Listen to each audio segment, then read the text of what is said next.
money. Oh, nice. Oh, nice. I get the 27 coins. Let's go. I kind of like this turn of events, to be honest with you. Yeah, you know? Yeah, I can see that, yeah. Yeah, I kind of like this one.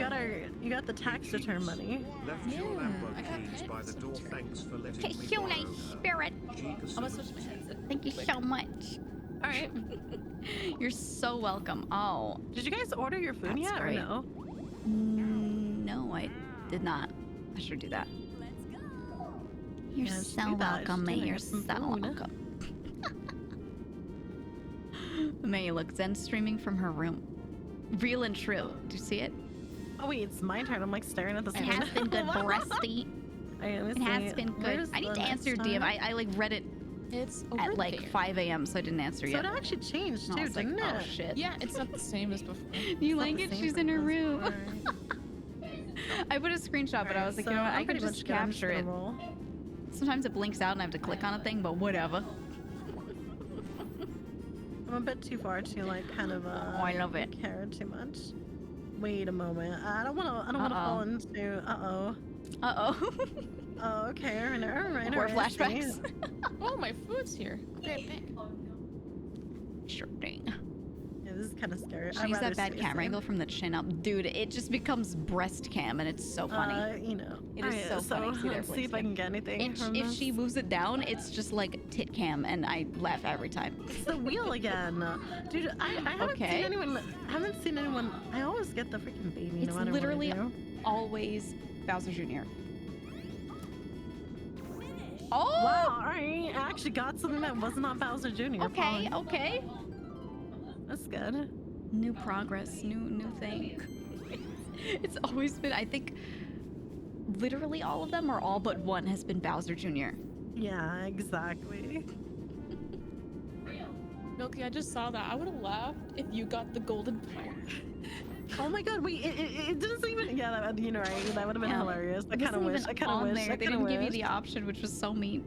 Yeah, That they made didn't it give so me the messed up. option, man. Need a fork. Okay, so there's only one more person who lands on that. Mm-hmm.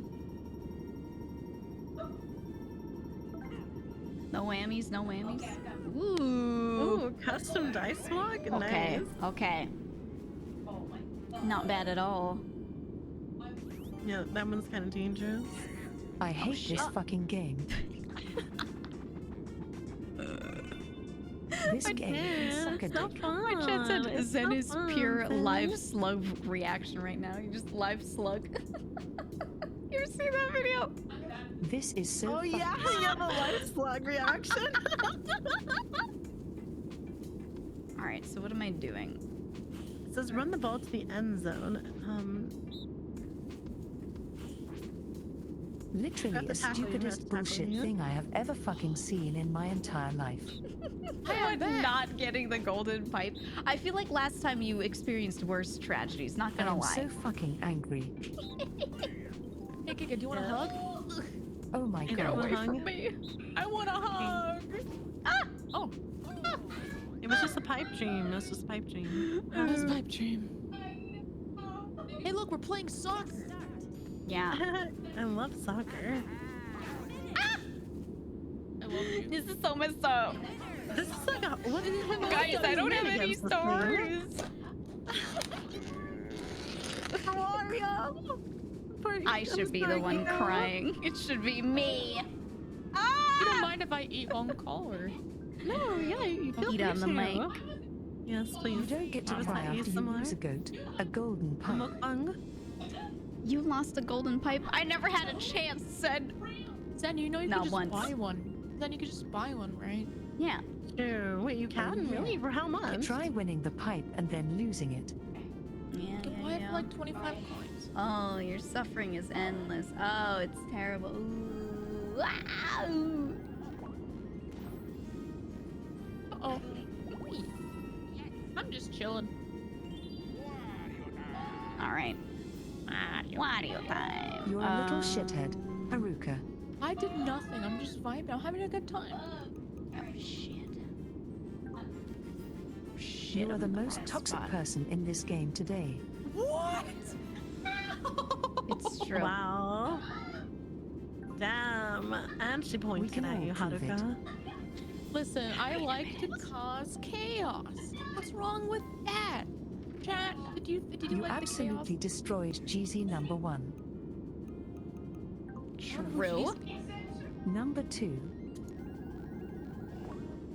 Mm-hmm. You've been griefing all of us. True. How about what's griefing again? And number 3, you have been sweating your ass off on every game. I'm just Facts. wondering. Facts. Then I want to let you know I have a second delay. Mm-hmm. That Alright, second so- delay didn't stop you from lasering No my bullshit. 98 coins out of my pocket. That's kind of brutal. I'm causing chaos. I'm not. Or I don't. stealing all of my coins. Causing chaos. Yeah. Yeah. I'm just causing chaos. Alright, time to steal. Causing Wait. evil. P50 And for Chief 1 being so star? happy Do you have about it? it all, too. Oh my god. Oh. Well, it's about time. It's about time. We I mean, you can. Oh, not even an option. It's just grayed out. Don't worry, Haruka, you got enough coins. You can definitely get one Yeah, back. surely. Yeah, surely. Of course. Yeah, totally. So it's Rikiga!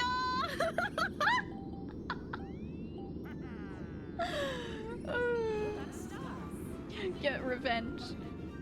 I don't feel Actually, revenge. it's kind of crazy. You could steal if you land on it. You Yeah. can steal them. Damn. Mm-hmm. Yeah.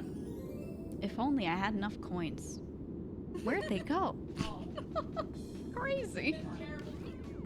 I think Bowser took it. Oh, another double dice. Hey, Not bad. beginner's luck, man. I told you. I wish you can combo them together. Get like 4 of them. That'd be kind of cool. I will be choosing Oh, it. yeah. honestly.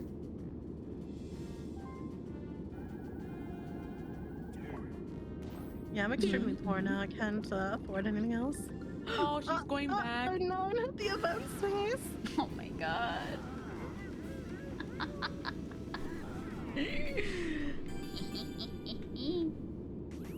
Double coins. Double coins. It all comes down to flash forward. This pasta's delicious. Sounds good. Wait, what's this again? Oh, right. You have to be like in the center. Let's be in the center. So we have to push each other. Oh yeah, you need to push. Oh, and that's grab right. him. Ooh! So at the end, I'm assuming at the end you have to be in the center of this thing. Yeah. You wanna Yeah, be yeah. you wanna be right there so that you can be in the picture. Oh my god. And I think You it's know like what? whoever's in the farthest gonna be into the brutal. center gets Here, most I'll points. goof off. Watch this. Damn. I deserve it. You guys having fun? Yo. Oh, am I flattened or not? Oh god. Oh! No, Oh, you're nice. right Nice in the ass, center. bitch. Looks like Donkey Kong's just gonna pulverize you with his ass.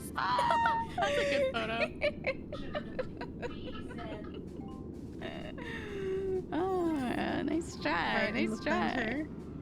Wow, chat said rare geek win. Hey, I've been doing fine on the mini games, okay? It's everything else. Oh, hey, look. Uh-oh, It's it's the Toad. last turns. Wow.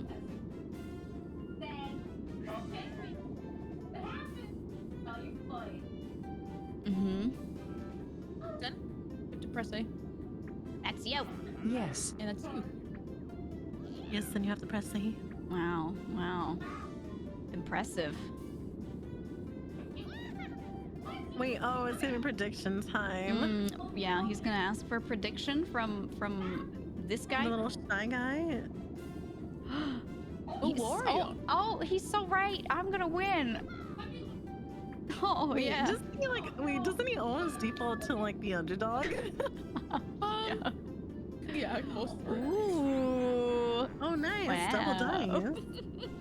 Fancy. Ooh. Oh, and they're gonna take more money from you, yeah. Mhm. Yep. Ooh. I don't like that. get in the safe space, it's battle. You have to do dab. Catch me fighting Still everyone. time. Catch, yeah. Catch me outside. And you guys are gonna catch these hands if you land on my same space. Zen just turned into the cooler Zen. She really did. Nice shades. You remember that meme? It's Daniel, and then the cooler Daniel. Yeah. It's such a good one. Pushing my scrappy. Oh my god. Hell yeah, brother. You look like one of those profile pictures with just some dude in his truck. And Yeah, he's like, the truck driver. he's like, I love America. I love America. I love my truck. I love my dogs, and I love America. Oh my god, exactly. Honestly. Oh fuck. This pasta's so good. Wait a minute. What was this number at? Alfredo pasta. Yeah. Oh, right. Nice. Wait. I have. You have a triple dice, right? You should get. I'm gonna go- You should get. As far as I can. Whoa, nice. What? Oh, damn. Oh. You're getting for sure. Ooh. Wonderful. Okay, and then I think I'm gonna go down. Yeah, you definitely have enough here. I think so. Yeah. I think I just passed that fucking floor. Oof, my god. Oh no, it's Omega laser. The only way I get a Do you single guys know star. that meme? I'm charging my laser and such an Yeah, old meme. old Shoop the Whoop from Yeah, shoot the wood. fucking 2005 or some shit. It's so I am fucking Oh. Alright, it's safe, it's safe. Necroed an Yeah. old meme. You took me back in time. It's I know, okay. right? We were talking about something similar earlier when I was chatting, and I said something about any DM, and no one in my chat like added to the reference in any way, and I was like, okay, we'll just pretend that one never happened. That never happened. Yeah. Man, Feels old. Feels Feels old, old. man. Diego, you deserve this. Oh my god, you deserve this. You're right. Congratulations on your so very much. first star. I always wanted a Yay. star. You're there, man. You're a superstar. I'm a superstar. My mom said I'm a superstar. You got this. All right, where's she going? I love when she floats she has 3 the spaces golden away. sticker star on her fridge now. Wait, Yeah. she'll actually do that? Yeah, The the little golden "you star. tried" sticker. You tried. Wait, that actually Oh. was like that's very close. What the heck? There was 3 spaces. Oh. Yep. I think I am a seer and I predicted the future. Yes, you are right. All right. You took all my right. seer powers. Oh. Wait.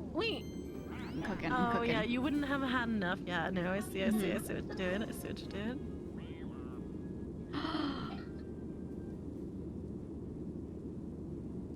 Wait. Do you want to cook with gas? What Yeah. you gonna do? Let them cook. Yeah. Yeah. Yep. He's doing his best to help. Mm-hmm. Mm-hmm. The event space. Mm-hmm. I see what your plan is. Yep. Take you bitches with me. I didn't know that. That's right. That's right. That's pretty smart. I got the triple, I got the double, I got the whole thing. Alright. Dude, Milo said So proud of epic you, Giga. giga maneuver. Do you remember the Hey, like, I original technically do YTM of not the have epic enough maneuver, but for it was a spelled star, men so waver? I don't Do you even know what I'm is doing. are I'm you just gonna roll referencing them. that or are you just saying that sentence? Because if Like, you're I can referencing it, curse, you guys, just so, necroed the oldest shit What the heck is this? in the world. Do you remember Okay. Blue or What is blue? that? epic maneuver? What is that one that's like the one on top of me? 'Cause The blue that's one with the like one- the 2 that's arrows the one going for me. opposite direction. What does that do? Like Does that make like ancient the arrows go ancient opposite meme. direction or something? Not the don't know most what popular you- one, even. Like the cursed dice? Not the No, most no, popular one. It's like a space on the board that's blue, but it has yellow It was the arrows thing where I played the going epic music opposite while a guy was in a go-kart. directions. Yeah, yeah, It's yeah. just So they letting you play know you that can go same that way, clip, or and then just- they would Oh, keep alright. changing. My Yeah, bad, it was my considered a copy. fad at the time. It was Custom. not the word alright, meme did not is it exist, Really? Alright. at least in that usage. Yeah, they would basically take that music and play it over things, and the original one You're was not just a gonna dude use it rolling. then? It was Oh. fucked up.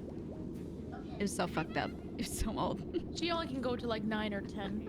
But that Yeah, the is music's pretty good if you saved. want a Oh, specific early meme number, culture. I It think. wasn't even meme culture. It was fad culture. Make sure you have enough still. Oh, okay, you do. I'll stop being old now. I will Well, there you go. de-age You got the myself. golden pipe, you know, the one you lost. I got what Remember? is rightfully mine. Remember the golden pipe? You got your money back too, no? What? And I got Wow. Wow. I hope he can't gets believe lasered this. to death. And you see, mine. What was rightfully mine? Can't you say believe it. I was sweaty. Yeah, sure. You said how to go sweaty. You have to race? Oh, so you have to Oh, do we can't go LB. too fast. Oh. Yeah.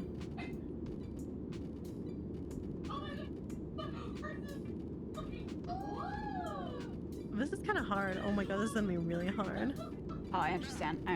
I got the shit Oh, on yeah. lock. Okay. Okay. Alright, Giga, it's you and me. I got this shit.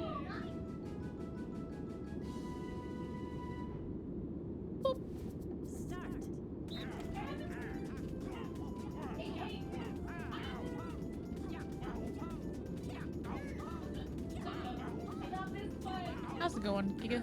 What's up? Nothing much.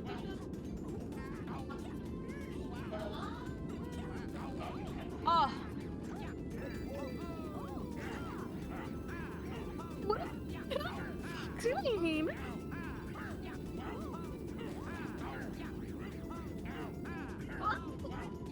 Am I doing something wrong?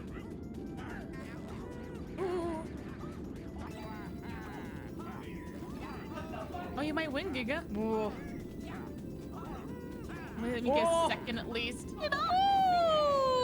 I get that I'm a cow and I don't know how Okay. to ride it. The strategy, the carrot. Oh my god, I I'm had juiced it. up. This was cheating. I know, How I'm did juiced you the get fuck so up. far ahead? I got the timing. I got the You were strat. placed I so got the far Guys, ahead don't of even- us, though. No one noticed. No one noticed. Don't worry. No one noticed. There is You're no doing way great. for me to catch up. It's not about the really placement. hard. That's You really literally hard. were so far ahead of us. Just do better. We literally were so far behind for some fucking reason it was rigged. Don't be bitter, be better, Zen. Exactly, be better. That was genuinely fucking rigged. No, it was not rigged. You're just salty. It's because you have the inner ring. So you start back. It took me It evens forever out. to get over to you guys. Cause the path that you're on is shorter. I know the inner rings. Yeah, so you but were in the still inner ring. so So you far moved ahead though for some reason. because I Then was your fast head as is- fuck, Haneka's boy. got really good memory. You are so far ahead. Because I'm good at the game. It's not about memory, it's about It's so following. bullshit. Because I had the strat. Yeah, it's about you're right. It's not memory. It's the following instinct. I can't do that. I'm really bad at it. Jen, you're so mad your head's frozen. Fuck's sake. Frozen forehead. Ooh. Really is frozen. Broke You're your so damn mad. neck. Oh, I don't know the money. Don't for worry that. about it. I'm thinking. You're All right. You're cooking. You're cooking. All right. Concentration Back, face. Chef face. The face of a chef. That's yeah. my concentration to it. Yeah. Yeah, yeah. God, no wonder you're so bad at concentrating. You just stand there.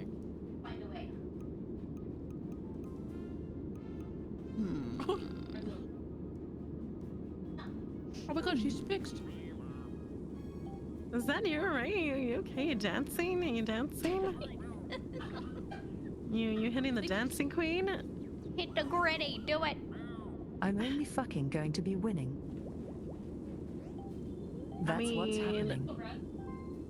Whatever makes you feel better. Sorry, yeah, I do see your golden pipe, and it is very intimidating. It's I a will nice say golden that. pipe, yeah.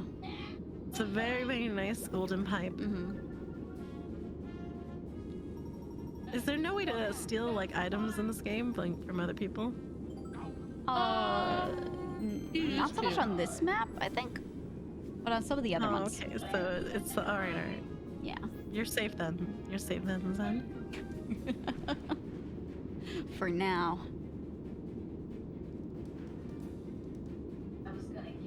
Milkus? Oh, it's my turn. Jeez. I don't know why I'm so like. All right, it's because I'm cooking in my head. I'm trying to think. I'm trying to think how am I gonna get more coins? How am I gonna? It's the last not few make turns sure we gotta that he do our doesn't- strats. Yeah, make sure that nothing bad happens. I gotta Yeah. make sure. Yeah, surely. All right, let's see. Let's Surely. see. All right, let's see.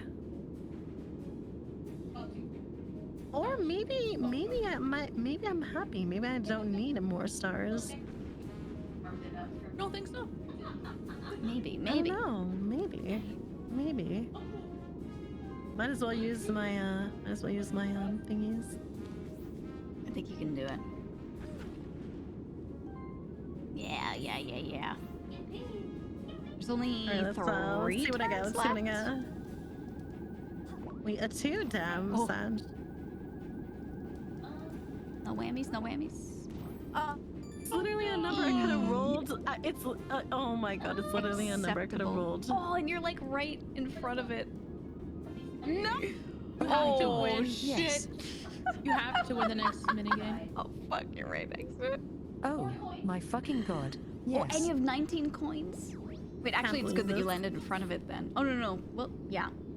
I can't believe this. Oh my god, Wait. hit block! Is it gonna be a star? Please? Oh, it's a coin. Okay, No! okay. Whenever it's a star, I'm always like, Oh my what? god. Thank you. That's just crazy. Yeah, you're welcome. You're Holy shit. welcome. You're welcome. No, Zen. Get fucking good. Stop You should say that. Oh no. I can't believe this. Hate it here. Hate it here. Oh my god. I Same. definitely do have enough. This is so fucked up. Jeez. I would have laughed if she said no. I basically gave this one to Zen. Man, this is because I was bullying you so much. You know, Blah blah my karma. Alright, she better move over 2 I spaces. gave this to you for free. You know I could have moved to another space, but actually I was going to, but I didn't realize that. Sad. I'm sad. He's. Oh no. Gettable, Can't believe gettable. this. Give me a moment.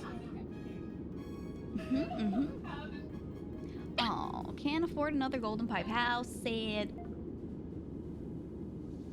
I see what you just bought, you bitch. I saw that. I know what you're cooking. I know what you're planning. I keep reading that as the sniffles. The sniffles are on patrol. Ooh.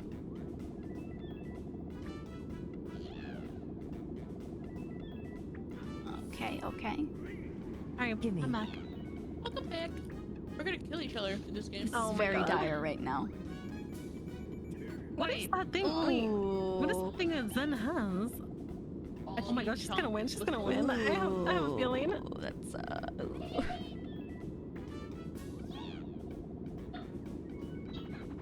Oh, Okay, the mini okay. game. Who's this one? Is this where you like collect them in the basket or something? What's this one? Oh. Oh, shit. Oh, fuck. What? Get away. Oh my god. Get away. What? Wait, what kind of game is this? Oh, okay. I have a feeling, yeah. Zen's gonna win this one. Oh, let's do it. Come on. I see. So you have to be the one to get. You have to be the one to get the golden mushroom. Oh yeah. You have to get it or just run the fuck away. Oh my god, a massive Luigi is intimidating. Massive. Oh, I see. Okay. Oh yeah. Okay. Expand. Expand dong. Ooh, ooh, ooh. Expand, Dom. Oh, fuck. No! I hate it. Win, Haruka. You can do this. Yes! Oh darn. I was close. What? Yes. She won. She won. I knew it. I knew it. I was close. Oh my Very fucking close. god. You're very close, Hanukkah. That was amazing. Oh my god, I have I hope 15 holy shit. coins. Oh, the coins. Oh my god. Okay, okay. You guys haven't fought 3 versus me at all this game yet. What's the snowball summon again? Is this the one we just did before? I think so. Yeah, it's this Oh, one. yeah, okay. Whee! Okay, I wanna okay, make a okay. heart in the snow. We can make a little Playing in the snow time. Let's make a heart. Can we actually make a heart? I Alright, did we it! can. I did it! What? I didn't think I was close enough to the. Okay, that's what you get, bitch.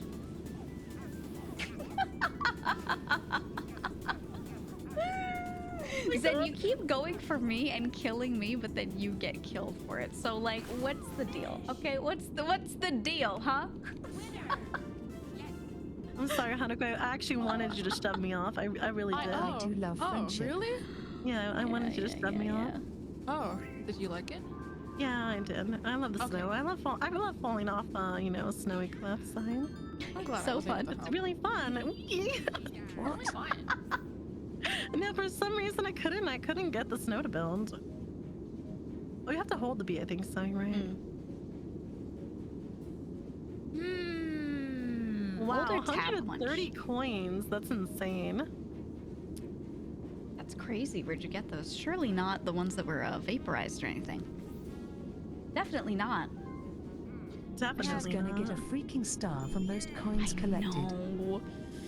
Yes, you are right. My chat says you see me as the greatest threat, Zen, and that's why you keep going for me. Is this true or untrue? Is this true? Is that really? Copium. I didn't say it. Chat said it. It wasn't me. I mean, you could if you wanted to get a golden pipe. Don't do it. Okay. What do Okay. you mean, just get the golden pipe? Well, you know, Zen, when you Okay, have this is money, really you can just tricky. buy it. Looks like the sniffles run. Zen, The don't. No sniffles. helping. No helping. I don't understand why you would not buy it. You have Oh, you- more than enough coins. You'll see. Well, she would have had to use She's it at the cooking, beginning dude. of Let her thing, cook. so maybe. Let me cook. Yeah. Yeah, Let how me does cook for a cooking- little bit. Oh. Let me cook for a little bit here. You're going for probability of getting two. Oh my god! Oh my god! Yep. Yep. Yep. Mm-hmm. Uh-huh.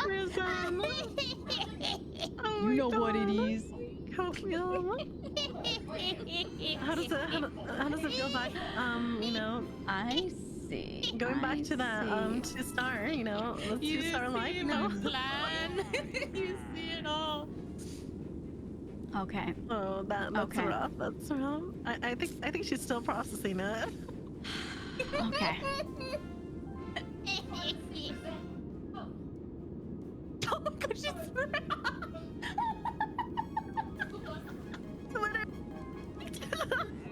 Wait, where are we? Where'd you put us? We just see greatness. Zed disappeared. Zed fucking died. Sent us to the shadow realm. She literally sent us all to the shadow realm. It's gray. I see nothing but I grayness. can't believe she's gone. Alright, I should be able to get coins I here. tried to, but I right. couldn't get enough dice. That's amazing. I get coins, and then, you know what? Here. You can I agree. prevent someone from being, All right. I see. Man, there really is no mercy. Yes! Zen, Yes, I just She needed paid 5. coins. Okay. There you go. there you go. Now you can get it. You know? Zen clipped through the universe. She really did. She went to the Graverse. You get this done. I was Alright. trying to, but my triple dice was not lucky. Yeah. But hey, I I'm still a did it anyway. superstar. You're a superstar. Look at that. You got upgraded into the 2 stars. Moving on You up. were double the superstar you were before. My mommy says I'm a superstar. Okay, where's she going? Where is she? Do you think she's gonna move a couple of spaces? Ooh, okay. Zen is still. Okay. Oh my god. Whoa. Zen's She really did just gone. move a couple of spaces. My chat says Zen went to scream into a pillow. I can see her doing that. You're not wrong. You're not wrong at all. Oh my god. Oh, I would land. Okay. Dude, I love this. I love this good game, Toad. It's like it kind of makes you like it infuriates you a little so bit. tilting. Yeah, it's really is. perfect. He's like, great job. Good game. GG, good game, man. Ooh, So that's funny. Oh, There we go. Oh my god. Anyone else who lands on that one will activate the laser beam. Yep. This is Zen's in the back Well, rooms. I do have enough to. She's actually away from her switch because her switch is dim. Zen, where did you go? Zen, where are you? Where did she go? Okay, all those times Zen was pretending to shit, this time Zen's actually shitting. She went to go shit. Yeah, probably. I believe that. Either shitting or a dog started chewing something. One or the other. Oh, I hate when the dog just starts Or to do she stuff. started chewing something. Oh, she's fine. How was You it, got Zen? it, you got it, you got it. Did it come out fine? Just flipping us off. Okay. Is it okay? Man, I wish I can get the golden pipe. I don't have enough to. I wouldn't have enough on to get anything. No. Sand. Next time. Yeah, next time. I guess I'll just get another. Aren't you triple glad dice. I decided to pick Zen for the best reaction of getting her star stolen? Perfection. I would have gone for Milky for revenge, but I was like, you know what? Why not? You Let's gotta do a do little what you gotta fundraise. do. Thank you, Hanukkah. Thank you. I can't be too mean on you. So it's my first time playing this, you know, Super Mario Party Superstars. Exactly. Oh shit, Super you actually super. might help us then. Oh. Thank you. Oh. Oh Uh-oh. no. Uh-oh. Oh god, she's dead! Where the fuck's she going? She just died. Oh, she's all the way over there. Okay. Okay. Oh, not too bad. Not too bad, Not too actually. You actually saved us, actually. Yeah.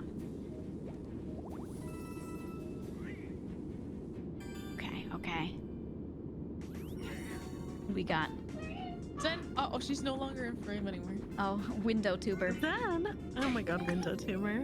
Oh, hey, Is that the bathroom? Wait, no, it's. I want to say the Panthers. That's not the bathroom. Oh, it's this one again. Oh my Sitting on the god. toilet. Sitting on the toilet. Sitting on the toilet. No flush. No flush. No flush. No I'm gonna go flush. sicko mode. Me too. Let's go. Oh, what the? I didn't even press. Oh, fuck.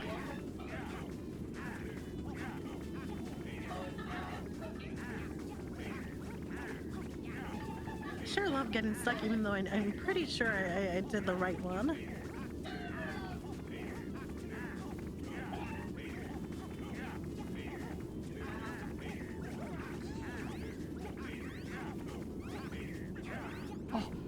I fucked up. Oh, Oh, We're kind of close. yikes. I fucked up a little bit. I think you're slightly Definitely. higher. Fuck all of you. Yeah. Space. Now I'm gonna die Listen, from then. lack of I was oxygen. last place. Now I'm gonna die from Fuck lack all of of you. oxygen. Oh no. Zen, you're supposed to say fuck all of you except Milky. Literally Yeah. fuck every single one of you. Milky has done nothing wrong to you, man. I've done nothing Oh wrong. my god. Zen, don't be angry. I am innocent. Fuck you So especially. angry. Oh, What have we done? We've done be nice to Milky. No, I'll accept it. I'll accept it. No, I won't. But listen, Zen. You can't be too upset. I let you guys have are a such little star. shits. You know, for all the bullying that I did, I let you have a star. That's pretty nice. That's pretty nice. Exactly. What star? I have 2 stars. And then you laugh. Because it was funny. Damn, so I'm don't sorry. Damn, starless. You know what's my God. crazy? Zen invites us to all of these Mario Party collabs and then loses and is like, I hate this game. I fucking hate this. And then like 3 weeks later, I get a DM and I'm thrown into a group chat that I never knew about. And Zen is like, when we same. doing Mario Party? Mario Party. Woo! Mario Party. Hey ladies, it's time! Sounds like a love-hate relationship to me. Right? Like I just get added to a chat and Zen's like, surely you'll Trying to join. fast forward this. I think we're stuck in a time loop. I'm not gonna lie. I think so. Oh, yes. It's Yeah. a wonderful time loop. Let's see. I think Risking the so. biscuit for a good item? Maybe. Maybe. I mean, I'm pretty sure you should be able to. Oh, it's this one. All right. You should be able to get this Ooh, okay. one.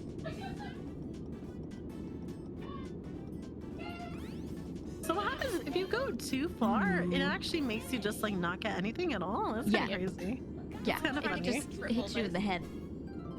Darn. Not bad, not bad. Not bad. Doubles good. Mm-hmm. Oh yeah. Oh yeah. Oh yeah. Oh yeah. Oh yeah. Oh yeah. You want to use your whistle? Yeah, that's what I'm looking Why at. don't they add? Why don't they add Waluigi in this game? I love Waluigi. Waluigi is in the game.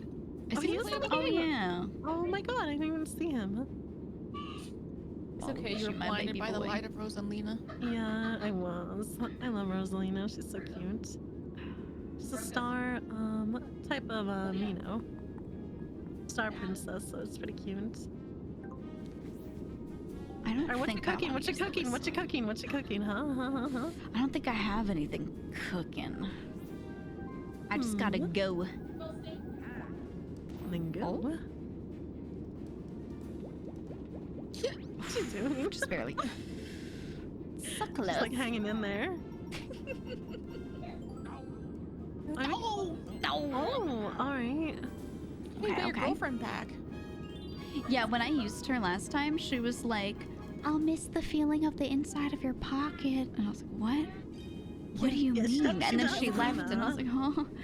Ye cool What And then the she's fuck? back.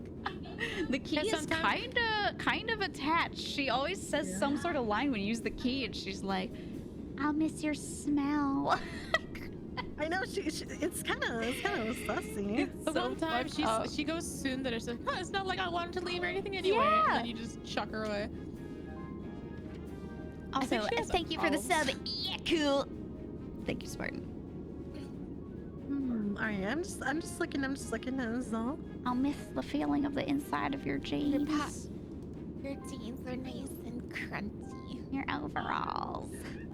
I love the overall. I'll miss your Get help. overalls. Ow! This, Oh no! Good thing I could use my double dice to counter attack the curse. yeah, I was like, is this a good idea? But there I've isn't set my too many trap turns card. left, so might as well. Yeah, Might you as well. activated my trap card. Yes. Oh no. I'll make money because my mom put me in poverty. Thank you. Koopa, Yeah, how what's he dare doing? you. He's just sitting here, like, being like a highwayman, right? He just sits there and, like, I'm takes totally money not from you. gonna get drugs after. Oh, you're being pushed back. Oh dear. No, Oh I was on that spot! all of you guys. Come on. Wait, it's a versus. It's a versus. Dude. Isn't it? Oh, I no, don't it's know not. if Are it's you been guys said, fucking kidding but my me? friend Dude. once pointed out to me that the womps in Mario look like SpongeBob as street No way, junkie who man. sold his That's square crazy. pants. I did not can't plan that. I was unsee it not cooking ever that, I since. swear. Those dumplings just came in half burnt a little bit, you know? You know, It just happened. he is pantsless. Oh my gosh, he's gonna get the golden pipe. Wait it's a a little moment. sus. Really? But I don't think he looks like SpongeBob. I don't Is think that- so. I don't see a SpongeBob thing, Wait, but he so, don't be having Zen, pants. See, I'm pretty helpful, aren't I? Aren't I? Bob lip bite. Smug is smug?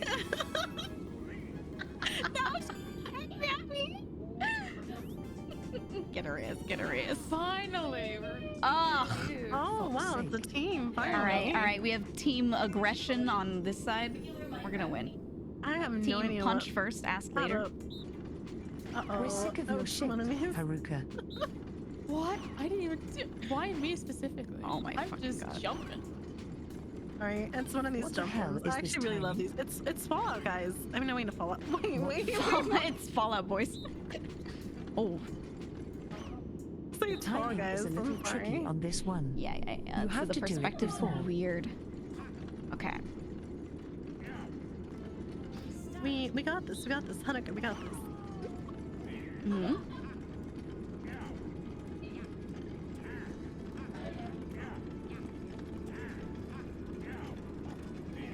I instantly died.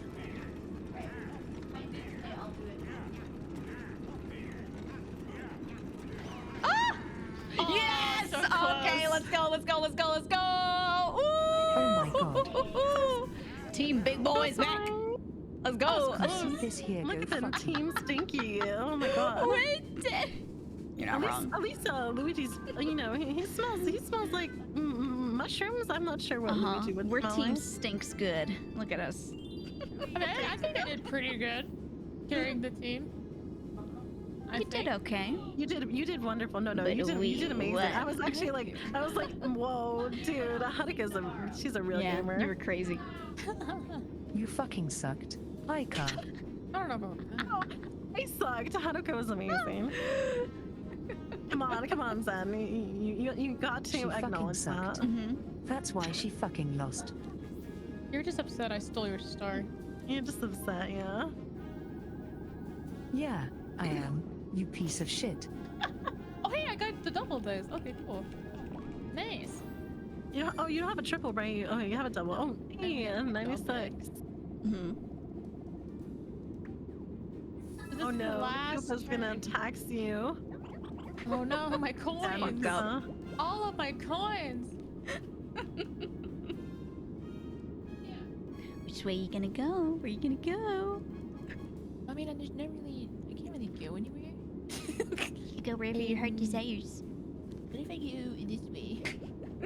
You can go that way. There we go. Oh, you can do a loop. I can't. I'm stuck here. Yeah. All right. Well, I can't really do much. Yeah, you gotta use the chain shot. Last one. let's see it. Let's see it. True. I Put it would somewhere love if good. if it lands near me, or I'm like on I'll be the so spot. mad. I'll be so mad. I would crazy. too. All right, put it because it's the right in last front turn. of me. I just passed there. Oh. Oh, you might get it though. No, it's a little off. I'd have to loop Oh, I was around. just there too. Surely Now, not. no one can have it. Honestly, Yes. you can have it now. Now, none of you can have it. That's right. You're I mean, right. we couldn't have it before. Now you double can't have it. Oh shit. We would. Oh. Wait, do we actually have to go like all around the map to get it? Damn. Yeah. Yup. Jeez. Well, let's go. Oh, no one can have it. Just making sure, you know? I'm seriously in last place because of you, Haruka.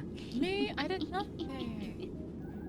You're gonna get a star anyway. You'll be in third. I can't believe this shit.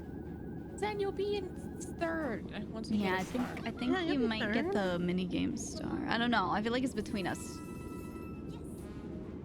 I want quite a few, I think. You I think it's did. between Giga and I think.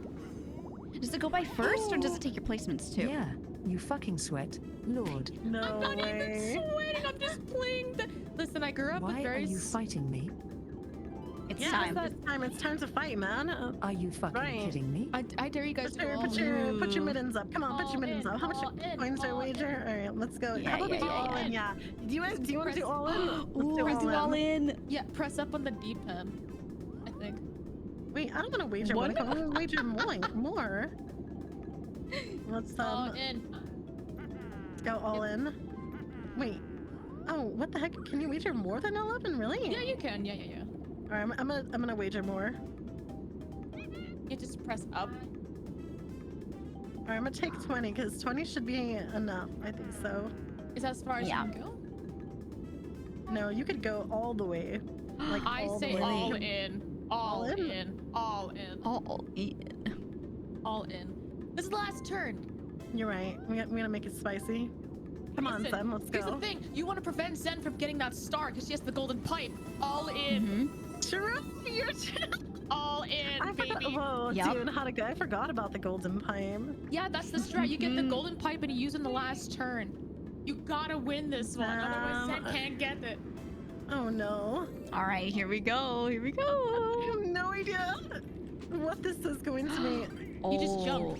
Jump and avoid the clock spinning hands. Yeah, Don't get hit. Just jump forehead. Yeah, It's another freaking. It's easy. another jumping one. Oh no. You got this. I'm so bad at these. I believe in you. Zen's gonna like.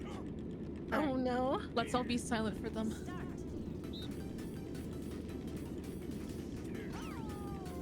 No! It was way too fast. That was too fast. Oh, you tried, Milka. You tried. This is a good try. Oh my Well, god. first off, I would like to thank you for all of your fucking coins. And you say I'm toxic. At least I Zen, apologize. Like Good you game. have to forgive me after this. You have. I literally like. Literally, you gave Zen a star. You gave Zen these coins. Oh yeah, I forgive you. Wait a minute, Thank guys. you for Wait a all minute. your money. Chat, stop for a second. She has 69 coins. Nice. I Nice. can't believe this. I actually believed in myself for this Nice. short one moment, and it did not go well. Whoa. And Damn. not Oh only my that, I'm going to go ahead and take second place from you. Oh my god. Wow. Okay. Messed up. And you say I'm toxic. At least I Yeah, apologize for hurting exactly. Giga. At least I apologize for stealing her coins. Not Damn. forgiven. Rub it in your face. About to like literally take my second place. It was a mistake having a challenge. Her. I mean, you had no choice. If you land on the same spot, then you have. True, you're to right. challenge. Look at her I don't even have moving and enough shit. coins to get another one. You can. This is the last turn anyway. Yeah. She goes through all that effort of moving and showing the whole animation for Zen to move one space. Spot. I was gonna say I hope you got 7 coins. All right, let's Okay. focus Final in. game. Aw. I hope we can. Final mini game. Is it Bowser's Big Block? Oh, Oh my god. Oh, it's this one again. Which is okay. this one? I don't like this, one. Yeah. you know what, chat? Just for this last mini game, I'm gonna embody the energy of Luigi. Okay, okay. I need my Alright, cat to let's stop go, running in let's front go. of me. Oh my god. Why'd you jump on me? Huh?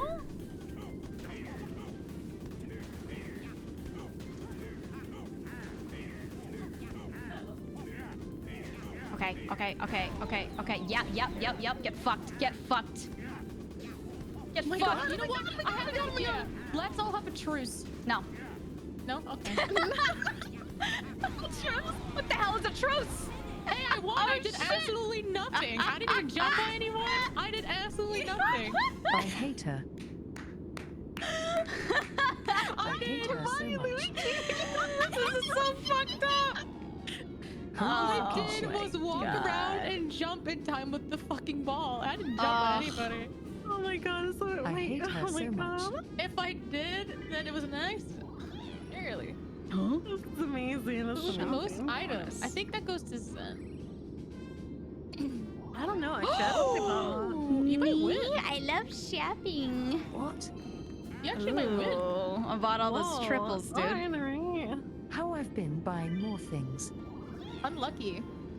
I think she might, yeah. She might have beat you, Zen.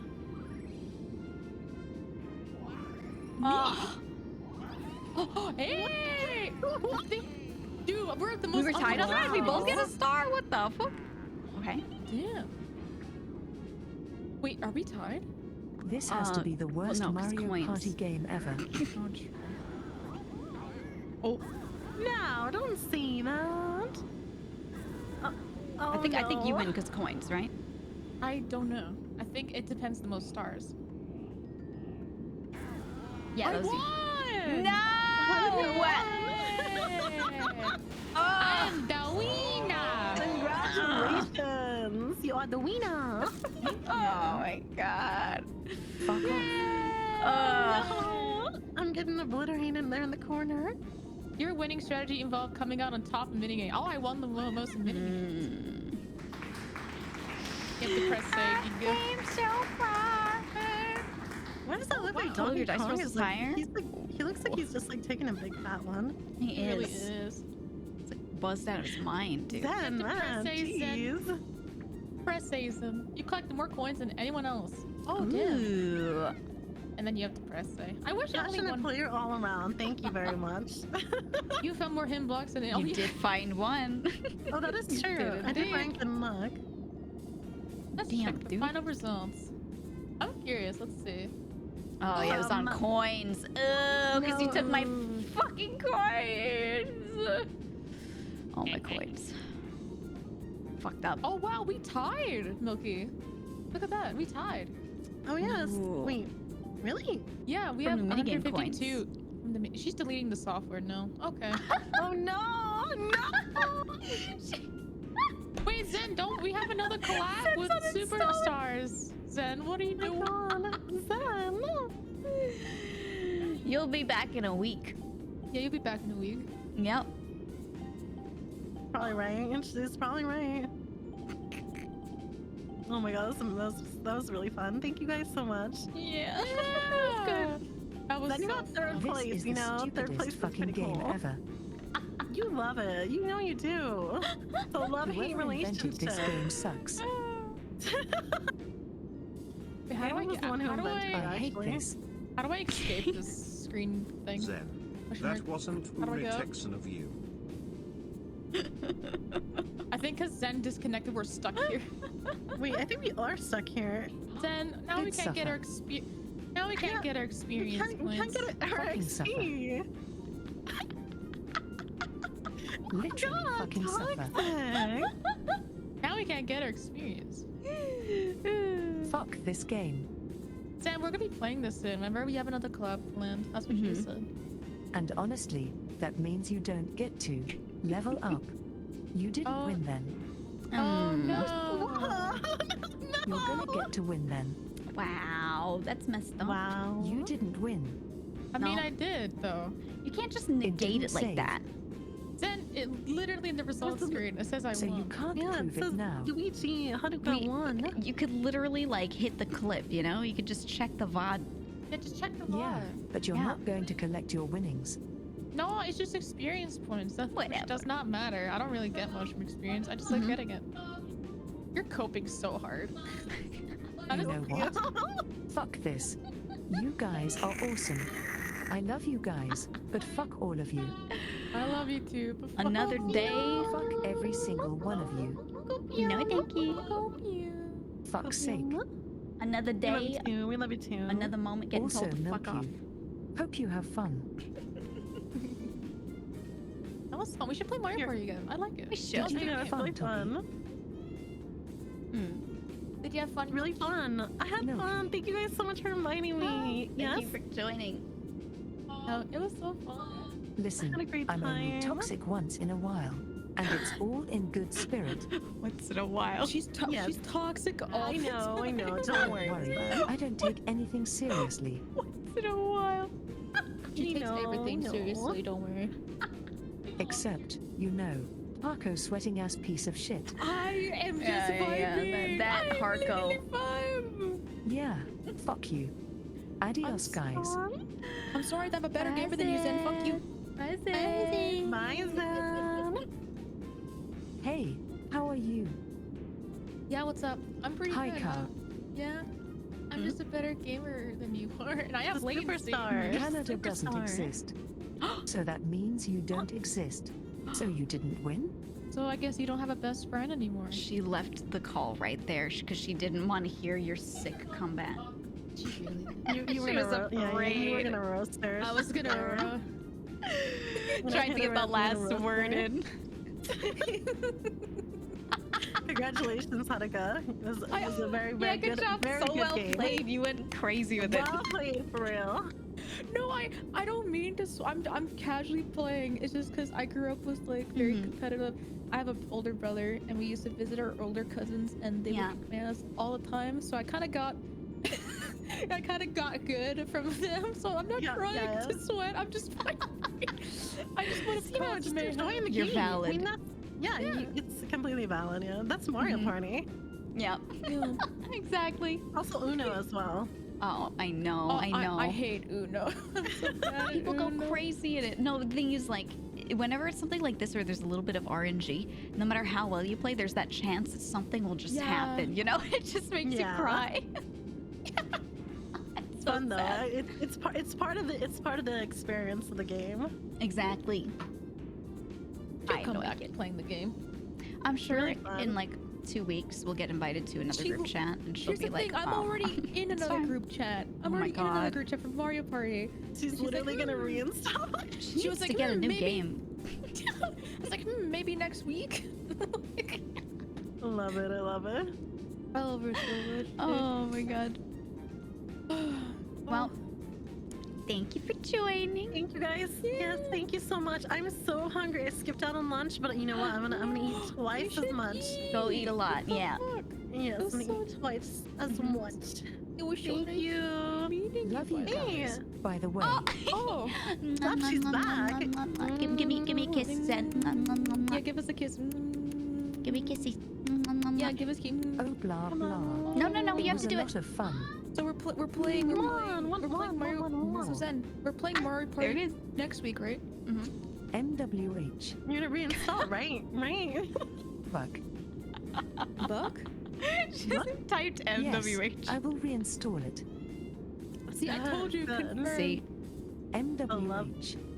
you gotta add the A. Fuck. Gotta Mwah. add the A. There you go. You do that. Mwah. Oh, That would work. wow. Oh, question? Question mark? Question mark? She's like hesitating All if she right. should kiss I or hope not. you guys a really nice day though. Yeah. You too. I hope you have a good day Have a too. lovely Thank you night. so much. Hell yeah. Thank you, everyone. And I really hope you had a lot of fun. Okay, did. it was It was so much fun. fun playing with you. Yeah, I had a good time.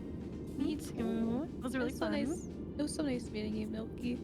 It was really All nice right. meeting you You too. guys have a Hanukkah, wonderful day. Giga, Seriously. And alright, you too, too. Zen. Bye. Have fun I'm night. gonna go get some munchies. I'm hungry. Adios. Have fun sniffing Bye rocks. bye. I have some Bye. Apex rank. Oh shit. Oh my god, Adios. Apex. Should I join just to mess up with your rank? Do it. You should. All right. No, you should put up Apex right now and join. Oh my god.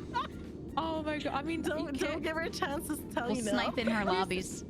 I mean, here's the thing. I could actually, because I'm friends with Zen on Steam. I could literally just click on her name and friends list and click join group. If you're just fast enough. Yeah. Should I? You should. Should I just for the fun of it? Yeah, you should. Just like, hey, Boot it up, boot it up. boot it up. Yeah, boot the Apex up. Oh my god. All right, well, I'm gonna be off. Thank you again for joining. Thank I'll you. see you guys Is it okay if I next add you guys? Is Yeah. it okay? Yeah. No, add me, of course. Oh, thank do you. it, bitch. Alright. I I love have you. I'll see friend you guys later then. Okay. I added you. Thank you. Bye. Bye. You smell nice. Oh.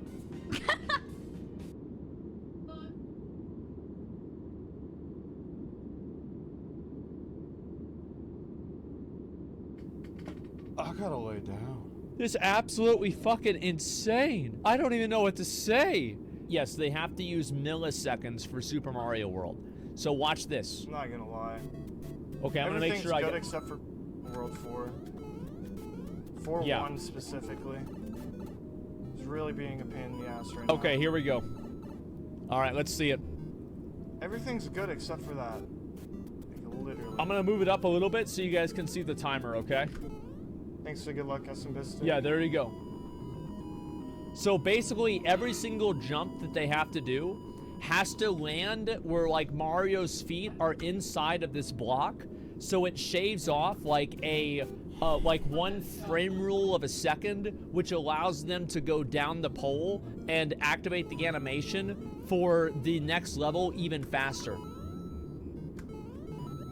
Like, yeah, 15K resets. Yep, that's right.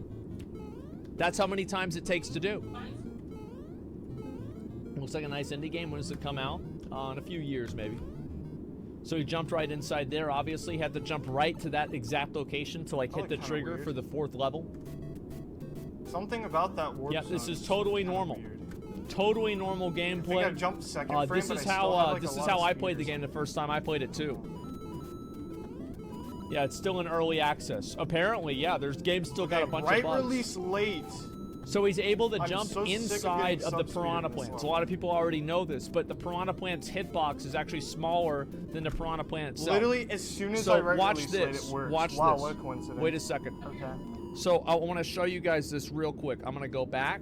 Literally. Okay, and if you look inside of here, let's go ahead and just move all the way back here. You'll see how Mario's feet are actually inside of the block. Give me 1 second. Almost there. See, this is how you have to do it frame by frame. See that? See how they're inside of the block? This requires pixel perfect precision. Like actual pixel perfect precision in order to get this right. Literally, as soon as I write release late, it works. Wow, what a coincidence. Okay. What a crazy coincidence. Pixel exactly? How that works. Oh, yeah. Yeah, I remember seeing that. Yeah. Yeah, they're sub-pixels, not actually pixels. Yeah, totally normal.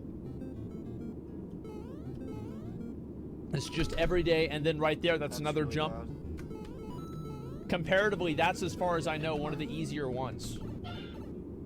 It saves. It saves. It should. So this is so we can get to a different warp and get over to level 8, as you can see right there. Alright. Yep, it's that simple. Also, again, using a keyboard and keyboard instead of a controller. Just a little fun fact there. Just wanted to mention that. See that? See? He can actually jump on top of those and not get hit. Gets the extra 100 points just to flex on him. Just to let him know, you know what I mean? Just to let him know. That was like 8-3. That's R01 for 2. And watch this jump right here. Bad. Watch this jump. That was actually Jay in a warp zone, I think. Watch how he does. Watch. Get ready. Get ready. Get ready for the jump. Watch this. Watch this. Watch this. Real quick. Inside of the block. And again, this has to be frame perfect, pixel perfect, sub-pixel perfect jumps inside of this block, which allows him to save milliseconds inside of transitioning from one level to another. Let's go. Nice. What does getting in the block do? Okay. It lowers the time spent on the flag animation. Let's do it. Basically. Yeah, this is totally normal. Yeah, it skips the fireworks. Well, the fireworks only play at certain second modifiers, right? At certain, if the time is at the end of a certain second or not. I think that's what it was. And then right there, watch this. So you think he's stopping, right? Watch how he handles the bullet bill. This is, I think, probably the hardest technique to pull off, okay? Watch this. Get ready. Get ready. I'm gonna go each frame. So he jumps down here. So he gets on top of this. He hits the bullet bill. The bullet bill knocks him inside of the block.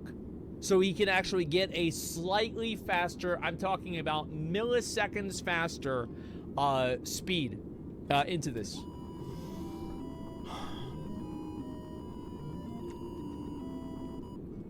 And he's walking into it, and that way he saves himself the animation. Look at this here. He saves himself the animation of walking inside of this little castle. Yep. Again, totally normal. This is totally normal, average gaming, okay? Now we're in World 3. This is the hard level. I've died on this level before. Goes over this way, jumps right over there. No big deal again. Just hanging out, doing what he needs to do. Like, I get killed by these guys. Like, I get killed by these guys sometimes. They've got me before. This guy just jumps right over him like it's no big deal. It's whatever. Just hanging out, just having fun, just playing a game. Just a minute, guys. Give me 5 minutes. I gotta beat Mario. Jumps right over them. Look at those hops. Again, frame fucking perfect inside of the sub-pixel inside of the block. You see that? Frame fucking perfect. Again. No way.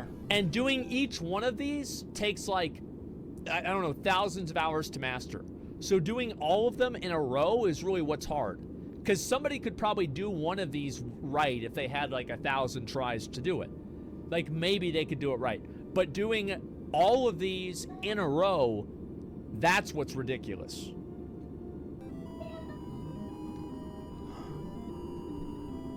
What's a subpixel? I can play a video for it if people are interested. Look at this. He does the hop. Does the hop. Look at this. Look at this right there. Oh, oh, oh. See that? And see how he moved right there? And see how this thing despawns because he gets to a certain location fast enough? Look at that. See? Piranha plant was there. Then it not there. It there. Then it not there.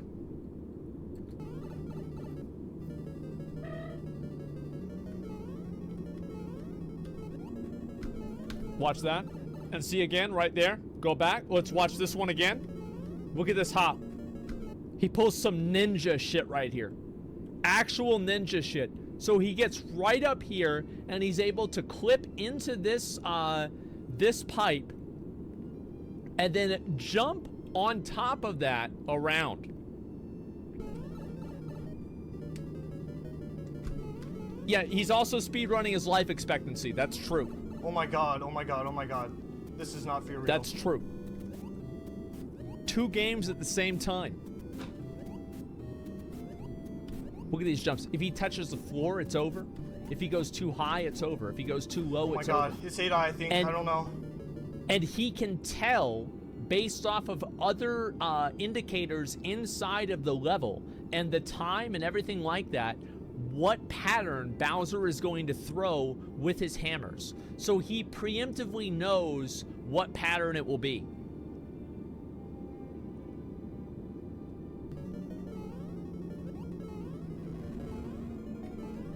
Yes! Yes! Yes! 454.881! 454.881! No way! Oh my god, oh my god. Get both quests, get both quests. Get both quests. Yep. Oh my god. Okay, don't black out. Don't black out. Oh my gosh. I am so clutch. There's actually no way. Okay. Yep. I'm actually gonna puke. Get both quests? I don't know what he's doing right It's now. alright, What's just he get doing both right now? quests. I have no idea. 881! What? This can't be real!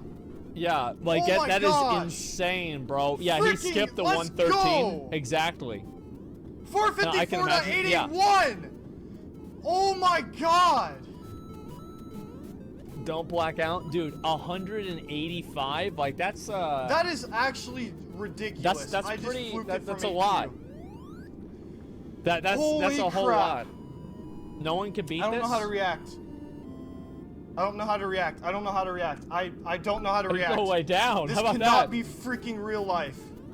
It actually feels like a dream. Literally, I God was took the surprised wheel. about Mario. Listen, the thing is, like, what you guys need to understand is that I think that people, like, don't really respect and understand how intense this really is. Like, people think, like, oh, okay, oh, cool. So he just ran through Mario really fast. Like, oh, I could do that. You just do the jumps, bro. Like, you just do the jumps. It's easy. Just jump around. But, like, nah, bro. Like, this is actually, like, super frame pixel perfect. It's absolutely insane. Here's an absolute classic. You got fucking Pudo. How the fuck can you be? I'll get Pudo mod. Just a second. Cause like, yeah, you can't. Yeah, I don't know how the fucking Twitch staff don't already have mod, but yeah, there we go. Then you can link it again.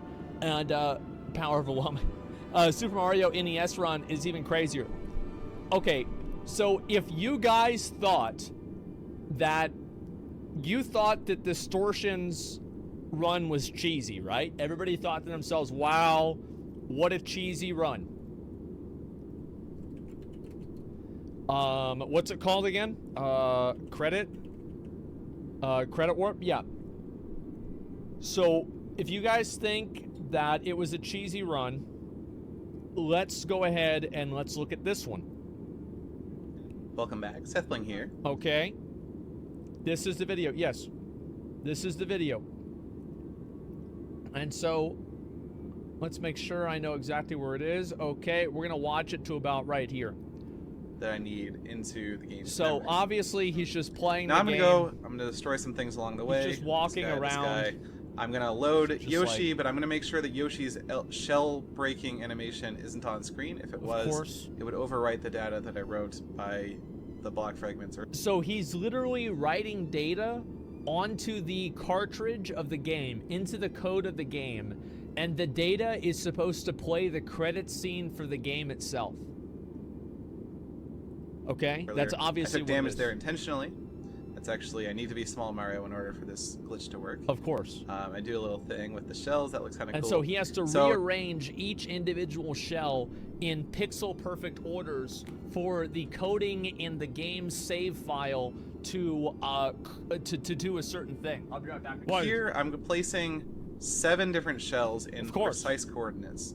This is really important that they're in the exact X coordinate. It's also important how far they are off the ground. Of course it is. The first 5 shells that I break, it's not so important. The next 2 shells that I break, the last 2 shells that I break, it's very important that they're close to the ground, or at least that one of them is close to the ground. And but otherwise, I'm just trying to get these into the correct X coordinate. These guys, I'm just trying to break them far off the ground. Actually, they have to be in the exact pixel. It's hard to break them close to the ground. The exact pixel perfect area. When they're close to the ground, they have a high velocity down. Like he's not like. Imagine if you watch this guy playing the game. You're like, okay, he's just goofing around playing Mario for the first time. He's just goofing and having fun. Just kind of tough. So then, kill these guys. I have to make sure that Koopa's dead. Then get these in X positions, and I want to try and break them close to the ground, although you'll notice I don't do a very good job of it. They're actually, these 2 shells are both kind of at the pinnacle of their path, and you can see me shaking my head on camera there, because I thought that ruined the run, that it wasn't going to be possible. So for the next 20 seconds or so, I was dejected, thinking it wasn't possible. He has to keep these fireballs on frame. A glitch called the item swap that I'm not going to explain because it would take too long. And oh, here we go, get ready. That I wrote, and you can see I was very surprised that it worked. This is the credits warp, and this has never been done on console before, on the actual Super Nintendo. Like I said, Jeff W356 did a run on emulator. It got about 5 minutes. My time was about 6 minutes. That's right. Yep. How did they figure it out? I do plan on working more and probably because they have the code and they can reverse engineer the code. With some of the new strats that I have and that I came up with, it shouldn't be too hard to beat his time. But I really want to thank Jeff W356. The glitch is really technical. It involved him disassembling the code and figuring out exactly. Look how excited I am on the camera. and it involved in figuring out exactly how to manipulate the memory in just the right way to run the code that would play the credits. So he's literally writing code inside of the game by moving different shells into certain locations, and then that causes the credits to roll. So it's cheating. No. How is he cheating? Is he cheating or is he winning? Yeah, this is it. Like, listen, I like, what's this one? What is this? I'll look and see what this is real quick. He's cheating? He not cheating? How's it cheating? Listen, the any percentage category is this simple. The any percentage category is whatever you can do without hacking that will cause you to roll the credits. That's it. Anything counts, anything goes.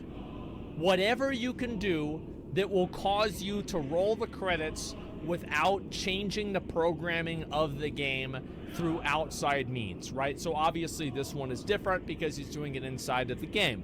But this is totally different. Yes, anything counts.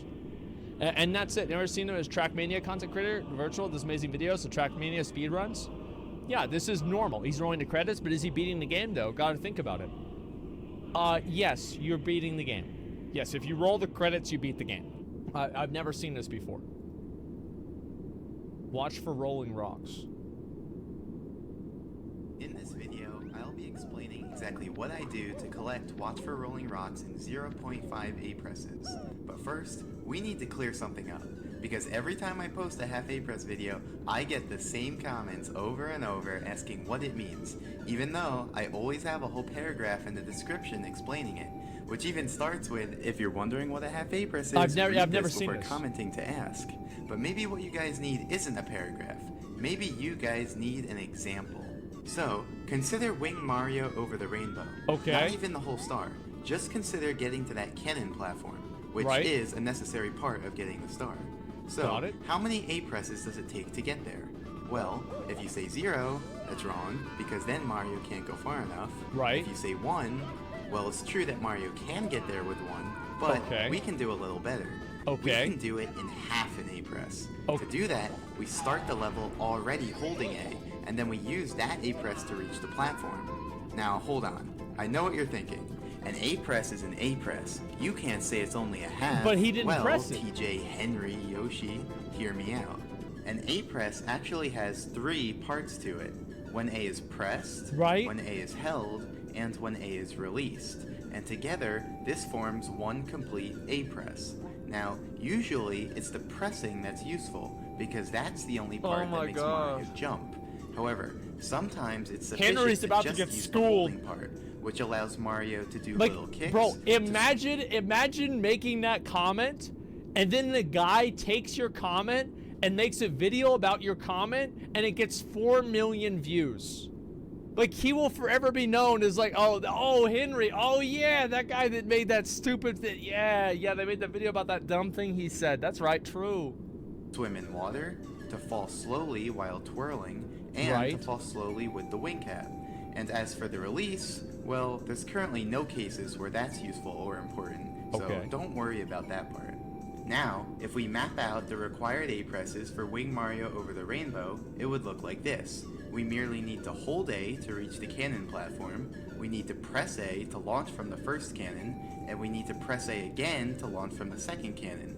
So, how many A-presses is that total? Well, it appears to be 3. Right. And if we were doing this star in isolation, then yeah, it would be 3. Of course. But in a full game 8-button challenge run, there are other A-presses that occur earlier in the run. What? Such as this A-press needed to get into the course. What? Yeah, so, yeah. if we take that A-press into consideration as well, then how many A-presses would it take? Oh, The naive answer 4? would be 4. 1 to enter the Shit. course, and the 3 within the course that we established earlier. However, we can do better. I got we wrong- can I got it actually wrong. do it in 3 by simply holding out the first A-press to be used for the half A-press, because the half A-press only required A to be held, not actually pressed. So in this fashion, Wing Mario... Bro, I feel like there's so many A's, I feel like I'm back in fucking algebra. over the rainbow only adds on an additional 2 Doing a lot of A-presses to the run, calculations. since the first A-press just leeches off of a previous A-press. So to capture this phenomenon, we call it 2.5 A-presses. On a single star basis, you'd round that up to 3, but in a full game run, you'd round it down to 2. So, in conclusion, since that first A-press counts in some contexts, but adds no additional A-presses in other contexts, we refer to it as a half A-press. So, going back to the video, you can see that I start the level with the A button already held, as indicated in the bottom left corner. Right. And so in the full game run, this A-press will just leech off of a previous one, and so it won't incur an That way you guys can see it. A-press. Okay, glad that's explained. Okay. Now, what am I doing in the video? So it's a Here, half A-press. I'm using a trick called Scuttlebug Transportation. You see, like most enemies, scuttlebugs have a home, which is just a point in 3D space, and they'll patrol a certain radius around that point. That makes sense. So, if Mario enters that radius, They'll attack. they'll lunge at him to attack. Right. But unlike most other enemies, a scuttlebug's home can change positions, because if a scuttlebug bumps into Mario, the scuttlebug's home will update to where the scuttlebug was when the collision occurred. So, by strategically luring the scuttlebug to the edge of its radius... This game, this game came out, it was for kids. By the way, this was a game for kids. This was not a game for adults. This is a game for kids, so kids can understand and, you know, play the game. And bumping into it, we can effectively transport the scuttlebug and its home. So that's what I'm doing here. Yeah, he's getting Note relocated. That we can't actually transport a scuttlebug to outside of its native room. They actually get stuck at the door. So if your dream was to bring all the scuttlebugs together for one big jamboree, I'm sorry, but it's not going to happen. Also worth noting is that scuttlebugs will actually disappear if they walk into a wall while too far below their current home. So I do have to be careful to avoid that. It's pretty weird if you've never seen it before, the light. but I'm pretty sure they did it so that if a scuttlebug jumps into a hole, it wouldn't just walk around down there. Anyway, I'm transporting the scuttlebug to the corner right below the Watch for Rolling Rock star, because next I do a trick called scuttlebug raising. What? And here's how it works. On the left, I show a bird's eye view of the scene, and on the right, I show a view from the side. Okay. Now, when Mario leaves the Rolling Rocks room, the scuttlebug deactivates. Does he reset? That's because the room and everything in it are only active when Mario's in the room, or standing in a small region right outside the door, indicated here in yellow. So, if Mario isn't in the Rolling Rocks room or in the yellow region, then the room will be completely black, and everything in the room will be invisible and won't move. Conveniently, this allows us to raise the scuttlebug by performing the following steps. First, Mario enters the scuttlebug's radius. Although the scuttlebug is invisible and can't move around, it can still turn towards Mario and activate a lunge. Then, Mario leaves the radius and the scuttlebug returns to facing its home. But what about Next, the lunge? Mario enters the yellow region to activate the scuttlebug. The scuttlebug will perform the lunge that it started, but cleverly, we have Mario exit the yellow region right when the scuttlebug is at the peak of its trajectory, thereby deactivating it so it won't fall down. And finally, since the so it's up scuttlebug in the moved air. past its home, it turns around to face its home once more. Now, we've gotten all the height we could out of the scuttlebug. So they had to reposition him. But that's no problem, because we can just activate another lunge by repeating this procedure. Activate a lunge while the scuttlebug is deactivated, reactivate the scuttlebug just for the upwards portion of its trajectory, and then repeat. As simple as so that. he's going like half and then half, like half and then half again. But why? That's what I do here, and I have a second screen to show it from the scuttlebug's perspective. Fortunately, the scuttlebug's radius isn't a sphere, but a cylinder that extends up and down infinitely. So really, no matter how high the scuttlebug gets, we can continue to enter its area to activate its lunges and move it upwards. There's no limit to how high we can raise it. Now, it's worth noting that I only activate the scuttlebug while I'm not inside its radius, so the scuttlebug will always lunge towards its home and not towards Mario. This causes the scuttlebug to effectively travel straight up above its home. But alternatively, I could have activated the Scuttlebug while inside of its radius, and in that case, the Scuttlebug would always lunge towards Mario instead of towards its home. Right. So it would actually make its way towards the door and then travel straight up from there. That would make sense. That method's actually a little faster because we wouldn't have to wait for the Scuttlebug to turn back towards its home before each activation. However, it wouldn't work for what we're doing because we need the Scuttlebug to be right next to that corner. In fact, the top of that corner has a special property which we call a misalignment. Yep. Basically, in the game's code, there's a discrepancy between the way the game handles collision checking with floors versus walls. This results in a 1x1 unit area where Mario can get under the floor without being pushed away by the walls. And if Mario's less than 79 units under a floor, he'll snap right up onto it. So that'll be important later for getting up there. Anyway, now it's time Is this to gonna build be on up the some test? speed. And I mean a lot of speed. So to get that speed, we're going to use a trick called hyperspeed walking. What? And here's how it works. There's another trick. You probably already know that there are some slopes in the game that are too steep to stand on. Right. Mario just slides off of them. Yes. But did you know that you actually can stand on these slopes if they're submerged in shallow water? In fact, the underwater portion of these slopes has a special property. If you try running uphill on them, you'll end up running backwards at an increasing speed with no upper bound. But in most circumstances, this would cause us to end up in the water before building up any real speed. We can get a little more speed by running nearly parallel to the slope, but ever so slightly uphill. But eventually the slope runs out, or we move too fast to round a corner. Yes. But there are some ways to have Mario walk while staying in place. For example, if there's a wall perpendicular to the slope, then we can use that. That allows Mario to build up quite a bit of speed before he breaks through. However, if the wall isn't perpendicular to the slope, then we end up sliding down into the water. That's because walls are really just rectangles that push Mario out perpendicularly. I knew Mario that. moves into a wall at an angle, the game will calculate his intended next position, then the wall will push that position out, and then Mario ends up having a net movement along the wall. So ultimately, he'll end up moving into the water. So, is all hope lost? Well, no, because Tyler Caney figured out that we could actually make use of the gate. You see, the bottom of the gate is a ceiling, and the game doesn't like putting Mario too close to the area right under a ceiling, because it doesn't think he fits. So, if we have Mario move backwards into the ceiling, the game will choose not to move him, so we're free to build up speed in place. But not infinite speed, because we'd end up breaking free if our speed moved past the gate. So what do? We turn to redirect our speed out of bounds. Notice that we now have enough speed so that our intended next position is past the wall and out of bounds. And since the game doesn't like placing Mario out of bounds, it doesn't move him, and instead just lets him stay in place, just like the ceiling. But unlike the ceiling, out of bounds goes on forever, so we can essentially build up as much speed as we want without having to worry about breaking free. So now I do just that. Open the gate, use the ceiling of the gate to build up some speed, so he's building and then speed redirect already? my angle out of bounds to build up the rest. Now, you're probably wondering what I'm gonna need all this speed for. After all, I do build up speed for 12 hours. But to answer that, we need to talk about parallel universes. And if you thought my other tangents were complicated, just you wait. Okay, so Mario's position is a floor. Bro, this is what a parallel universe? Where are we going? Oh my god. Oh my god, bro, it's a 12-hour trip. What is this? This is a kid's game. What the fuck? We're talking about physics.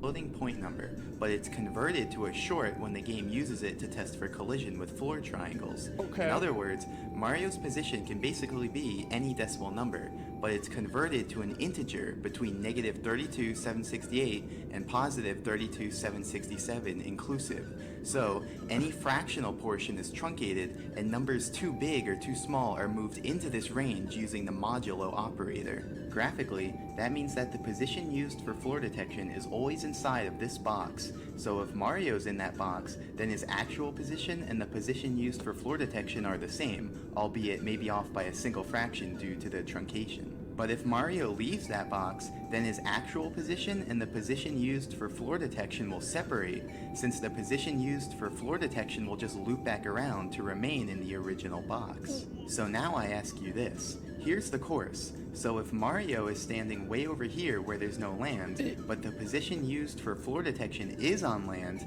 can he stand over here? Yes. The answer is yes. As far as the game sees it, Mario is in fact above land over here because the game actually checks for land over here. So, for all intents and purposes, there is essentially land over here, a copy of the original map. And this is what we call a parallel universe, or a PU. And this applies to every one of these boxes. Whoa, so there's actually a grid of nearly infinite PUs. Here is a to-scale diagram of the PU grid. As you can see, the PUs are actually pretty far apart. But I'll be taking some creative liberties and drawing them closer together for the sake of clearer visuals. Now, PUs aren't as glamorous as you might think. The graphics are only found on the original map, so the PUs are completely invisible. Furthermore, PUs have no objects, like elevators or item blocks, no enemies, no items, like coins or stars, and not even any walls. So really, it's pretty barren. Furthermore, the N64 console will actually crash if you go to a PU and let the camera follow you, but luckily, we can avoid that crash by fixing the camera in place on the original map before leaving it, though that does make it even harder to tell what's going on in the PUs. So as you just saw, you can travel to a PU if you have enough speed. So he has to go to a parallel universe with his camera locked in place and just by memory speedrun the parallel universe of the map. What is this? But it's not as simple as you might think. If you have just enough speed to reach the PU 1 over, it won't actually work.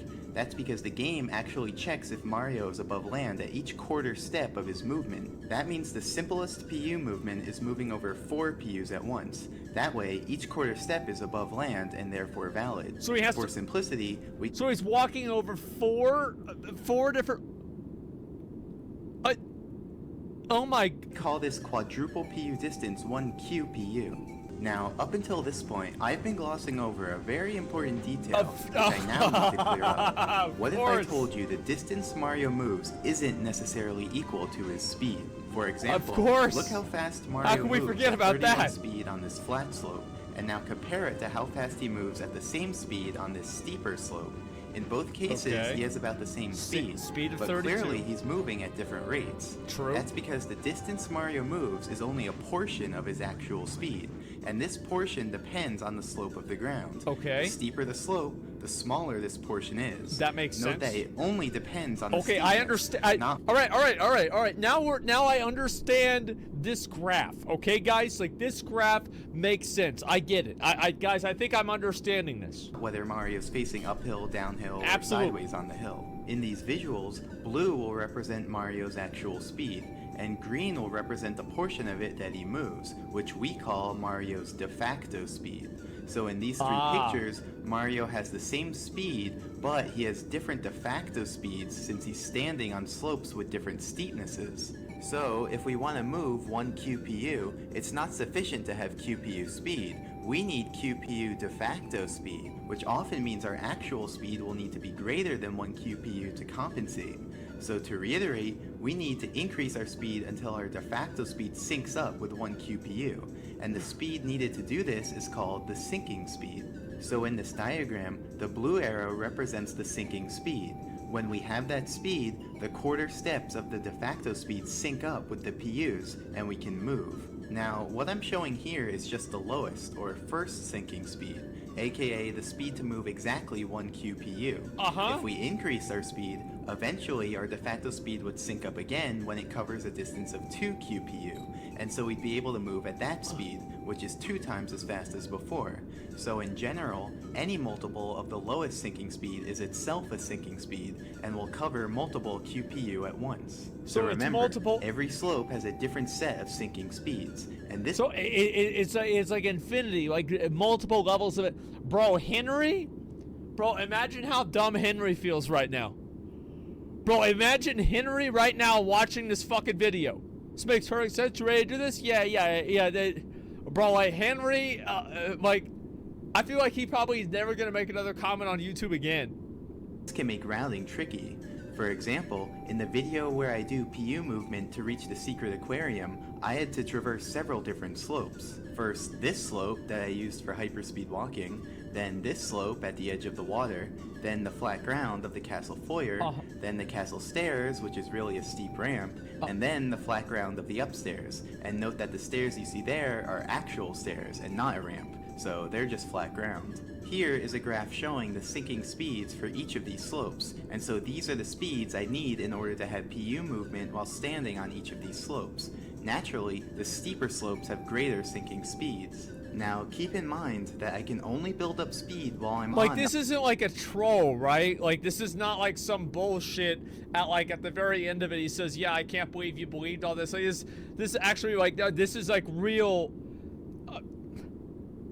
okay, so, alright, it's a real, okay, alright, it's a real thing. Got it. A hyperspeed walking slope. I was worried about that. Once I leave it, I can't generate any more speed, so my speed will only decrease from there. So to successfully perform this PU route, I better have generated enough speed to meet each slope's sinking speed in turn. For example, let's say I build up enough speed to reach the first possible sinking speed, and I use that to go to the next slope. Then I could let my speed drop until I reach this slope's sinking speed, go to the next slope, let my speed drop again until I reach this slope's sinking speed, go to the next slope, but then I have a bit of a problem. I have less than the required sinking speed and no way to gain any more. So is this route just impossible? Well, no, because these are just these slopes' first sinking speeds. But remember, any multiple of these will work as well. So now let's factor in each slope's second sinking speed as well. These speeds allow Mario to move 2 QPU at once instead of 1. So now, if I instead build up enough speed to reach the second sinking speed of that first slope, then I'll actually have enough speed to meet each sinking speed in turn and complete the route. And if that didn't work, we could have considered each slope's third sinking speed and so on until we did get it to work. However, which sinking speed we need to reach initially is kind of a big deal, because reaching that first sinking speed takes about 12 hours, and reaching that second sinking speed takes about 25 hours.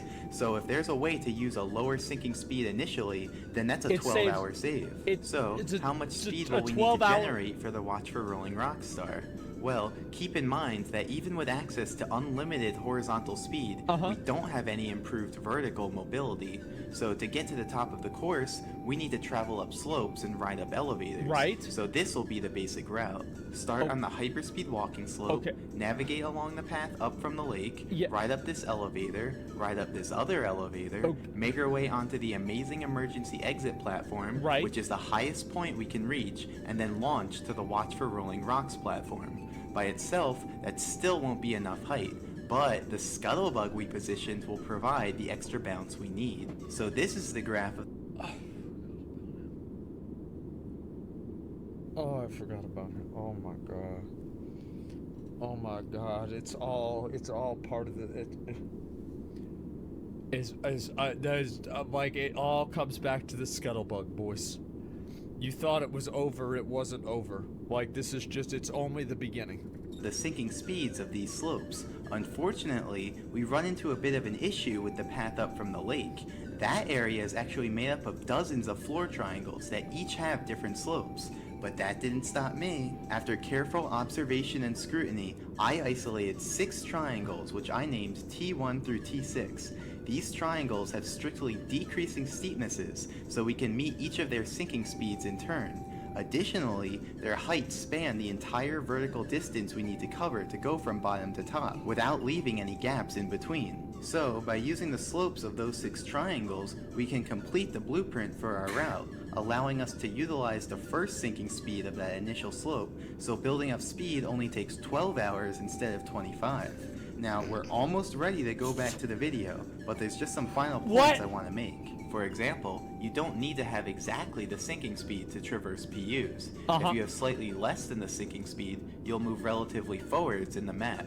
If you have slightly more than the sinking speed, you'll move relatively backwards. That makes sense. And the further you deviate from the sinking speed, the greater this relative movement will be. Yes. Additionally, if you adjust your angle slightly away from the cardinal direction, you can move relatively sideways. But keep in mind that even the smallest possible angle deviation will be magnified over the QPU distance. Yeah, and because the thus, trajectory. Mario yeah. will be sent multiple feet to the side. Now, based off what I've told you, you might think you can only travel multiples of 4 PUs at a time. Right. But that's not actually true. Why not? For example, if one of your quarter steps is out of bounds or over a ceiling, then that quarter step will be invalid. And since Mario moves up to but not include... Oh no. So he's gonna have to find an amount of parallel universes that aligns with the quarter stepping? Including the first invalid quarter step, he can in fact end up stopping prematurely at one of the quarter steps. Can't let that happen. Separately, if you change slopes during a quarter step, your de facto speed will change and you'll alter the distance of the next quarter step. And so most likely, it will no longer sync up with a PU and you'll end up stopping on the new slope. Right. Finally, for simplicity, the set of PUs that are multiples of 4 away, we call the QPU grid. And if Mario's on the QPU grid, then we say he's QPU aligned. Remember, moving a multiple of 4 PUs is easy, but moving a different amount requires special conditions like out of bounds or changing slopes. So, if you're QPU aligned, it's easy to stay that way. And if you're QPU misaligned, it's easy to stay that way as well. Now, if you become QPU misaligned, you'll need to correct that in order to return to the main map. But that can be difficult if you're not near out of bounds and your sequence of slope changes is predetermined. Right. So, managing your QPU alignment is one of the many challenges of planning a PU route. Okay, so now we're finally ready to resume the main video and watch the PU movement. Okay. Just kidding. First, I need to explain what these screens are. These extra screens will help you follow along during the PU movement. The standard view is just the view that the game shows, but since I fixed the camera on the main map to prevent the game from crashing, this screen won't tell you very much. Right. The relative view shows where I am in each PU.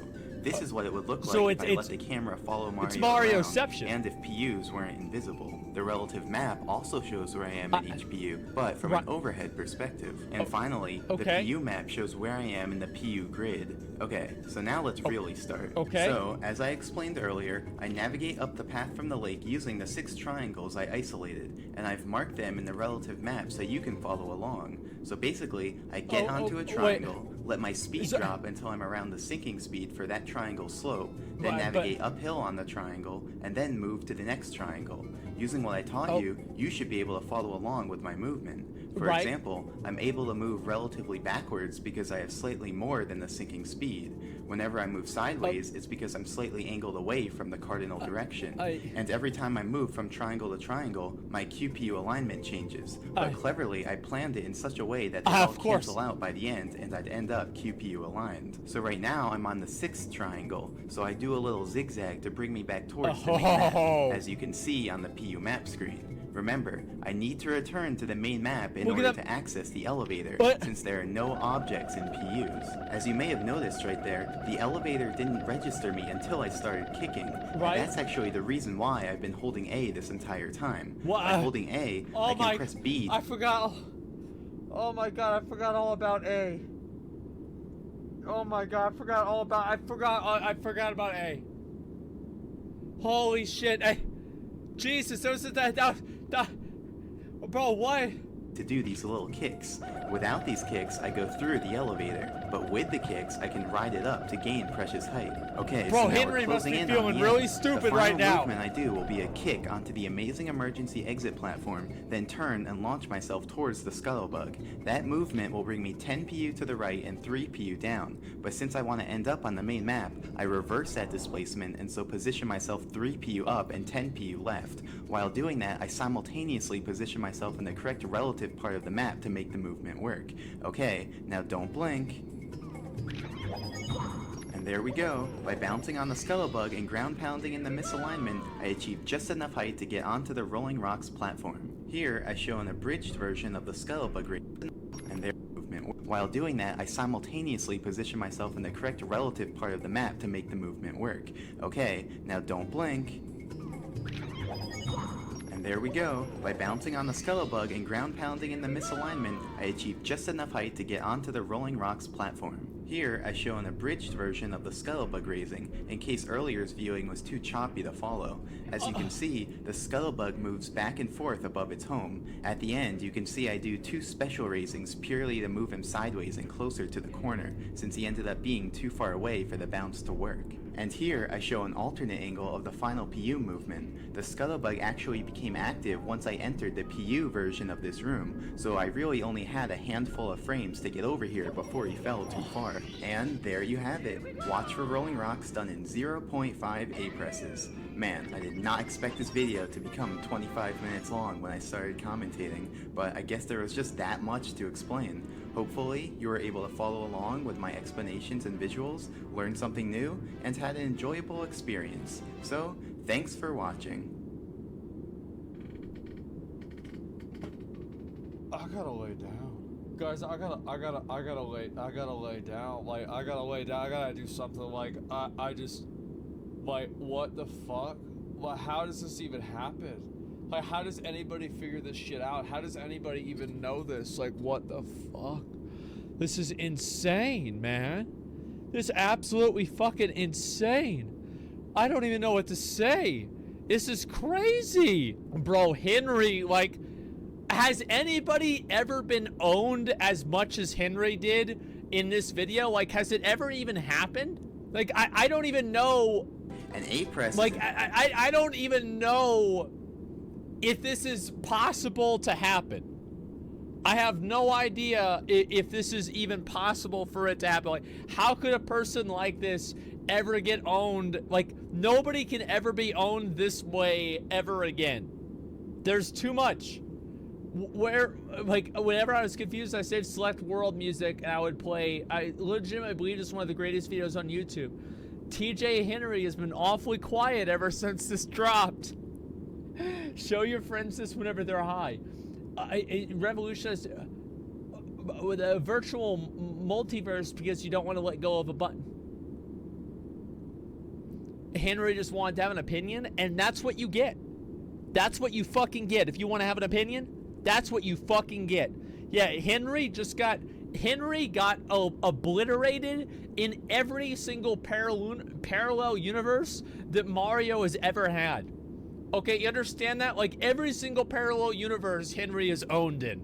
There is no parallel universe that Henry is not owned in. Like, that's it. He's done. He's finished. He's completed. Like, it's over. Like, he's obliterated in all universes. Owned in, yes, owned throughout the entire multiverse. Somebody please check on Henry. I'll link you guys this video if you need to watch it again and, you know, make sure that you didn't miss anything, okay? I know, you know, there's a lot to go through with this, so it might have been easy for you to miss a part of this, but, yeah, the QPU, yes, exactly. Look at Henry's comment. Henry didn't make a comment, did he? There he is. Oh my god. This video showcasing my comment about a half-second A-press, or a half A-press, has caused my channel to be attacked by fans of your videos, asking why I thought what I did. It's actually pretty hilarious. I had not considered that you were doing a full game run. I was wrong, and I didn't understand what that meant. Sorry for my foolishness, and thank you for showcasing just how much Super Mario 64 can be exploited to create one of the most entertaining speedruns of all time. Imagine if he said instead of that, oh, Lion Ted. Oh, there he goes again, making up the bullshit. Yeah, just like, nope, that's not, yeah, right. I'm not gonna watch this whole thing, dude, yeah. Just out of the whole thing, man, yeah, Lion Ted. Oh my god, we all make mistakes, but we can do better. Oh my god, you need to talk about parallel universes. Oh my god, I was wrong. Thank you for the information. Yes, it's like, you know what's so funny? It's like you can't even pretend like you were right. In this situation, you can't even pretend like there was a, look at the editors. You can't even pretend like there is a possibility that there's even a universe in which you could be right. There is literally no parallel universe, and it has been explained thoroughly in the video in which you are right. Oh my god. Oh my fucking god. This is unbelievable, man. Like, I love videos like that. I think they're so fucking cool. They are amazing, man. He said, yeah, I should have said, you're such a nerd, dude. Yeah, you're such a nerd, man. I bet you don't even have a girlfriend. And that was it, bro. Like, that's all it needed to be. I honestly don't even know. There's a 2-minute long, .Q5. No. This is not, like, this is a 2-minute video. I'll look at the 2-minute video. Then after that, I want to watch something else, okay? My brain is going to explode into a parallel universe. In this video, I'll be explaining exactly what I do to collect rolling rock on the rolling rocker and 0.25 A presses. But first, we need to talk about parallel universes. But first, we need to clear something up. I know what you're thinking. An A press is an A press. You can't say it's only a quarter. Well, TJ. Bro, did he really oh my god. Henry, Yoshi. Oh no. You need to update your home. A press is a press. An A press actually has one part to it. When A is pressed, and together, this forms one complete A press. So how is it 0.5? Okay, or sorry, 0.25. Now it's time to build up some speed. And I mean a lot of speed. Okay. Now, you're probably wondering what I'm gonna need all this speed for. After all, I do build up speed for 32,767 hours. But to answer that, we need to talk about TikTok clock. Okay, so a short while ago, Kaiman showed me a video on Twitch which caught my attention. I'll play you the video now. Okay, alright.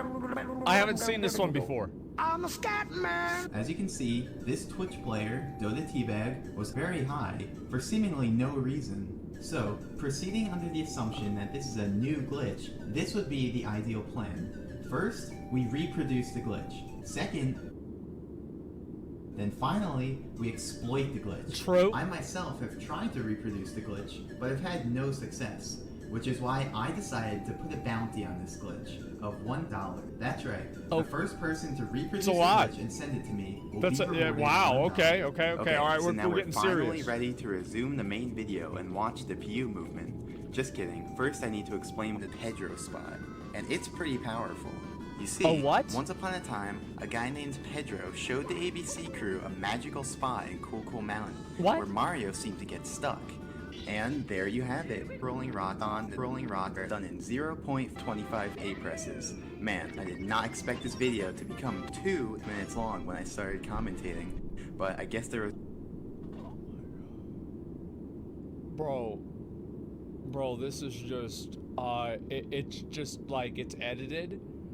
It is,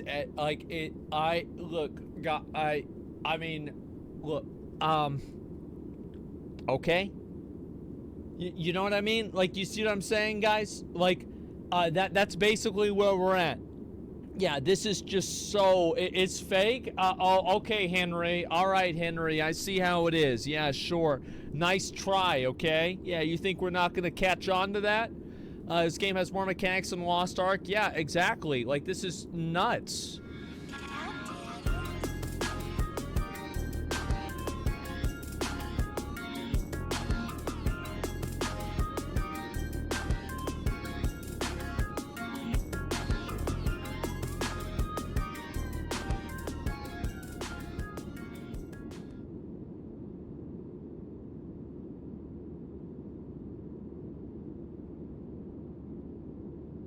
Four months ago, this video was released.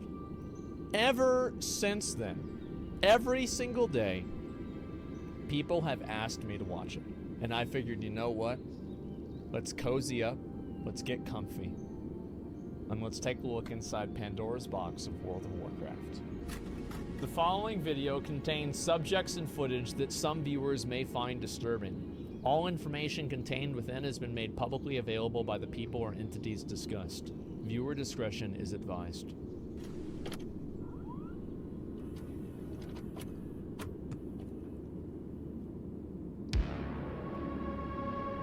Those are the good days, boys.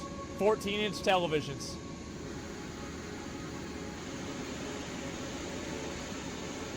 Yeah. I had one of those. Session? Sure, but the question is, does the international addiction to an internet game represent a danger? Maybe, but there is also no indication that anything can slow the explosive growth of the intoxicating game called World of Warcraft. Yep. That's how you knew it was a good game. Fox News doing documentaries.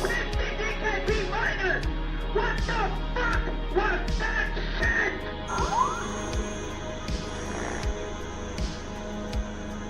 And by the way, you don't want to do that either. You think you do, but you don't.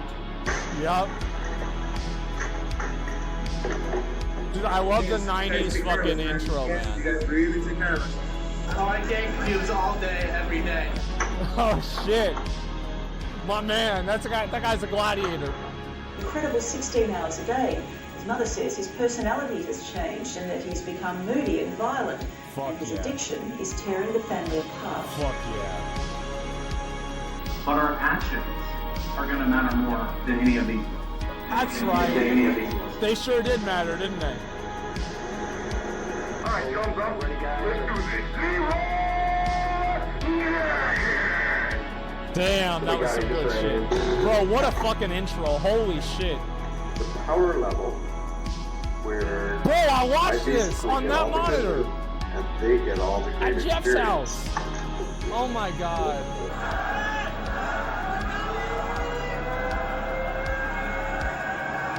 Fuck yeah,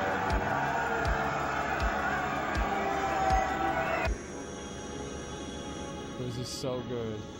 Holy shit. There it is.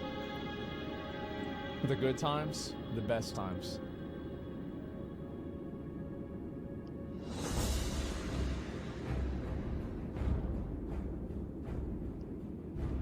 In the world of MMORPGs, you'll scarcely find anyone who hasn't heard of, if not played, the World of Warcraft. Released in 2004, it would quickly begin to make a name for itself, garnering worldwide praise for its innovation, accessibility, and the closeness to the community by its developer, Blizzard Entertainment.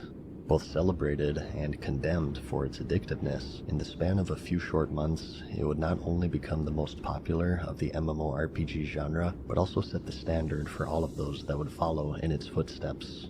Many would try, and over the course of 15 years, few would gain even a fraction of the player base of the seemingly unstoppable giant. Today, though, a much different...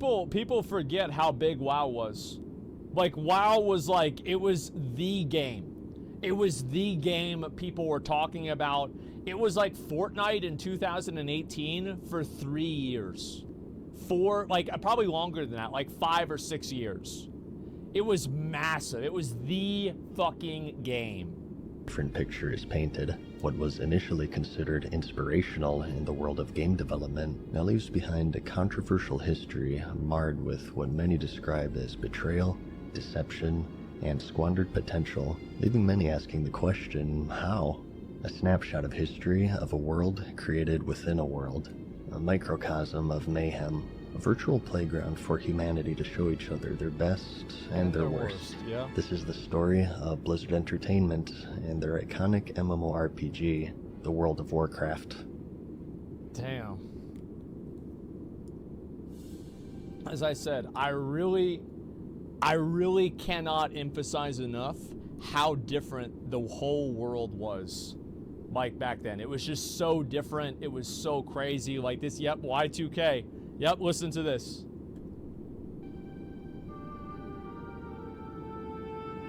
At the dawn of the new millennium, the online world was growing rapidly.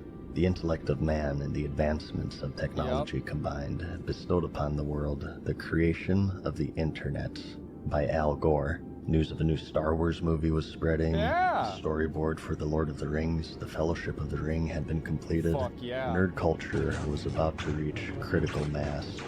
And Bill Clinton did not have sexual relations with that woman. Imagine that. So entered the massively multiplayer online role-playing game, or MMORPG for short. The creation of the first MMO can be traced all the way back to the 70s, depending on your definition and standards, as they would be text-based, though they had existed for decades. Bro, straight up, my mom played those text-based games in the 70s. Like, real shit, she actually played those all the way back then. It was only near the new millennia that they would attract a sizable player base. I actually found her notebook of all of her notes and maps that she had made. Maybe like a couple of years ago, I showed it to her. And she's like, yep, that's right. I'll have to show you guys sometime. Although varying in implementation, they all shared the central idea of an online, persistent world to be shared with players from all over the globe. A genre unique in the sense that there is no planned end, no credits rolled, nor thanks for playing. Game content would be added as long as there are players playing, and the journey would only end when the player decided that it was over. It never a concept stops. That was remarkably foreign to many at the time. In these early years, many would try their hand in breaking through the genre, and overall, it would contain a niche audience. Some were beginning to make a name for themselves though, such as Origin Systems' leap into the online persistent world with Ultima Online, an isometric fantasy good back game then. It was really good for back its then. PvP combat in particular. Mythic Entertainment, who would later develop Warhammer Online, took their shot with the Dark Age of Camelot, a third-person take on Arthurian lore mixed with Norse mythology and high fantasy. Star Wars would make their debut into the world of MMOs with the 2003 release, The Star Wars Galaxies, an MMO with a more heavy focus on community and sandbox gameplay. You know what's really kind of funny about it is it's almost like it is now, where every company is trying to go towards a metaverse, but back then they actually were, and Blizzard succeeded. Blizzard was the one whose metaverse effectively won out over everybody else. And most prolific at the time was EverQuest in 1999 by Verant Interactive and 99 Studios, decrowning the previously reigning champion, Ultima Online. Just 24 hours after launch, it would quickly become the most subscribed MMORPG and, I thought Ultima Online looked better personally. I like the aesthetics of Ultima Online more. 10,000 subscribers. Yeah, really. 10,000 was the most subscribed MMORPG at the time. It would eventually peak at over 500,000 years after its launch. Holy but shit, as I didn't know history has that. shown, this would yet be a fraction of the potential that was hidden within the genre. Wow. A potential that had yet to be realized. That's a lot.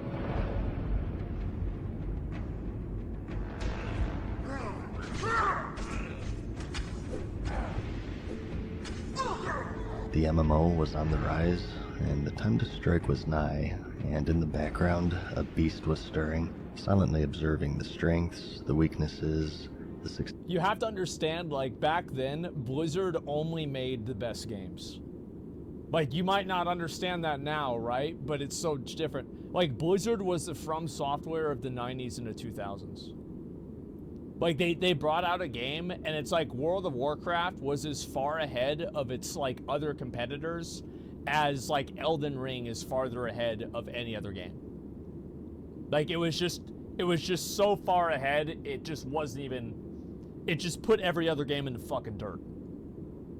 Successes and the failures of the then relatively unexplored genre. Blizzard at this point already had established themselves as innovators with their Diablo, StarCraft, and Warcraft series, the latter being a real-time strategy game set in a fantasy world of orcs, I played this shit all the time. magic, and adventure, and having seen the success of other fantasy-based games such as EverQuest, the table was set. After halting development on an abandoned project, a small team of developers were left in... That's Metzen right there. That right there is fucking Metzen. limbo and were searching for inspiration on their next game. They had the IP, they had the funding, and most importantly, the timing. The boys, all the boys. September 2nd, 2001. Long before Blizzard was big enough to hold their own convention, they held a panel at London's European Computer Trade Show, and it was then that the public for the first time saw the world of Warcraft. Yep. It just looks so much better than all the other old games. Like, it was just so far above, like, holy shit. Look at that. They made it clear this was not the sequel to the popular RTS series at the time, but rather something completely different. Players would transition from controlling pre-made heroes and progressing through a campaign to creating their own heroes and making their own stories. The game would be multiplayer on a... Well, they kind of had this actually in Warcraft 3. Do you guys remember that in the Frozen Throne? You had like that campaign for Rexxar, and like Rexxar was just by himself, and you would just like send him around on different missions and shit. And I remember whenever World of Warcraft came out, and I was like, well, what kind of game is this? And like Zach told me, he's like, yo, it's like, remember back like the Rexxar campaign in Warcraft 3? I'm like, oh, really? He's like, yeah, but that's like the whole game. I'm like, oh, it's so badass. Like, that's what it was, yeah. Founding of Dirge. I don't remember what it was called, but yeah, that was the first foray into it that they made. Massive scale, bringing together fans of not only the Warcraft series, but of MMOs as a whole. The reaction, however, was mixed. Some waited with eager anticipation, trying to imagine their beloved series making its leap into the massively multiplayer setting, and many were upset at the abrupt change of focus, preferring Blizzard to concentrate on what was... I just want you guys to see this, just so you can know that there's nothing that has ever changed. Okay? It doesn't matter, like, he knew he was 20 years ahead of his time. Yeah, it's always the way it's been. On what was proven to work, instead of taking a gamble into unfettered territory. The idea of paying a monthly fee to continue playing was a hard pill to swallow at the time. It was, bro. Like, I'm telling you, $15 a month, man. Like, $15 a month is like $25 or $30 a month nowadays. Like, 15 bucks, like, I would get allowance of like maybe 20 or 25. I don't remember exactly what it was. And like, it still is, but bro, like back then it was even more. Like, that's all I'm saying. Like, it was even more. Yeah, it's like $49. It's a lot of fucking money to play it, to play the game back then. It really was. Like, that's why I didn't. How do I report a GM? Especially by Blizzard fans who had grown accustomed to the one-time purchase models set standard by the company. Work would continue on the project, however, and the very first interview would be claimed by the Computer Gaming World magazine. By this time, EverQuest was the clear reigning champion, but the genre as a whole had one fatal flaw, and that's the learning curve. XP loss, gear loss, and even permanent character death were commonplace in nearly every game of the genre. That's right, because fuck that. I don't want to be this guy, alright? Like, I want to be able to play the game and relax, you know? Yeah, you get your shit fucked up.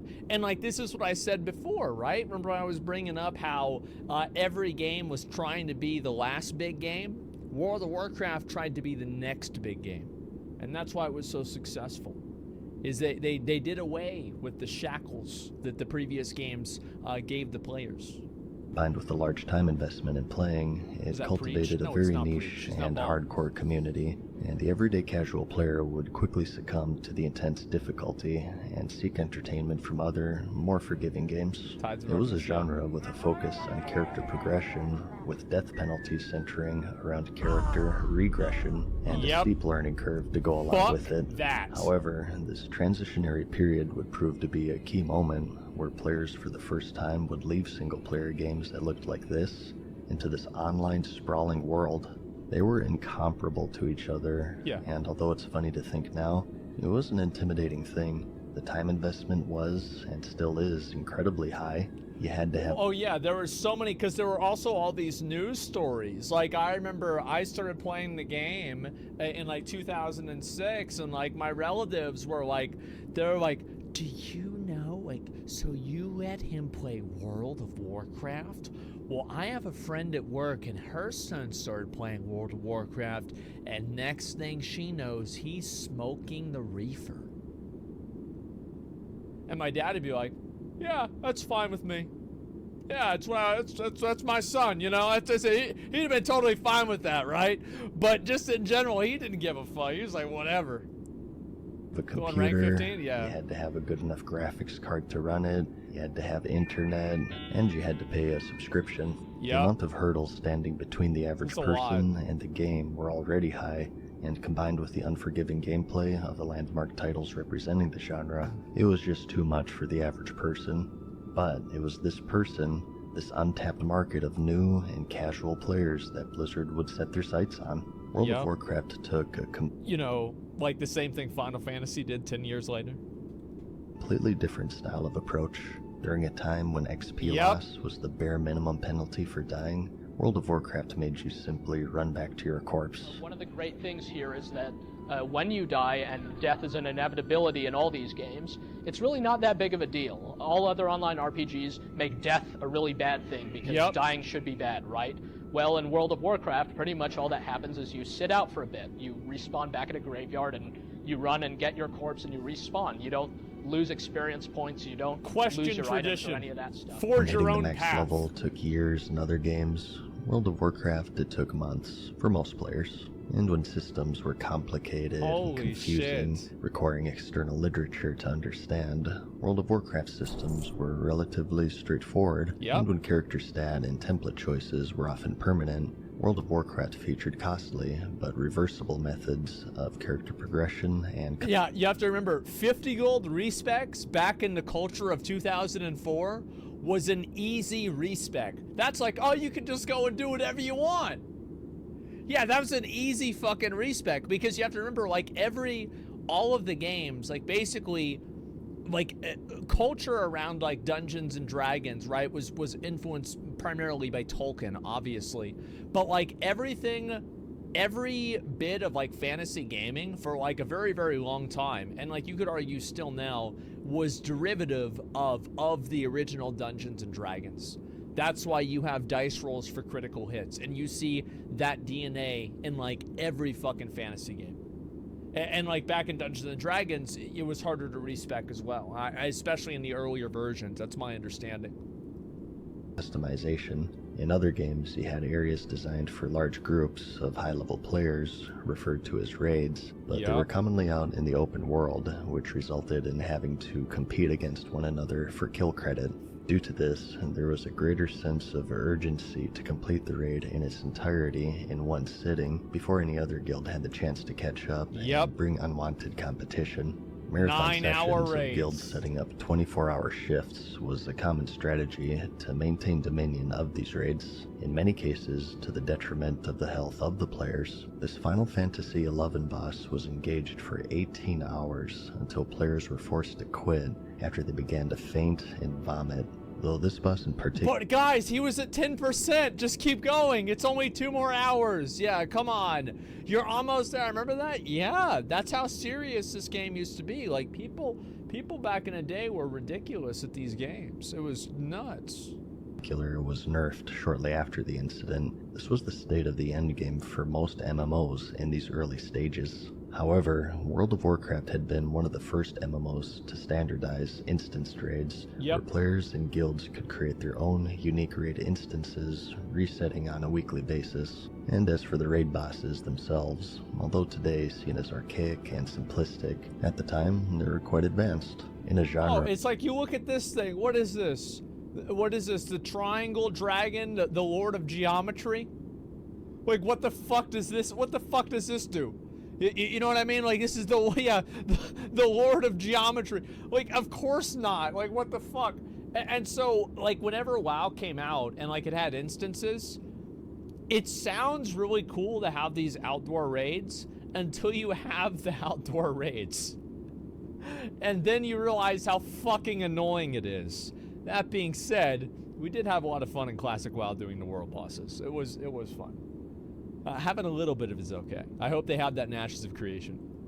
Where raid bosses boiled down to having a unique name with a higher health pool and increased damage, World of Warcraft would add unique, and often at the time, complex mechanics that required teamwork and thought to overcome, which in turn would become one of the game's major selling points. The worlds had NPCs, but were commonly static, whereas the world of Azeroth felt more alive with dynamic NPCs going about their daily lives. Simply put, what it didn't invent, it improved. MMO. And that's the thing, is like, yeah, back then there were just characters that just sat around. Like, so many of the things that you take for granted now, like, for example, like in New World, there's no loading screens whenever you're running around in New World.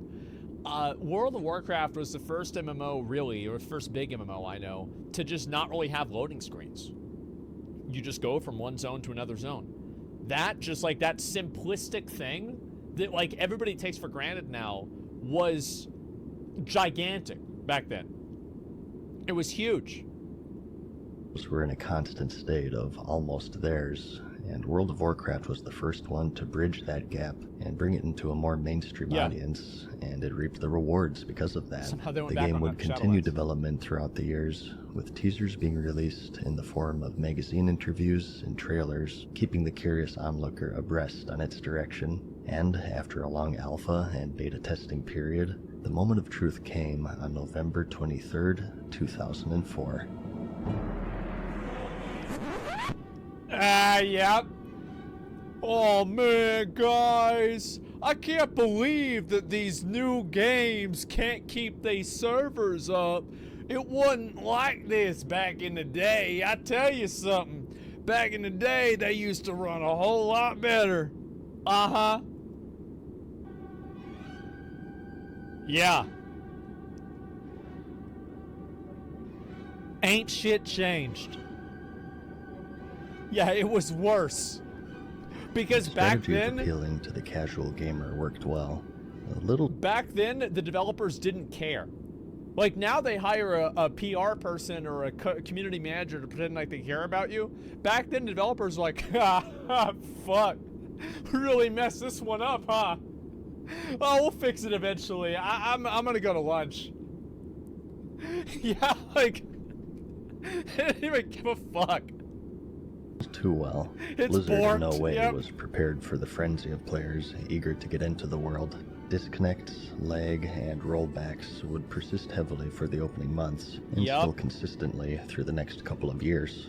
Forums daily would be filled with outrage, demands for a refund, and even threats of lawsuits. The miraculous thing about it, though, is that it didn't even seem to slow its growth.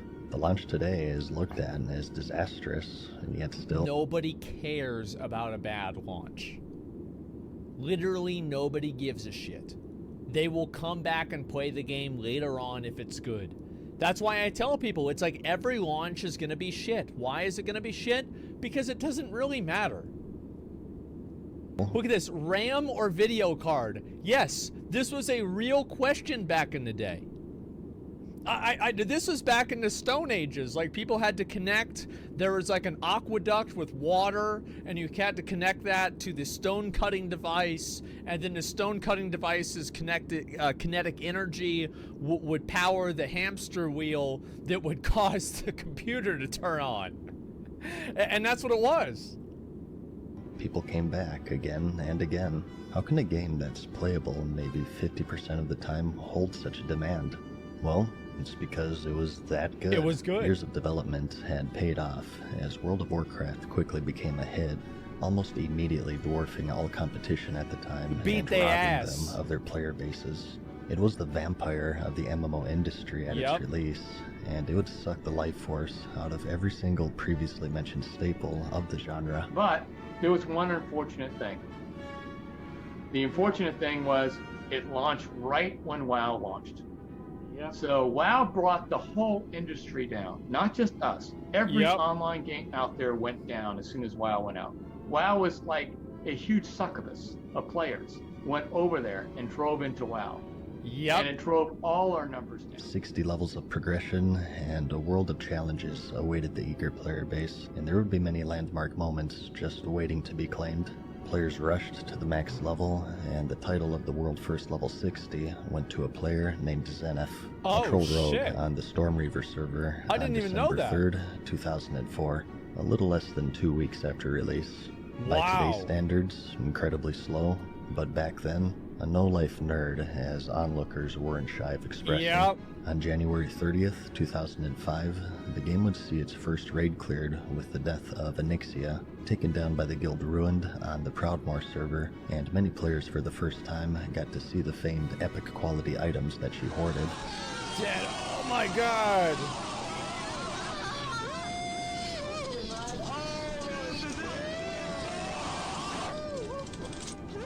Blizzard would spend the following years perfecting their craft. As their subscriber base increased, so too did their budget, and more servers would quickly be added to support the booming player base. New patches would not only release new raid tiers, but also systems, items, and much more. And it was a lot of the shit. Same year, the subscriber base would see its biggest surge for the next decade. It was fucking insane, man. Okay, guys, these eggs have given us a lot of trouble in the past. Does anybody need Oh no! One of the earliest videos to go viral in the World of Warcraft was created by the guild Pals for Life. Yep. The guild was strategizing on how to clear out a particularly tricky room in the upper Blackrock Spire raid. I think it's a pretty good plan, and we should be able to pull it off this time. What do you think, Abdul? Can you give me a number crunch real quick? Yeah, give me a sec. I'm coming up with 32.33, repeating, of course. People still use that. Survival. They still use that meme. It's a lot better than we usually do. Alright, thumbs up. Ready, guys? Let's do this. Oh my god, he just ran in. Yep. Save him. Oh, geez, stick to the plane. Oh, Jesus. Let's go, let's go.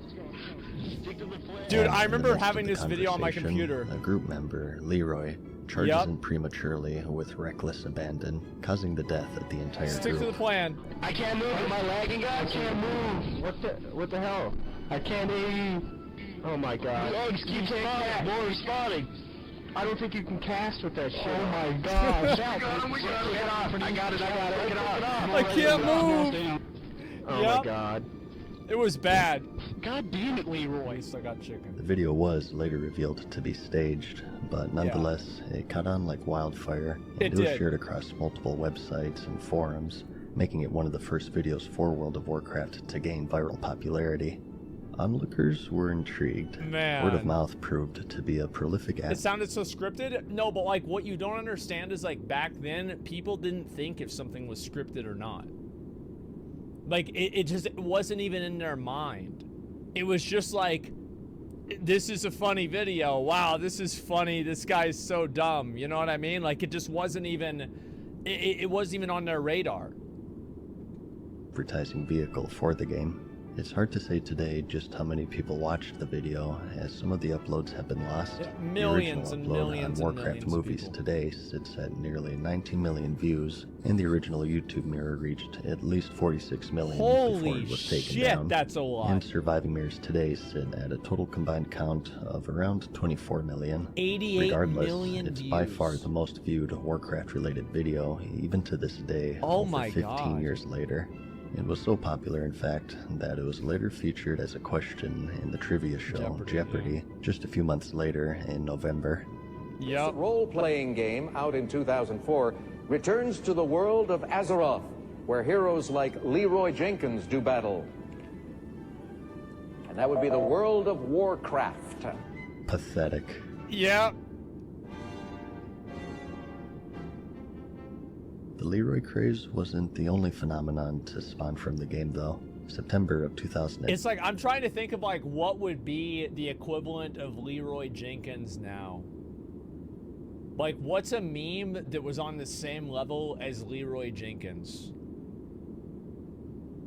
Gangnam Style? Let me solo her? No, it's kind of like, I don't know. Harambe? Yeah, it was, yes. I think that's a great example. Harambe, it was as prevalent as Harambe. Exactly, and isn't that scary? It was as prevalent as Harambe. 5 saw the release of the Zul'Gurub raid, the final encounter of which was a boss named Hakar. Oh, I know had that an guy. ability called Corrupted He's an Blood, asshole. which dealt some damage to a player, and if they were to stand too close to another, it would spread to that person. In a contained environment, it's just another raid mechanic. That is, until one player, intentionally or otherwise, managed to create a virtual pandemic that spread across every single server. The mechanic had one fatal flaw. By getting a pet companion afflicted with the disease and then dismissing it, it would persist when the pet is summoned once more. This person did just that, but in a crowded area, and spread the affliction to every nearby player and NPC, and as long as there were living hosts, There was no escape. I love how this is exactly what happened with COVID. Like, this is exactly what happened. Is like they never really got rid of it. Like, because it wasn't like, oh, the people would just like, they would, you know, they would stay by themselves. Nope, they just run around and, you know, it just kept happening. Entire cities became infected It was by real. the plague.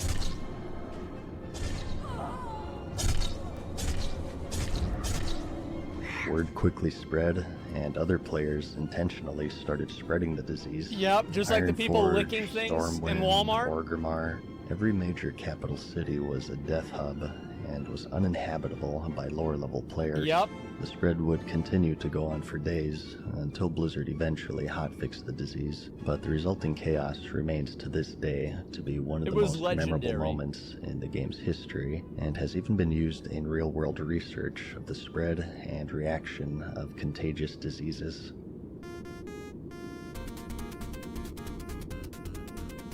It's real easy to be an asshole behind a keyboard and get away with it. Shows just how well shit clings to the asshole. Example, Achira and his band of dingleberries. You are added to the to be camped list. Congratulations, you have stooped lower than any other guild in MMO history.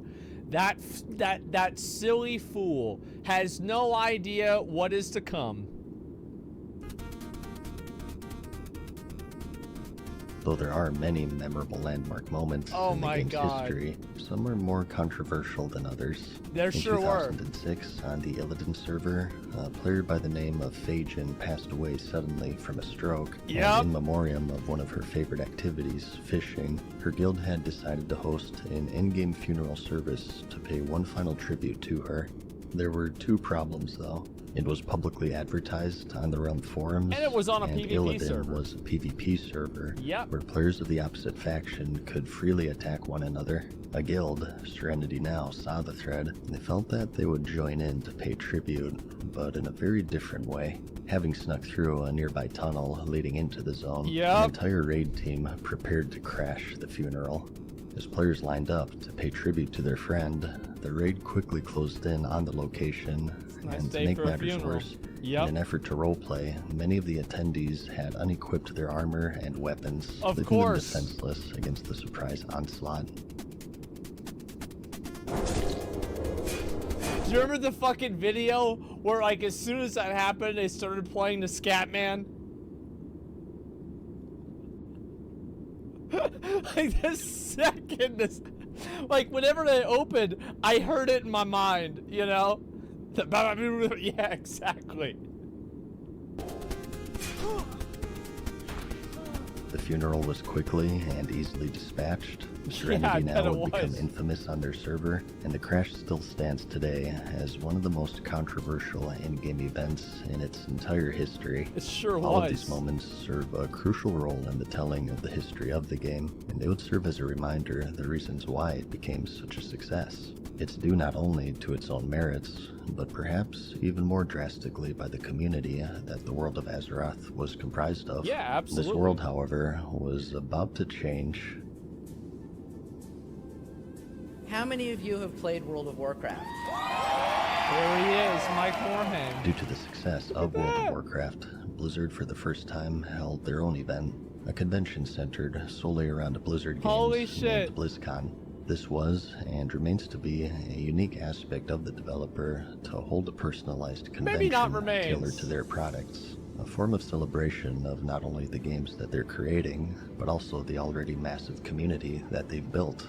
The strong focus on the community would be something that Blizzard would become known for, and it created a loyalty of sorts from the players. It was, like, you were, like, there were people that, like, for example, whenever Diablo 3 came out, everybody that played WoW, a lot of my friends, we all just went over and played Diablo 3. It's a Blizzard game, right? Whenever Overwatch came out, we all just went over and we played Overwatch. Why? I mean, it's a Blizzard game. Of course we're going to play it. StarCraft 2 comes out, yeah, we're going to play Blizzard game. Yeah, absolutely. And, like, you have to think about how fucking ridiculous it was that this company was so popular and so well liked that they could have set up. And this is like also, by the way, like nowadays we have other companies that do things like this. We have like, you know, FanFest for Final Fantasy. We have the Witcher convention that they did recently too. But back then, like, this was unheard of. This company was so popular, this was so big, that people would travel all around the world and all around the country to come together and celebrate how much they love the games.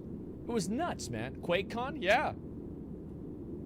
Yeah, ExileCon? Yeah, there's a lot of them. BlizzCon was one of the originals. It felt like it was more than a game. It was a community of people sharing their combined love and passion for the worlds that they created. You guys take care of us, man. You guys really take care of us. Diablo, StarCraft, Warcraft. Fans from around the world would plan vacations around it. Yep. Longtime friends and guildmates would meet each other in person for the first time. And BlizzCon as a whole would become a very crucial part of Blizzard's identity from this point forward. Oh, it sure was. The very first convention, held in October of 2005, a bombshell announcement was unveiled. The World of Warcraft is about to get bigger with the release of its first expansion, the Burning Crusade.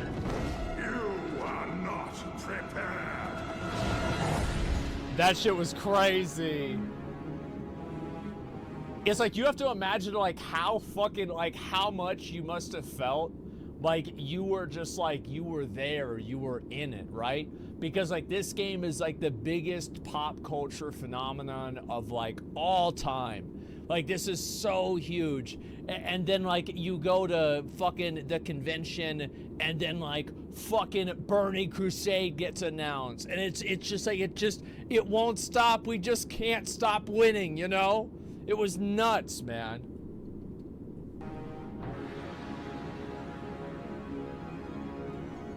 The expansion boasted what players had come to expect from the World of Warcraft and more. They would step into the world of the Outland and progress through 10 more character levels, new zones, talents, dungeons, spells, raids, races, a profession, a new PvP system, and much more. It would add on to and improve in just about every aspect of the game. It did. But it's still 2005, and there's a lot of game left to conquer before players began worrying about their foray into the Outland. There were dragons to kill and DKP to acquire. DKP, Dragon Kill points. Groups got left, even groups got right. That means 1, 3, 5, 7 left, 2, 4, 6, 8 right. Oh god. In the game, you had casual, hardcore, and everything in between. And there were some who took it even further beyond. No reason to lose main tank, and I am blaming you, because I blame myself. I can fucking do it. Everyone can do it. Do it right. This is bullshit. Videos of more. He's not wrong. You understand? They're wiping on Magmadar. Like, he's actually right. Like, yeah, what do you mean, like, you can't do it? It's Magmadar. Get up and fucking figure it out. Serious or angry nature Get out of the would fire, start to spring up at this point. Those of raid leaders chewing out members for failing and properly performing the mechanics of a boss fight. Yep. Well, Crush him was fair than turret. who the fuck was that? Crush him? What the fuck? Whelps, left side, even side, many whelps. Now handle it. Fuck! The most prolific of which being Just like the pause. Fuck. Oh my god, man. It was just so good. And like these people, by the way, these people weren't like, this wasn't like a put on. Like they did this for free. Like this was actually how they acted. This is actually how they talk and everything. dives, the raid leader of the guild, Wipe Club. Onyxia at this point had been slain by numerous guilds, and after some unsuccessful attempts, one of the members decided to record what would later become one of the biggest meltdowns in history, the Onyxia wipe animation. That's a fucking 50 DKP minus! You have to think that, like, that meme is still used. Like, people still use 50 DKP minus, and, like, that has become a gaming meme in general. An internet meme, period. It is a timeless meme. What the fuck was that shit? Much like Leroy, the animation would quickly become popular. Yep. And it highlighted the frustrating side of coordinating. There are people that 40 use that, people don't even know and what it clearing means. the challenging raids. Don't play like you're just fucking going through the motions. You'll get your goddamn loot eventually. Just, oh, damn it! Yep. Fucking bullshit! True, Yeah, and, I know, and right? you know what that was, right? That's like the fucking, you know, the little fucking gray mics on a stand with like the little circular platform that you buy at Circuit City for $19.99. He just knocked that shit over right there. Yep, I have one. Yep, I had the headset, so I was good. Well, we're all gonna get attacked because we have no warlock here. Nice job, you fucking idiot! True. Hey, shut the fuck up! You stupid fuck! Is that Ragnaros? These videos would paint players in a much less flattering light, as yeah, many dude. people would become so obsessed that they would shirk real-life responsibilities Yep. and fall out of contact with friends, quit work or school, Hell yeah. and in the most extreme cases cause harm to themselves Damn. or others. In Korea of June of 2005, the 4-month-old child of a couple would suffocate when left unsupervised for several hours as the parents were playing World of Warcraft in an internet. See, like, I hate whenever these articles like this comes out, like it's actually the game's fault. Like, this is the game's fault that this happened. Not exactly. Unsupervised It's for so several hours disingenuous. as the parents were playing World of Warcraft in an internet cafe. The phrase World of Warcrack was coined, Yep. shedding light on the dark side of video game addiction, Fuck yeah, particularly that of MMOs and the consequences of obsession, something that the media was not shy of reporting, Oh, as yeah. World of Warcraft, due to its popularity, would find itself at the center of this war against video game addiction. Hell games. yeah. He's playing them an incredible 16 hours a day. His mother says his personality has changed and that he's become moody and violent. Bro, like, imagine playing 16 hours a day, you don't even have T1. Bro, like, I mean, for real, like, how do you not have T1 at 16 hours a day? Like, Jesus, man, like, you gotta up your numbers up, man. Like, what are you doing? His addiction is tearing the family apart. To many, it was more than a game. Oh, we watched it was a this one. virtual life with a graphical interface. It attracted people from all walks of life and Yep. blended them together in the chaos of this online world. News of the Burning Crusade remained to be scarce, as it was still under NDA in the Friends and Family Alpha. A blog post teasing new features would be shared scarcely, but otherwise, it was still largely a mystery outside of what was shared at the 2005 BlizzCon. The excitement was palpable. This was the and original players Dark from Portal. all over the world That's what it couldn't used wait to to look get like into the Outland. before the, beta test for the Burning expansion Crusade. started not too long after, as players got to discover and explore its features, and shortly after, World of Warcraft would become the focus of the cartoon series South Park, with their Make Love, Not Warcraft episode. I remember I watched this episode with my dad at his house whenever it came out. We watched it on television. Because we would watch South Park every time it would come out, right? And so we just watched this one. Yeah, I remember this so well. It was so fucking good. I remember I put a link to this on my MySpace page back whenever it came out. The episode detailed the boys' fight against a hacker antagonist. It's a good and time. their struggle with video game addiction.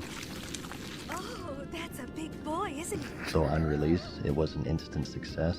Many years later, series co-creator Trey Yep. Parker detailed his worries with the episode, revealing that he even tried to get it pulled as he feared that it simply wasn't funny. But And it was it was the best one of all time. It got voted best one of all time. And also, I remember what I loved about it the most is that all of the everything that they were using in the game were actually like real items. It wasn't just like some bullshit. They actually used real items. Besides Sword of a Thousand Crews, which was hungry and cold. Besides that, it was all the actual items. as history has shown, the episode would become an minus the sword. instant success. And despite the fact that the series at this point now has over 300 episodes, it remains to be one of their most popular to this day. Yep. Looks like you're about to get pwned.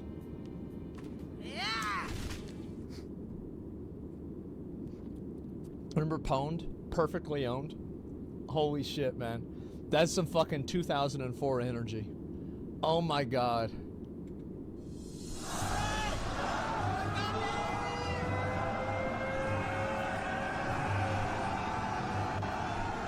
Yep. January 16th finally came, and it marked the Midnight beginning releases, of a new boys. era, the official end of vanilla World of Warcraft. People lined up outside of stores and tents in the freezing cold, launch parties were held, and the community was stronger than ever and pulled together with their one shared trait, their fear of women. Their Both. Yes, exactly. No, it was that was what was like. I remember my mom and I. We went there at the midnight release from Burning Crusade because we pre-ordered the game. So back then, pre-ordering a game, the reason why you would pre-order was so the like GameStop or EB Games or Best Buy or wherever you were getting it from knew how many copies to stock, because they'd have it was basically like you could go there whenever the game was out, and you could be like guaranteed that you would get your game if you had a pre-order. So my mom and I, we pre-ordered the game, and I remember we waited, it was at fucking Steak and Shake, and we waited there, and like we drove by the fucking, what was it? The GameStop. And then we were just talking about, we were talking about going to the Dark Portal because we were both 60 by then, right? And then we look over and it's like 11:45 and there's like a fucking million people there. And so we rush over and I got my copy of Burning Crusade with my mom the night of BC release, man. And it was the same day that I don't have it up right now because I think it's in a wash. It's the night that I got her to buy me that shirt, the Burning Crusade shirt, man. Yeah. I was like, you know what? Can you buy me this shirt too? She's like, yep. I go home, I play that shit all night. I wake up the next day, I swear to God, was a snow day. I swear to fucking God, the next day was a snow day. I stayed home, played the game all day. Of love for the game. At this point, it had amassed roughly 8 million subscribers by the expansion's release, never once reporting a loss, and holding on to the lion's share of the market.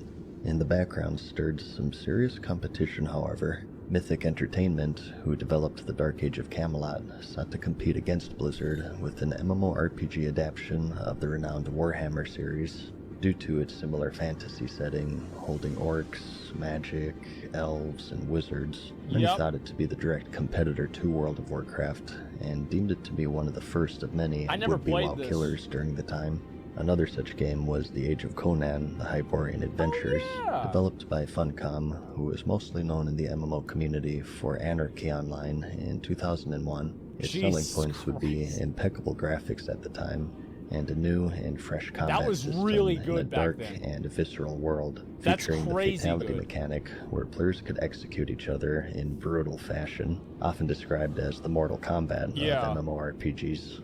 And The Lord of the Rings Online by Turbine was also in development, an MMO of one of the most celebrated franchises in nerd culture history, certainly posed as a serious threat to Blizzard at the time.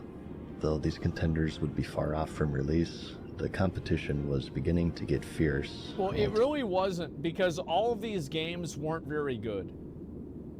Like, WoW just played so much better than these other games. Like, it just really wasn't even a competition. It was so far ahead. To stave them off, the Burning Crusade had to be as exceptional as its predecessor. Months and months of doomsaying was put to the test. Did the Burning Crusade kill the World of Warcraft? Of course, the answer is no. The expansion was a major success, and the subscription base rose even more rapidly as players explored the dangerous reaches of the Outland. The classes evolved, and the gap between them was lessened, while still retaining the features that made them special. The raids were more challenging, the bosses more complex, and offering more to conquer to the ever-growing subscriber base. Burning Crusade was basically just a better version of the game. Like, there were some things that vanilla was better with. Like, I think world building in vanilla was better, and there were some other advantages of vanilla WoW. But Burning Crusade, for pretty much all end-game activities, was just an improvement on the game. And the raiding scene itself proved to be even more difficult for players than what they had encountered in the base game, with many lists today naming a plethora of Burning Crusade bosses one of the best bosses as the hardest in the game's history, even over 14 years later, with some of them going unkilled by 99% of the player base until Blizzard intervened themselves to make them easier.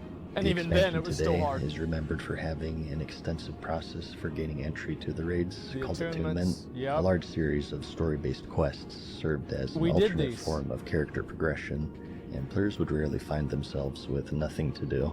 The PvP system had evolved to be more competitive with the new arena mode, where players create custom teams and battle in small skill matches to the death, setting the stage for future competitive events in Blizzard's attempt to gain a foothold into the growing esports scene. The Alliance, for the first time, got to experience a new class to them, the Shaman, and for the Horde, the Paladin, both with 2 new races added to the game, the Draenei and the Blood Elf. 5-man dungeons rose back to the forefront with the advent of the more challenging heroic difficulty. The expansion was packed with features and upgrades in its design. It was stands as one of insane. Blizzard's most critically acclaimed releases, even to this day. The Lord of the Rings also saw its release in 2007 to serve as competition for World of Warcraft, and although receiving favorable... This was such dog shit. Like, I mean, really, it was just such absolute fucking dog shit compared to WoW. Like, I'm sorry, but like, WoW was just so far above it in terms of like combat and playability. It was just not even remotely close. Like, it was just, yeah, I don't care. Like, it looked just, the thing is, like, every other game looked like it came from 1999. That was the way I feel. Like, yeah, it looked like it came from 1999. And like, WoW was the first game that like really looked like next gen at the time. Reviews at the time, it couldn't compare to the size and scope of WoW, No. selling under 200,000 copies in the first months of release, Yep. and dwindling shortly thereafter. The game does still run today, supported by a niche community, and is hovering around 40,000 active players at the time of this video. Better than So, New World. The Burning Crusade pressed on, undaunted, and in the following BlizzCon in August, the next expansion, The Wrath of the Lich King, was announced. So he missed something here. Wrath of the Lich King was not announced, it was leaked. And the guy, whenever he announced Wrath of the Lich King, said, for anybody who already knows what this is, your account is getting banned. Like, they straight up made a joke about it, and then they announced Wrath of the Lich King.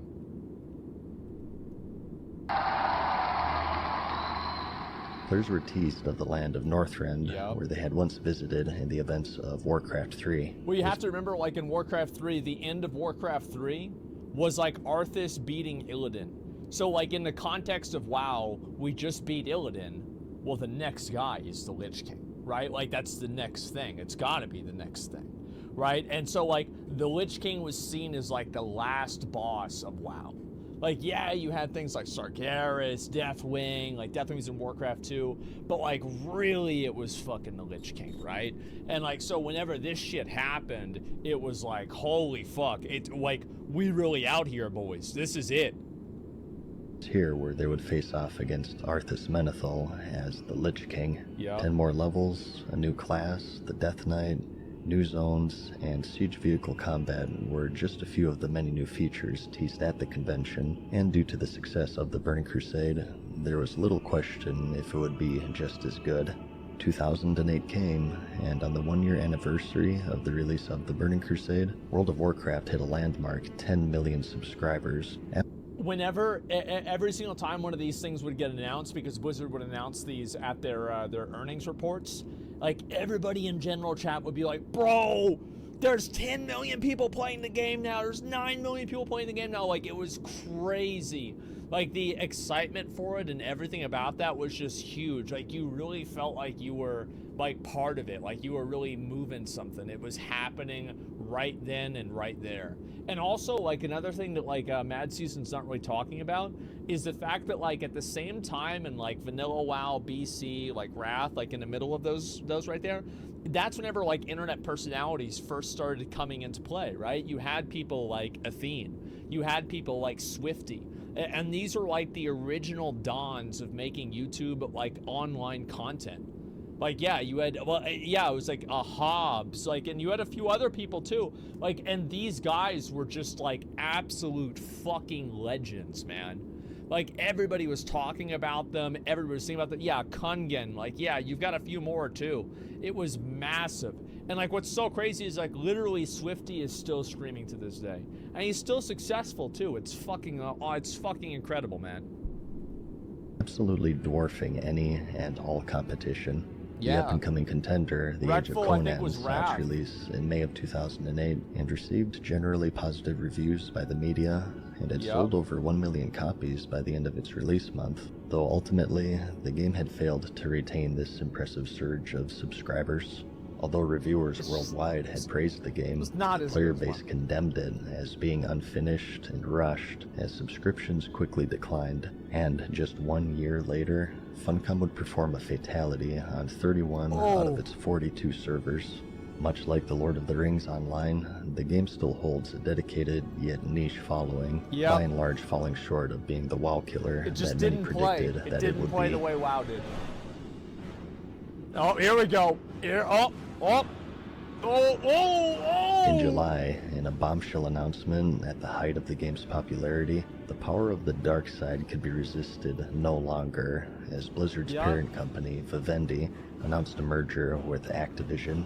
Already having gained a reputation for excessive monetization and driving franchises and developers to an early grave, many were dismayed at the news, Rip fearing that the Blizzard. same would become true for their beloved franchises, including the World of Warcraft. Along with EA, they would gain the reputation of exploiting the player base to the fullest extent, and Some things never change. Spearheads today one of the largest focus on cash shops and pay-to-win game design, and just 1 year later, in September of 2009, Activision Blizzard would release the paid faction change service, and 1 month after that, the paid race change service, along with in-game collectible pets. I'm so glad that, like, Mad Season actually puts this into perspective. Because this shit happened right after this fucking merger, man. And nobody seemed to realize this. Yeah, it happened right then. These services were seen by many as an affront on the integrity of the game, and although not That's terribly what I said. impactful by themselves, it was believed that they would serve as a gateway for more damaging paid services what to I be said. introduced later. In September of 2008, the release date for the Wrath of the Lich King expansion became set in stone for November. Nobody of the wanted same to year. listen. Just as it was back in 2006, the clock began ticking for players to finish their activities in the Burning Crusade before the content was made to be irrelevant, and due to the difficulty of the raiding scene in general, they had their hands full. There was quite a long drought between the final patch of the Burning Crusade and the launch of Wrath, nearly 8 months, but players didn't seem to mind Nobody gave a fuck because there was always more content to do. There were so many, like, you had to do, like, fucking Kara, Gruul. You didn't really have to do Mag. You didn't really have to do Gruul either, really.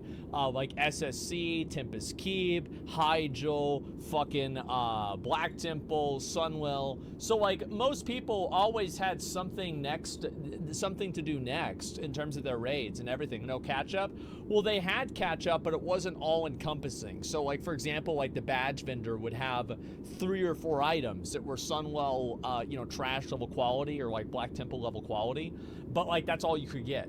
So you couldn't get a full set of gear, you just got 3 items. Like I remember you got like an axe, you got like a ring, and like a chest piece or something like that. That's it. ZA was catch up? Yeah, but ZA was still like, you would do Zulaman and you would still want to do SSC and TK as well because it had other gear. to the success and lingering challenge that the expansion had to offer. And you couldn't do Those who ZA thought and otherwise, lose. though, sought to fill in this void with the release of the highly anticipated Warhammer Online, which saw its release in September. But was it enough to succeed where the Lord of the Rings Online and Age of Conan failed? No one gave a shit. True. The game saw similar numbers to the Age of Conan, selling 1.2 million copies at launch, and just WoW starting was off the with a biggest solid game. That's all there subscriber was to base it. of 800,000 players. But similar to Funcom's debacle, it simply wasn't ready. Performance issues I think overshadowed. also, like, for the scope of what Warhammer 40k is, I don't even know if a modern game could do it. Like, you'd have to have No Man's Sky plus World of Warcraft plus Elden Ring, like, plus, like, it's like the scope of it. Warhammer, yeah, but like, I guess, yeah, Warhammer's about, Yeah, it's different, sure. But like, I feel like a 40K universe would be fucking amazing. I would, if a massive publisher said they're making a Warhammer 40K MMO, I would be so excited. But I feel like it's so hard to do. Like, imagine having a fucking spaceship. You can, like, land on planets and, like, go to war there. It'd be so cool. What could have been a great There's, like, one experience, giant server. and players that have grown accustomed to World of Warcraft's finely tuned and polished combat system Yeah, it was just better. immediately noticed a lack of fluidity with its gameplay. was dog Additionally, the game would suffer from major scandals, such Billing as erroneously error. charging subscribers for years of game time in a single day, with some racking up charges and overdraft fees into the thousands. Similar to the Age of Conan, Warhammer failed to retain this early surge of players, and servers were shut down, and the subscriber base dropped even lower than that of their 2001 MMO, The Dark Age of Camelot. The game officially shut down in 2013, but many deemed it to be truly dead just 1 year after its release. Because WoW was so good, why would you play anything else besides that? And also at that point, people were so invested in WoW. Why are they going to stop playing WoW whenever they're already invested into that game? Right? Why would they do that? They've already made a character in WoW. They've got a guild. They've got all their friends. It's like there can only be one MMO. Yeah, all their friends play WoW. Like, yeah. Shortly after, the Wrath of the Lich King expansion saw its release, and Blizzard would once more break sales records. Players charged into Northrend with new zones to explore, dungeons and raids to conquer, and a new class to discover. The Death Knight was what everyone expected and more. A lot more. Way too much, in fact, as many saw them to be far too powerful on release. They would later— They're not far too powerful. They were fucking broken.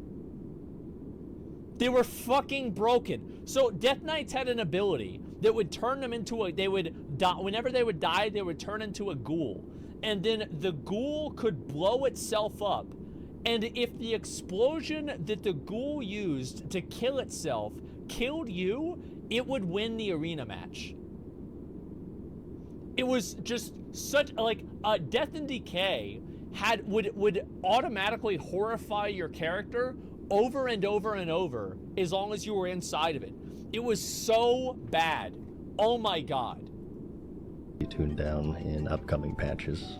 Replayability was amplified as the achievement system was implemented, and players could collect points, titles, mounts, and more through this new feature aimed towards completionists. I did a lot of those. It would receive positive reviews of its many new features and improvements, and the subscriptions continued their upward trend, eventually peaking at 12 million. Just as with the Burning Crusade, it seemed to be unstoppable, though it would be where the first sign of weakness showed. Through the numbers that have been made public, there wasn't a single moment where Wrath had lost subscriptions between reports, but it was also the first expansion where they had stopped gaining subscribers, as they hovered around 11 to 12 million throughout the course of the expansion, and as shown, it wasn't due to any of these would-be WoW killers.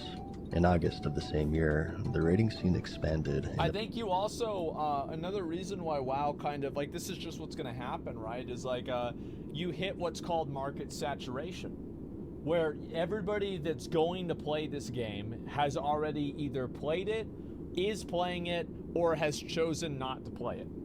And that's it, right? And there's also there's like a certain level of, it's $15 a month, I'm not going to play it, because there's still a lot of people. I remember Austin, like, he's the guy that, you know, met his girlfriend, and WoW.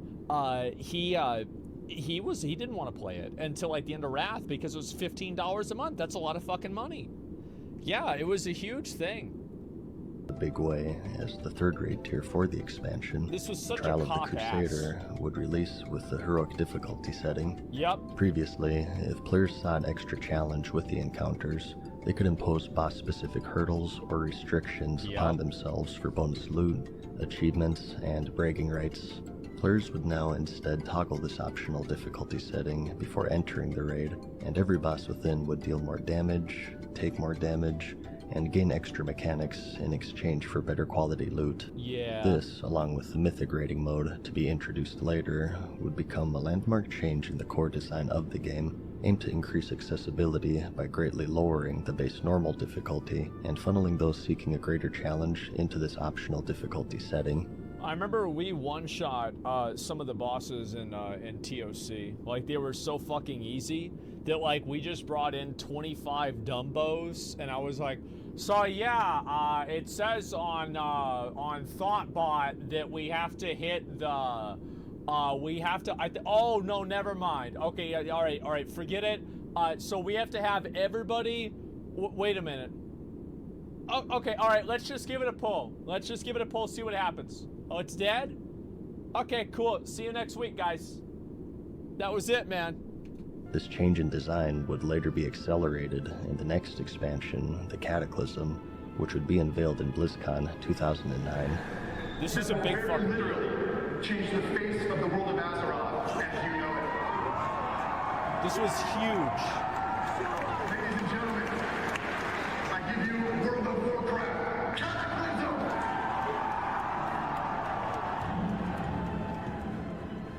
The world of Azeroth was about bro. to change for good, as the entire old world was deemed to be outdated by 2009 standards. This expansion's villain, Deathwing, would ravage the Eastern Kingdoms in Kalimdor, reshaping them visually and mechanically by reworking each quest. Players would be able to... And to be honest, this was an improvement. Like, the new quests that they had added into the game were massively better than the old quests.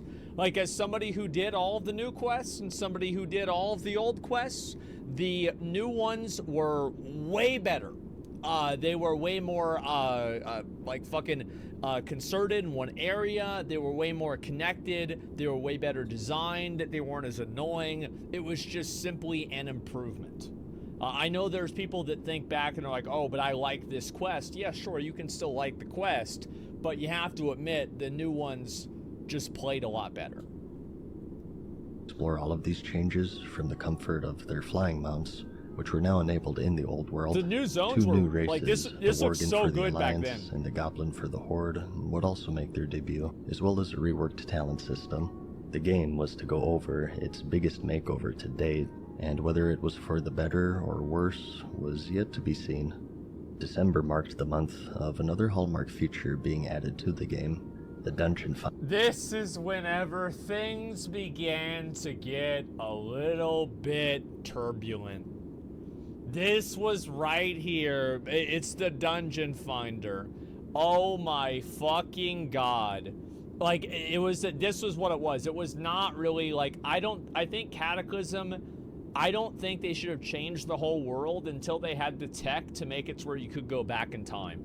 The same as you can with, like, the different, like, Keepers of Time and everything. They shouldn't have just done it until they were ready to do that. But I actually thought Cataclysm was really cool. I liked Cataclysm a lot. Finder. No longer did players have to travel the world to run to their favorite dungeons, as this tool matchmakes them together and teleported the party directly to the entrance. At the time, this feature was received with overwhelmingly positive feedback and a welcome quality of life improvement. Though restricted to players only on their server at the time of its launch, it would later be opened up to other servers, which had the unintended side effect of alienating the community from each other. Previously, having to manually form groups had served as a critical... Wait! Bro! That's Jimmy and DJ Penguin! Holy fuck!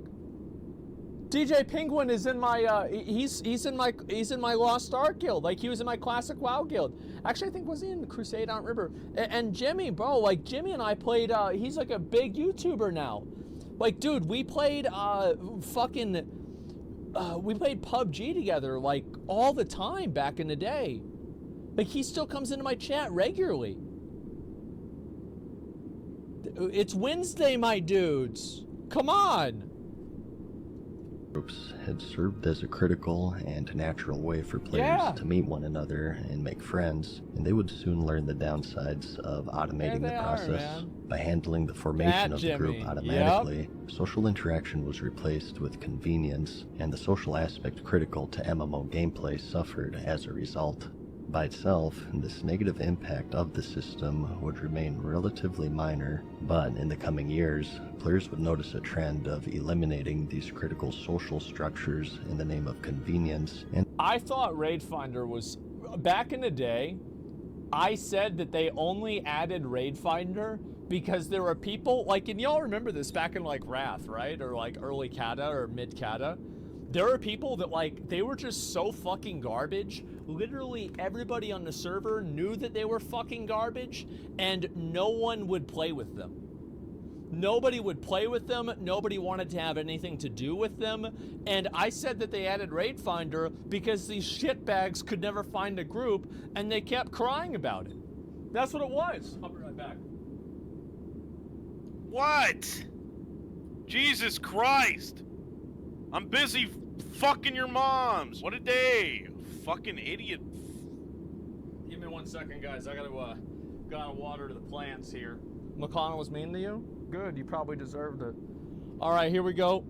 At the cost of the game's sense of community, It sure which did. many claim to be one of the biggest features to which it owed its success.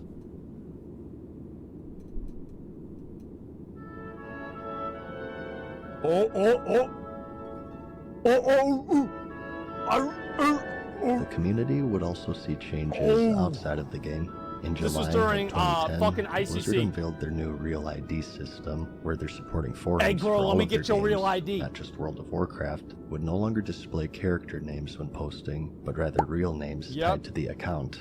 Players and onlookers alike reacted with concern of Blizzard's disregard of basic privacy rights. See, I never cared about this really because I never posted on the forums. The only time I would post on the forums was to talk shit. Like, that was it. All I would do is talk shit on the forums, and that was literally the only thing I cared about. Everything else was whatever. That their actions would essentially dox the entire forum community. Doxing is the act of unearthing someone's personal information, such as their name or address, with the ultimate goal of real-life harassment. Today, the advent of swatting shows the repercussions of those whose personal information was leaked. Put your hands up! Put your hands up! For a company to do the work for them was seen as extremely dangerous. Flame wars and online disputes, past, present, and future, would serve as vessels for real-life harassment, they argued. They stated that the reason for the change was to cut down on forum trolling, their logic being that if someone's real name was tied to their post, they'd think more carefully about how they treat others, and that, quote, removing the veil of anonymity typical to online dialogue will contribute to a more positive forum environment and connect the Blizzard community in ways that they haven't been connected before. Another community manager put it to the test, and in an effort to quell the players' fear, he posted his real-life name. Within 1 day, players found and published his address, phone number, age, and took to placing false pizza orders in his name, and even placed death threats, connecting him with... I thought that what happened was that they put a bomb threat on his daughter's school. That's what I remember happening. Is it, yeah, they put a bomb threat on his daughter's school, and then Blizzard was like, wait a minute, nope, never mind, we're not gonna do this. Yep. What's wrong with them? Well, that's why you don't put people's real information out there. That's why you don't do it. Is because somebody out there will do that. the community in ways that he's never been connected before. Shortly after, the co-founder of Blizzard, Mike Morhaime, stepped in I remember and this. announced that they had rescinded their plans of publishing the players' real names. In October, Blizzard pinned down a release date for the Cataclysm expansion, December 7th of the same year. Pearl Harbor. Despite the controversy, the game in October would reach its peak subscriber count of 12 million. The holidays came, and the Day of Reckoning was at hand. And the World of Warcraft. My mom and Cody and Jeff sat in the car while I had to wait in the cold and get Cataclysm. I had to sit out in the cold while they were sitting in the warm car talking about all the places they were going to fly around in Azeroth. I'm sitting there fucking freezing my dick off, listening to some moron tell me about how there are no frost worms in WoW. And I'm like, wait a minute, didn't you just play Wrath of the Lich King? And I finally come back with everybody's copy of the game. They're like, oh great, that took you long enough. And I came back home, we played all fucking night. I remember Cataclysm came out, and it was my last day of finals, and I stayed up all night, and I just went to the final, and I took the class. It was like an entry-level, like, college algebra class. I passed it, and some girl there that I thought was really attractive failed the exam, and I was gonna comfort her and talk to her because I thought she was cute, and then I saw her closer up, and I realized that she wasn't as attractive as I thought she was, and I couldn't have been happier because it meant that I could go home to Cataclysm and never think about her again. Straight up. Straight fucking up, man. Like, yep, and that's exactly what I did. Would suffer Cataclysm in more ways than one. In addition to the retuned Old World, the talent system would also see an overhaul, altering the traditional freeform 3-tree talent system into specializations. Yep. Players would be forced to pick just one, and lose access to many spells iconic to the other two. The trees as a whole was so would also dumb. be I hated that. simplified, and the amount of points to invest reduced. Yep. Class and item balance in general would also be at the forefront of changes in the expansion, mostly through the form of removal. Spell ranks were removed, and all abilities now just had one rank that scaled with your level. I thought spell ranks were stupid. I think it was a good decision for them to remove them. And were trained automatically, and much more. The Cataclysm expansion is seen by many to mark the point when the RPG beginning of and the end. MMORPG was made to be lowercase, as it transformed into a much simpler version of an already straightforward game. As World of Warcraft strayed further and further away from its social and RPG roots, a community of private server players would grow larger and larger with each expansion. Yep. Independent groups took to yeah. hosting past versions of the game, the most prolific of which being of its original state, referred to as vanilla. Though its beginnings were humble, this private server community would eventually grow large enough to become a problem for Blizzard, and they would find themselves embroiled in legal battles to protect. This really happened, like, private servers really started to pop off in GIS, WoD. Like, as soon as WoD came out, that's whenever Austin started playing on Nostalrius. That's whenever I started streaming. I was like, I don't have anything else to do. And like, yes, no, I understand that there were servers before WoD, but I remember, like, whenever a lot of people, like, their popularity was like this. Like, it went up so fast. Protect their IP from infringement, Alex and would Sensual? eventually Yep. influence a major developed project many years later. He's back, by the way. Regardless, they showed once more that Back they had again. no difficulty in selling expansions, as once again, they broke their own sales record with Cataclysm, They did. selling a staggering 3.3 million copies on release day. But unlike the previous expansions, they had not seen an overall increase in subscribers post-release, instead remaining steady It was the at the first 12 million decline. mark it had been stuck at since the beginning of 2009.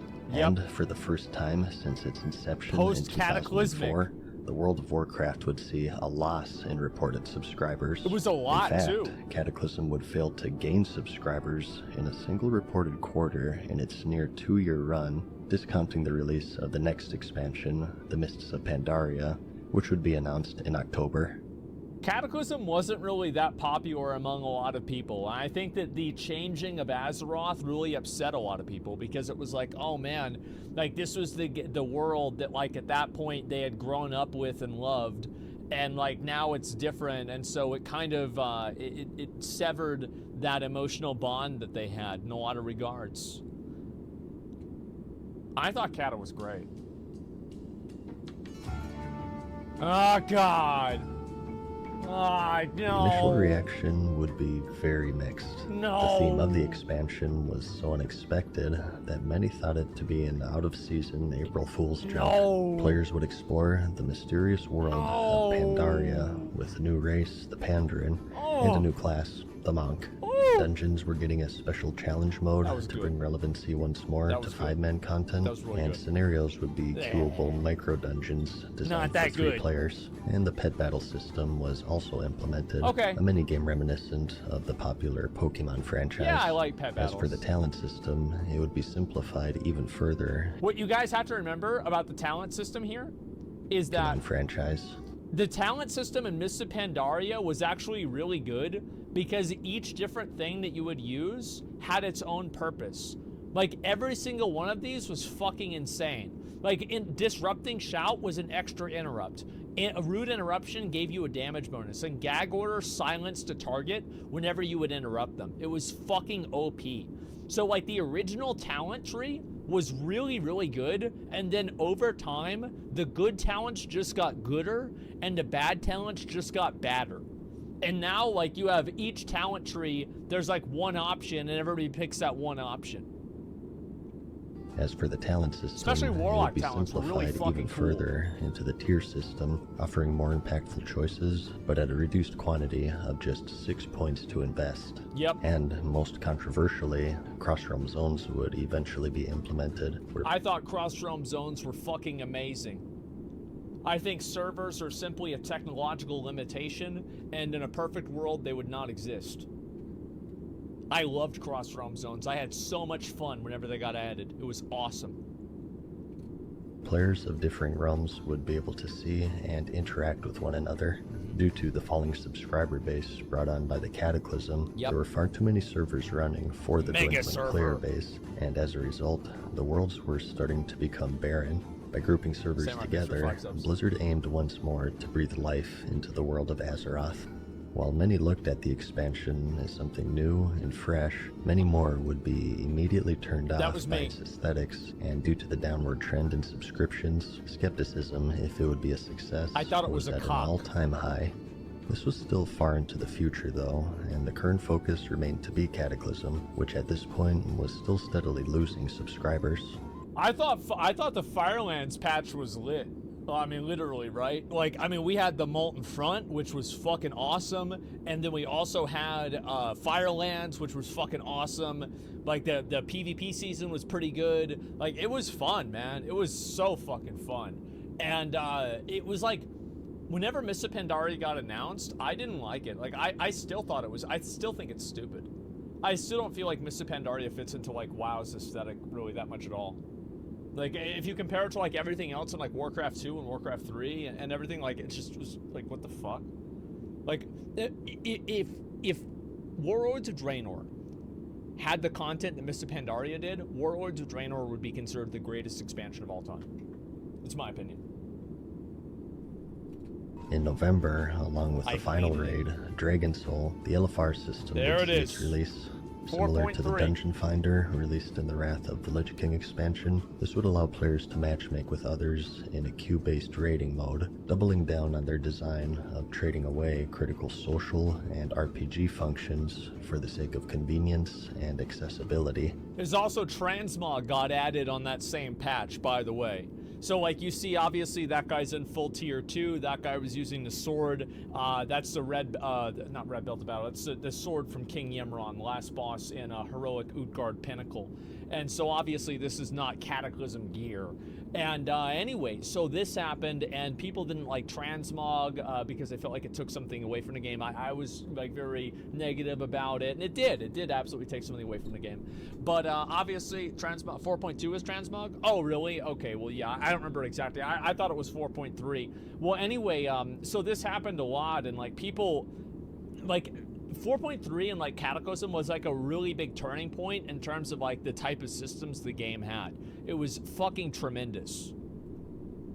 To accommodate for the increased disorganization that came with queue-based Yeah, it was a joke. matchmaking, the difficulty would be lowered even further than that of the base normal difficulty. Well, it was a fucking joke. Like, I remember one time we had, like, this rule. And I had this joke with my friends. It's like, everybody, the person who contributes the least in Raid Finder gets the most loot. So what I did is, one time I was doing Madness of Deathwing on my Death Knight, and I literally took my Death Knight and I swung at the first tentacle once to make sure I got credit for the fight, and I jumped off and I killed myself. I got rezzed up whenever the fight was over. Looted the sword. Looted Girthalak Elefar. Yep, 390. I remember 390 item level sword. No big deal. Hey, it is what it is. We stay from winning. This point forward, that players no longer needed to even join a guild to experience the endgame Exactly. content. It was a really big They deal. didn't need to read strategies, and they didn't even need to speak a single word, in fact, as Blizzard deemed it an issue that 100% of the player base were not completing these raids in their entirety. This actually kind of happened at the beginning of Wrath, too. Is because, like, you didn't need to have a guild in Wrath. Like, if you were in a big server, there were so many pug groups that it was so fun. Like, Wrath pug culture was one of the best things about the game. Like, I had so much fun back then.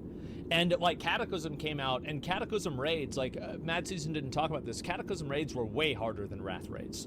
Like, way more mechanically challenging. Like, you look at the mechanics for Omnitron Defense System, compare that to something from ICC besides Putricide.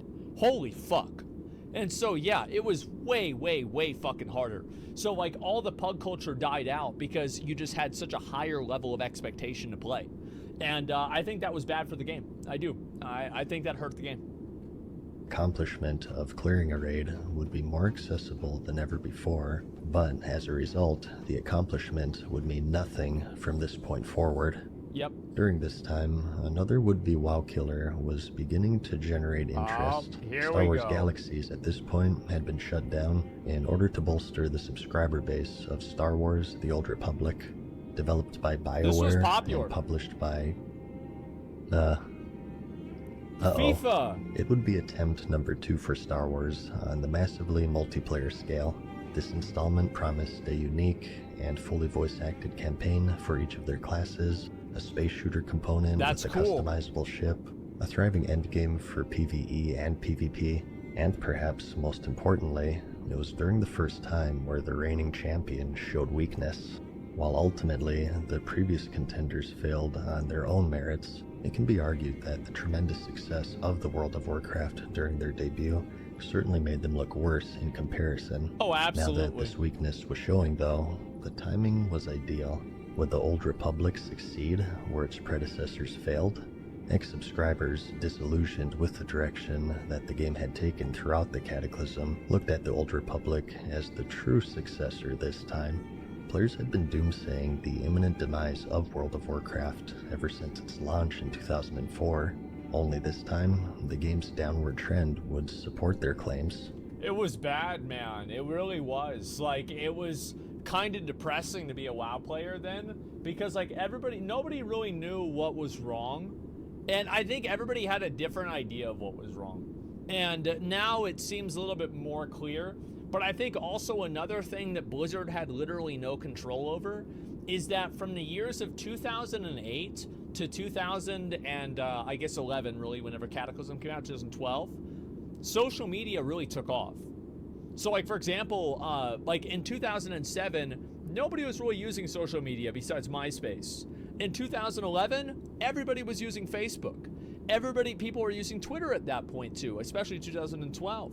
So, like, social media played a massive role in, I think, hedging out some of the novelty of MMOs. Because MMOs, one of the most special things they had originally was that you could interact with people online with really no friction. But social media comes out, same thing happens. So, the moment of truth came, the launch arrived, and like many other MMOs before it, the Old Republic launched too early. In an attempt to release it during the holiday season, it was rushed out and would suffer from technical issues, game-breaking bugs, and questionable design decisions, most notable of which is their use of the hero engine, which proved to be poor in an MMO environment. There would be a short delay between a player casting a spell and that spell actually landing. Ugh, lag.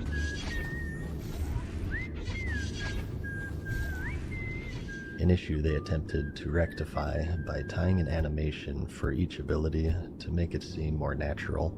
As a result, though, the combat felt very sluggish and awkward, and those used to the crisp and smooth nature of the World of Warcraft's combat system noticed a huge and immediate downgrade in quality. See, back then, guys, you saw that clip. Bladestorm used to really mean something. Like, whenever you had Bladestorm on, that means that you were winning. Like, yeah, Bladestorm was a big deal. This, combined with other disappointing features, such as their spaceship component being entirely on rails, hindered its success in its crucial launch period. Yeah, of the course. game had sold over 2 million copies and held 1.7 million subscribers, which was around a sixth of the World of Warcraft subscriptions at the time. That's the really good. That any recent MMO came to rivaling WoW's popularity since its launch in 2004. But much like the Lord of the Rings Online, the Age of Conan, and Warhammer Online, the Star Wars The Old Republic suffered a similar fate, and the subscriptions quickly plummeted. Not even 8 months later, it would convert to the free-to-play model, often seen as the death sentence of MMOs. Today, the game holds... That was one of the reasons why people didn't want WoW to go free-to-play back in the day, is that, like, back then, a free-to-play game meant that you lose. It's like, the game's going free-to-play, that means we're giving up. Total of 5 servers, once again coming nowhere near being the WoW killer it was predicted to be. You were the chosen one! It was said that you would destroy them! World of Warcraft. Not join them! Yeah, it's about right. Ooh! Time marched on, and the Mists of Pandaria expansion would release in the month of September, and for the first time since the release of the Wrath of the Lich King expansion, they saw an increase in subscriptions, though the eagerness of the player base was notably diminished, as this would be the first expansion to fail in breaking sales records for Blizzard upon release, falling 30% below than that of Cataclysm. Dumb as hell, man. Barring this initial surge, they would be unable to halt the downward trend that had begun since the launch of Cataclysm, as subscribers would quickly drop from 10 million at launch to 9 million, then 8, and around 6.8 at its lowest point, a drop. You gotta remember too, like in Mists of Pandaria, the raids were also really fucking hard. Like Mogushan Vaults, like yeah, first 2 bosses were not that bad. First 3. But then like you get into like the fucking 4 Kings, that shit was hard. And then Heart of Fear, that was hard. Terrace at the End of Spring, besides the first boss, that was hard. Like these fights were fucking hard. And it completely killed Pug raiding. And it's like the casual players, like the casual dad gamers that are, you know, babies crying in the background, wife is fucking screaming at them, they're trying to listen to Van Halen, and, you know, they can barely even hear what he's saying. Like, these dad gamers were just getting fucking edged out, man. They were getting edged out, and they were going extinct like woolly mammoths. It was sad. And, like, they just couldn't keep up. Of over 30%, and the players were starting to feel the effect of a world that grew less active with each passing day. Crossrealm officially saw its release. There was an exception to this. In Throne of Thunder, the player numbers went up by, I think, 200,000. That's how big of a dick Li Shin had. He actually brought the player numbers up for 1 patch. Yep. Would make the world seem sprawling once more, but once again at the expense of the server's community, which would be present only in name from this point forward. Good. Seeing the same players and guilds on your server consistently turned out to be an integral part of establishing a community that was only realized once it was taken away. I actually, as I said before, I kind of agree with that, but I think it's so much more important to have a sprawling, like, massive world that you feel like you're just one little piece in. Like, I feel like, yeah, that was S-Fan. That was during, oh man, when was this? This was during, I think, the beta, wasn't it? Yeah, make Azeroth great again. That was our guild. Holy shit, that was our fucking guild. Yes, that was our fucking guild.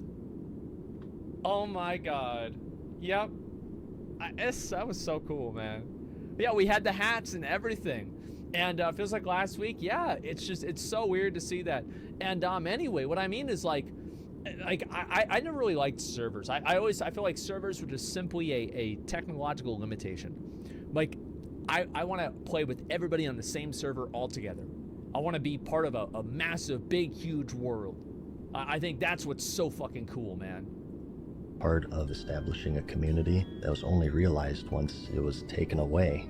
The world once more had players in it, but due to the large amount of servers that would be grouped together, players scarcely saw or recognized other players from previous adventures. That's true. The basis to form a community, which had been a key reason for its success, was now... This guy, Xgenomar, this guy tanked dungeons for us in Classic WoW, in the Classic WoW beta. This guy was actually a fucking legend paladin. Like, one of the best paladins in Classic. It was insane. A distant memory. The world was in a predicament, and Blizzard had a difficult problem to solve. Yeah. A nearly empty world with little community, or a full world, ironically enough, with no community. Though innocent enough on launch, Crossrealm is seen today as a necessary evil for a problem, which true solution lies in recapturing subscribers now lost. An issue that Blizzard would struggle with for years to come, as the once iconic MMORPG now barely resembled an MMO due to its destroyed social structures, and barely an RPG due to its abandoned RPG elements, which would be taken a step further in March of 2013 as the game saw another major change with its Thunder Forging! First instance of forged loot. Released with the Throne of Thunder raid, loot had the potential to have an increased quality, regardless of the difficulty at which the players defeated the bosses. Having previously lost longevity in the raiding scene through the reduced base difficulty, they had hoped to regain it via randomized loot. And although it was relatively tame at the time of its release, this made me so mad.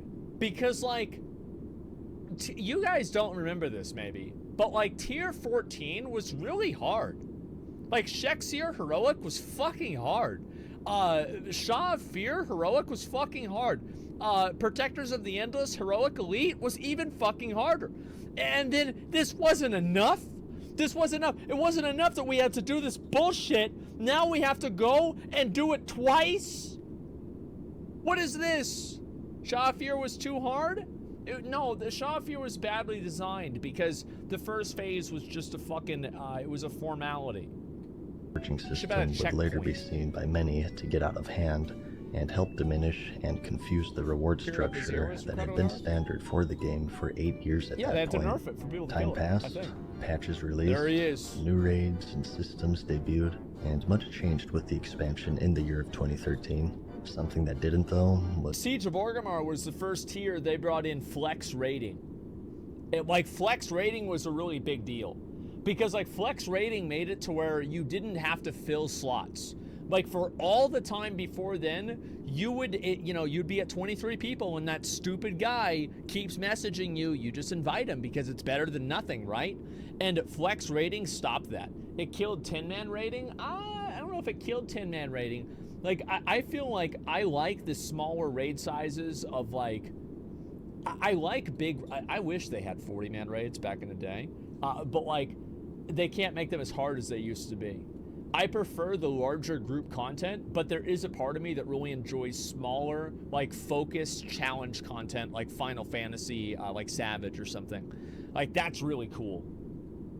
I think, like, 40 and, like, 8 or 10-man is, like, I view them in a way, like, equal, separate but equal, right? They're both really fucking awesome for completely different reasons. Was this ongoing downward trend of subscribers. In BlizzCon 2013, Blizzard would announce its next expansion, the Warlords of Draenor. This was a really big deal. The player base would journey back to the world of Draenor. Because everybody thought, like, the subtext of WoD was that we were going back to Burning Crusade. That was the subtext of the game. Is like, we're going back to past the Dark Portal again, going back into Draenor, we're gonna see some of the same characters, we've got the Grand again, like, the same shit's happening.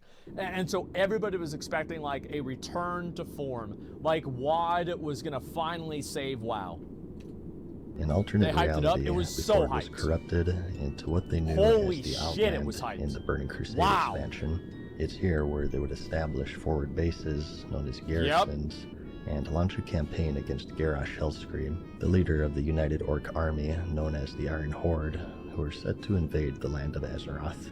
At this point, the private server community had gained considerable traction as players yearned for the game that had originally captivated them, and were becoming more and more unruly as the retail version strayed further and further away from its roots. It sure and did. They began campaigning Blizzard to officially develop and support this past version of the game. Back. In a Q&A panel during the convention, one such player asked for an official answer on the possibility of a legacy server. The question was fielded by J. Allen Brack, at the time a production director. I want to just again draw attention to the fact that all of his hair was completely black.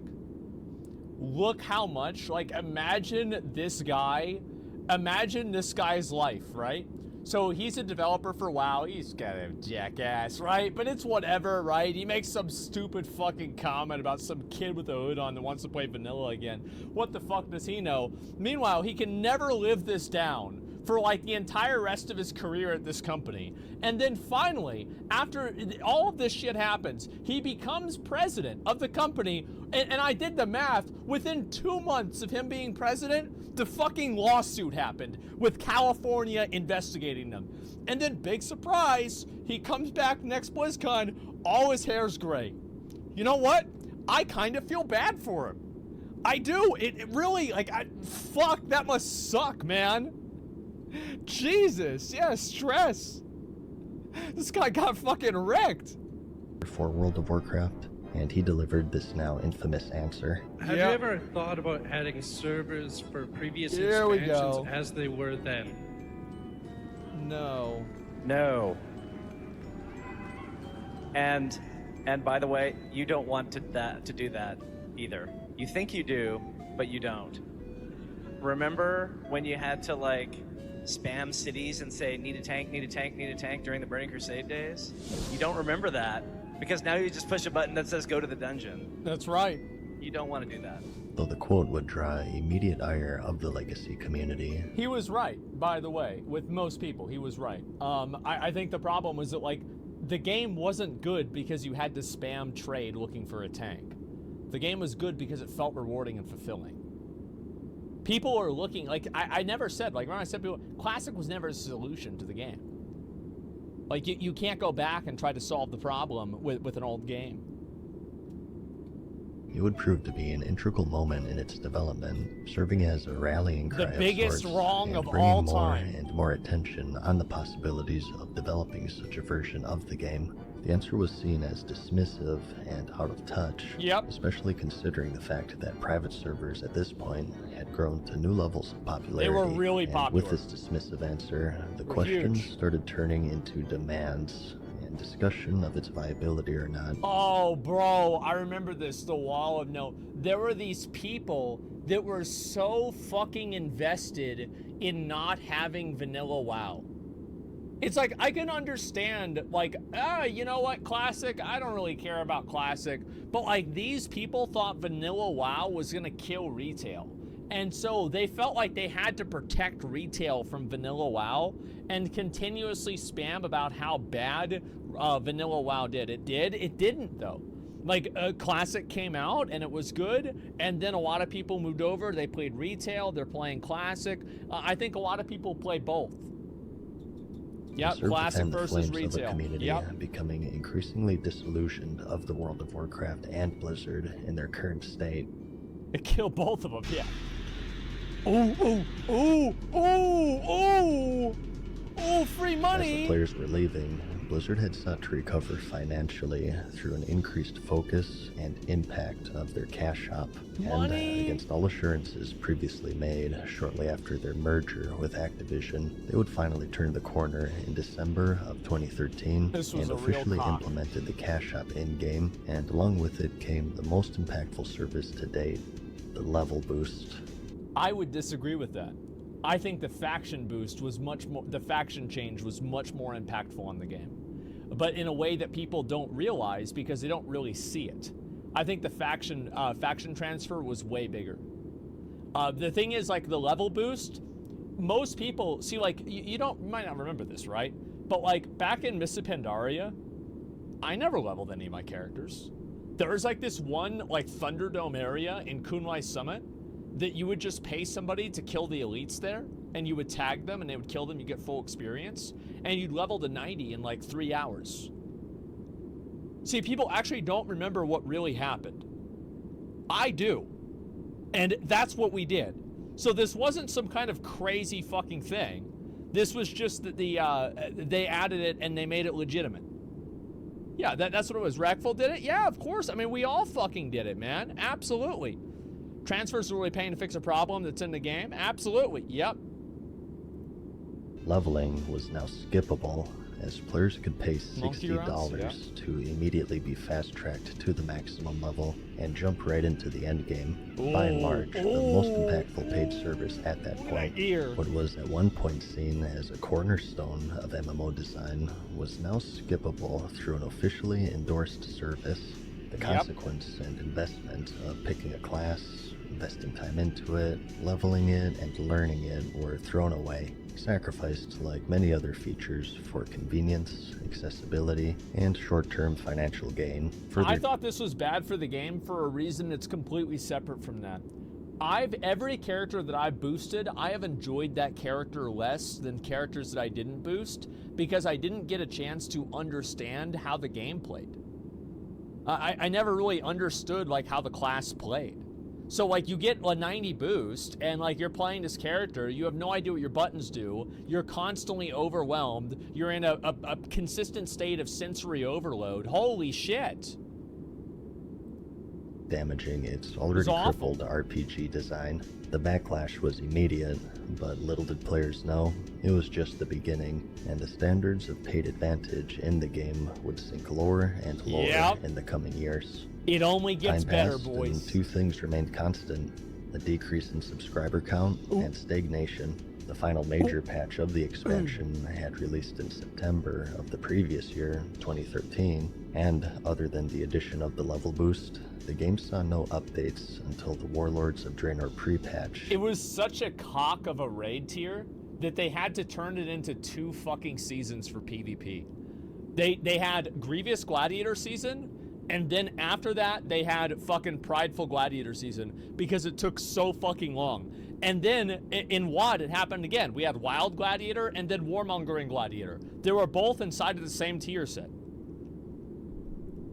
In October of 2014, just like 9.2? An astounding gap of 13 months in the game's development. This had marked the longest drought yet. Yeah, just like we're at now. Subscribers fled the game in just record like we're right numbers, as the Mists of Pandaria failed to retain the migrating player base.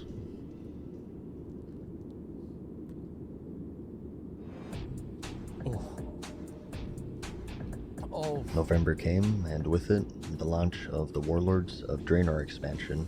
So if you want to understand how the release of Warlords of Draenor was, take a paper ball, like put lighter fluid all over it, and then set it on fire. That's what it was. That was it. Despite the game's troubles, couldn't play the game. A combination of marketing and hype led to a rather successful expansion launch. Sales-wise, over 3.3 million players had expansions in hand, ready to step through the dark portal for a second time. It went up to 10 million subs. Skyrocketed to 10.5 million, the highest it had been since the launch of the Mists of Pandaria, and it holds the record of the largest surge in subscribers for expansion launches. Though unfortunately for Blizzard, history would repeat itself in more ways than one, as once again they had failed to retain this boon, as problems soon arose after launch. Oh, that's nice. Every fucking server that I even play on is offline. Time to play a new server. Oh, yeah. It looks like mine aren't the only ones. That's They'd come under a DDoS attack, as their servers were flooded with artificial traffic until they shut down from the strain. It's kind of crazy to think about it because I remember this is whenever I started making content. I started making my YouTube videos. I had first started, I was making like videos off and on in Mists of Pandaria, and then WoD came out, and the beta for WoD came out, and I played the shit out of it. Like I made so many fucking videos, and like that was the Asmongold channel and fucking everything, man. It was great. This would go on for several days as law enforcement investigated Lizard into the Squad? matter. No, Lizard Squad Meanwhile, wasn't. though, I think it was players Classic, would become wasn't it? increasingly frustrated as the game remained to be mostly unplayable. The culprits were eventually stopped, but the damage had been done, and the game experienced its worst launch since its initial release in 2004. What's more, once the issues subsided, players were met with what is now widely considered to be one of the worst expansions in the game's history. It was the biggest The main dick. feature of the expansion, the garrison system, isolated players in their own instance, where they could I remember they added trade chat to the garrison, and I was on the forums, and I think you could probably find this. Whenever I went and I said, back then, I said, this is not good, nobody's gonna leave their garrison. And people was like, oh, no. I said, yeah. And they said, no. And then Blizzard did it, and I was right, and they were wrong. So fuck them. Followers, start an herb garden. Oh my god, buy that and made me craft, mad. And even use the auction house with the correct buildings. Although convenient, it served as yet another feature to alienate an already fractured community from each other. Oh my the god, game at times those seemed missions. as if it was single player. Like, y'all don't remember this, but like that maybe you do. But like you had to level up your followers because the missions would give you mythic level raid gear. Like as soon as you unlocked it, you would get mythic level raid gear out of a box every week.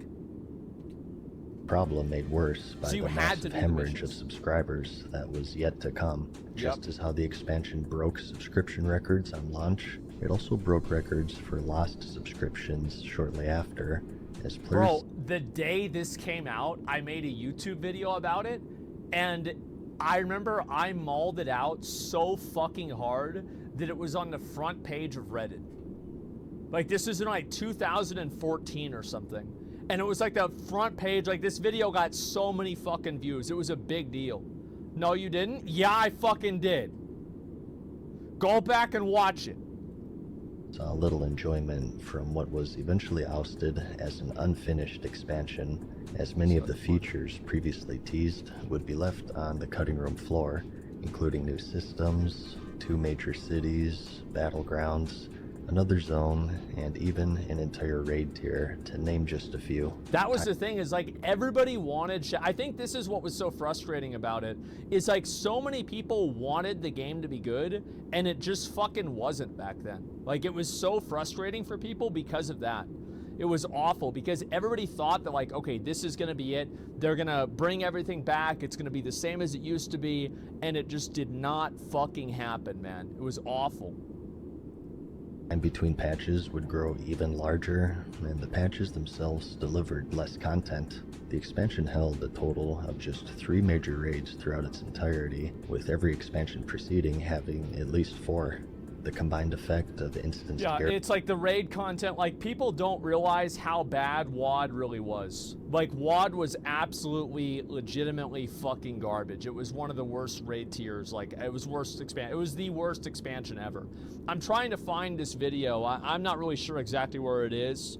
It's one of these here. But like, yeah, these are all my videos 7 years ago, looking at gold farming spots realistically. It's one of these here. And it's like me just, oh, there it is. Yep, here we go. Let's watch 3 seconds of this. What's up, y'all? It's me, it's your boy Asmongold, and today we're going to talk about the fact that in the first quarter of 2015, World of Warcraft has lost 2.9 million subscribers. And so just to put that into perspective for everyone here, that means that in a 3-month period, they've lost over 1/4 of their entire subscriber population. And you know the only real question I have to ask here is anyone really surprised? Is anyone really surprised whenever people decide that they're not going to pay money to play Farmville anymore? Is anyone really surprised when people get tired of running the same treadmill on 4 different difficulties? Is anyone really surprised that people get burnt out of an MMO that you don't even need to interact with another player in order to kill the last boss of the game? It is a huge disappointment to me. It's a huge disappointment to a lot of other people. Like, if you go to Twitch TV, look guys, if you want a comparison here, RuneScape has more viewers than World of Warcraft, okay? So yeah, I wasn't happy about it. I wasn't fucking happy about it. Yep, that's right. I was a viewer count Andy. There you go. Persons and players flocking away made the new world seem dead, And so, more and more servers that went on would for be 17 connected to minutes, each by the other in an attempt to bring life back into the dying world, as subscriptions plummeted to an all-time low since its initial rise in vanilla at 5.5 million. It was announced shortly after that they would no longer report subscription numbers, stating that they are better indicators Problem of solved. business performance. The message was clear. Where they had lost revenue in subscriptions, they gained several times over via the paid level boost. Ain't that Success was something? no longer tied to a healthy player base. Ain't that but just a rather little bit revenue. of something? And although looked at today as an embarrassing period in the game's history, financially it lifted the developer to new heights. Combined with other Sure cash out did. services, the level boost and the Warlords of Draenor played a large role in Activision Blizzard's best financial quarter to date. This was Bobby's. This was the rise of Bobby. You have to understand that, like, you see all of these other characters. Imagine Bobby is the puppet master behind everything. You know, he's got, you know, instead of eyes, he's got dollar signs instead of pupils. You know, he's just fucking moving everybody around and everything. Yeah, that's right. The influence of the cash shop now fully realized, Oh. it would be taken a step further in March of 2015 with the addition of the WoW token, where players could exchange real money Wow. for in-game gold, or on the other hand, use gold to purchase a token to pay for the subscription fee, or convert it into a balance only spendable on Blizzard products. Regardless of the method, it would prove to be a massive commercial success for Huge success. People love buying gold. Why not let them buy gold? Activision Blizzard, earning them record profits during record low subscriptions. A long time had passed since the cash shop's initial rise in 2008. Those who warned of the dangerous path that World of Warcraft was set on saw their predictions unfold slowly over the course of several years. At this point in the game's history, it was possible to buy levels, it was possible to buy currency, and with this currency, you could buy items and even services from other players, such as raid or arena carries, and the list of things that you couldn't buy was now far shorter than the list of things that you could buy.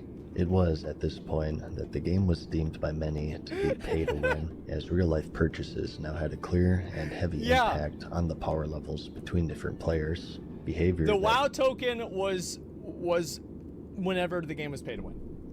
The game was not pay to win before the WoW token. The game was pay to win after the WoW token. You could argue that boosting is pay to win. I think any reasonable person would say getting to max level in an MMO nowadays is not winning, right? It's just not. WoW token was pay to win. previously warranted suspensions I'll have to find my video about was now that. officially endorsed and advertised, and any semblance of integrity the game had left was abandoned. Yeah. Though at this point, subscriptions were no longer being reported, morale of the game's future continued to decline. It was so bad back then. Like, you guys have no idea how fucking bad it was. Like, WoD was by far the worst the game has ever been. And I find it to be so ridiculous that people even think that BFA was even remotely close. WoD was the pits of oblivion. But In Legion- August of the same year, at the Gamescom convention, the next expansion, Legion, would be announced. The long-lost Broken Isles were discovered. By the way, I predicted that. I can go back on my other video predicting that it was going to be the Legion. You know, I mean, it is nice. And the Orc Warlock, Gul'dan, unleashed a second Burning Crusade upon Azeroth. It would feature a new class, the Demon Hunter, among many supporting systems such as powerful This and was unique fucking artifact crazy. weapons that players could obtain and level up as an additional form of character progression. Each class would have a story-driven Order Hall campaign questline. A new legendary system would be added, where for most activities in the game, players had a small chance to obtain powerful legendary items to further enhance their characters. Bro, that's exactly what it was. This is the perfect clip right here. Getting Safuz, and then somebody types LOL. There it is. Because you knew every single time. I remember, where was the clip of Zach? Oh my god, bro. Like, let me see if I can find this real quick. Oh my god. I don't know where it is. I'll find it another time. I remember Zach, we were doing like Nighthold, and he got the helmet for Hunters, the Feigned Death helmet, and he immediately was like, "Ah!" And he threw himself on the ground behind his fucking PC. No, not Zach Rar, Mick Larivi. Yeah, Mick Daily Larivi, quest yep. hubs would be replaced with world quests, offering a greater variety in daily activities, which had become standard for several years, and the Mythic Plus system, an infinitely scaling timed challenge mode to bring dungeons back once more as a focus of endgame content. Dude, Mythic Plus was actually... After the Warlord...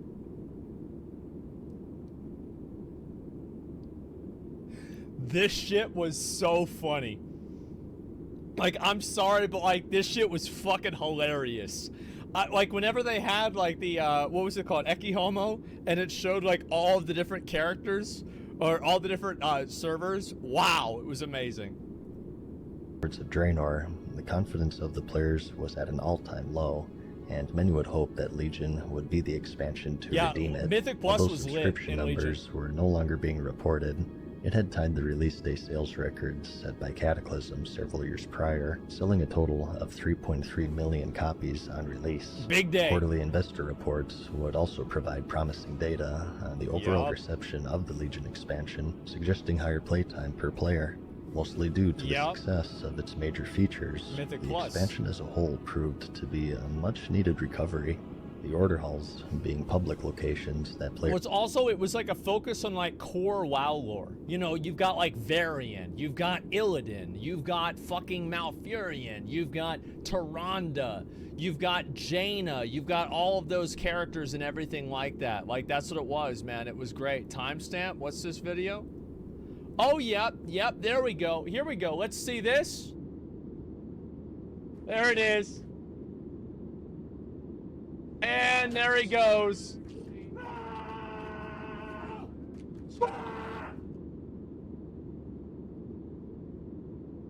We were gonna like... Yep. There it is. That was the, those were the good days, right? That was it. Here we go.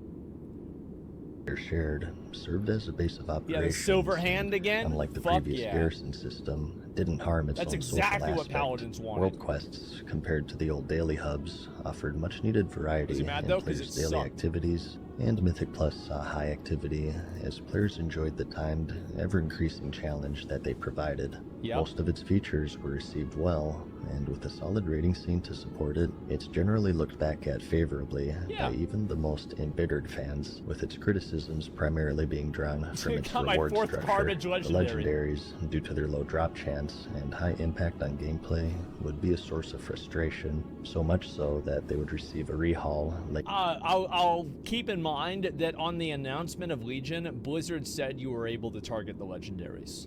They said you would be able to target them, and they fucking lied. Into the expansion, where players could purchase specific pieces with a new currency. And similarly, the forging system also contributed to this atmosphere of luck by holding early. Look at that, bro. Like 880. Like, that's fucking insane. Look at that eye level. Oh my god. Like, this was nuts. Like, I remember my mom, she got a ring in the first tier that was like it was like an 895 or an 890. It was like basically item level cap out of a world quest. It was like a plus 65 Titan Forge. And I was like, what the fuck? How'd you get that? And she's like, I don't know. I just did the quest and it gave me this ring. Is it good? It's got a lot of stats. Look at the number on it. That's a lot. And I'm like, yeah, it's fucking good. Use it. I was so pissed. The forging system also contributed to this atmosphere of luck by holding too much power in character progression. At this point, it was called Titan Forging, which had a much larger eye-level range compared to the more tame Thunder Forging first introduced in Pandaria. Items could roll up to 60 eye levels higher than that of their base, which made it possible to obtain mythic rating quality gear from even the most mundane activities. That's right. World of Warcraft and MMOs in general already have a high amount of luck tied to progression. They but sure do. This added layer of needing the right piece to drop And for that piece to Titanforge, God, shifted the reward structure further from time investment to blind luck, and combined with the legendary system, many players would liken the expansion to a slot machine. Oh my god, please show it. Please show Though it. overall, Legion would be received quite well, it was met with troubling news from within. Senior Vice President of Story and Franchise Development, Chris Metzen, who had been with the company for 23 years at that point, had announced his retirement, citing burnout, panic attacks, and the desire to spend more time with his family as the primary reasons for the decision. What a casual. Having been one of the most... I didn't blame him. That's a smart guy. Like, he saw where things were going, and he was like, nope, I'm done with this shit. This is too much, man. Too fucking much. It was weird whenever Chris Metzen retired, right? Because, like, I remember I went back and I looked at, like, all my Warcraft 2 books and everything, and, like, he did a lot of the drawings for those. I was like, man, this guy was here the whole time, man.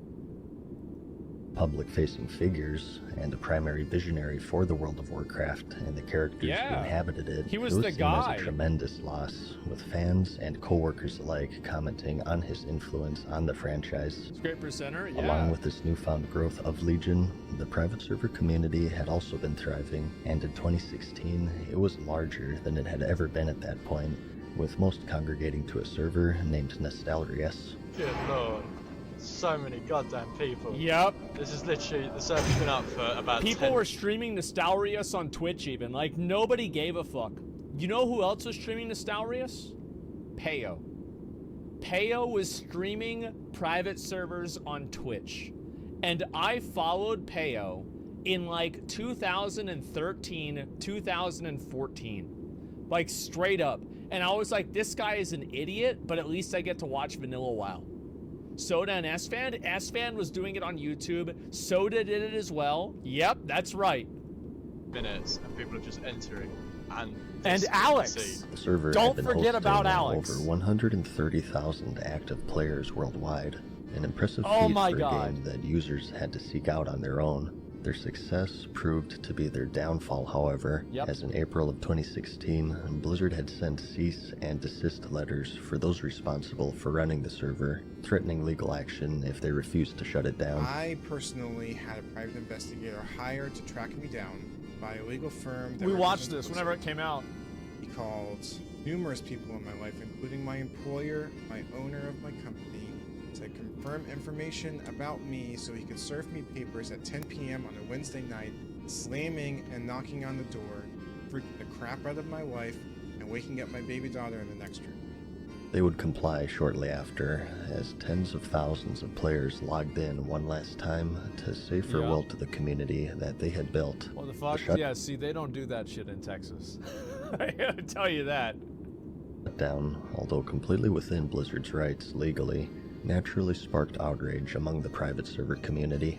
A petition was created for an officially developed Blizzard Legacy server, and it would reach nearly 300,000 signatures in the span of 2 weeks. Bro, I remember I got a tooth pulled the day that this happened, and it was the day before this happened, and I was like, fuck, I'm gonna make a video about this and talk about this right now, and I just took like a painkiller, and I fucking recorded the video.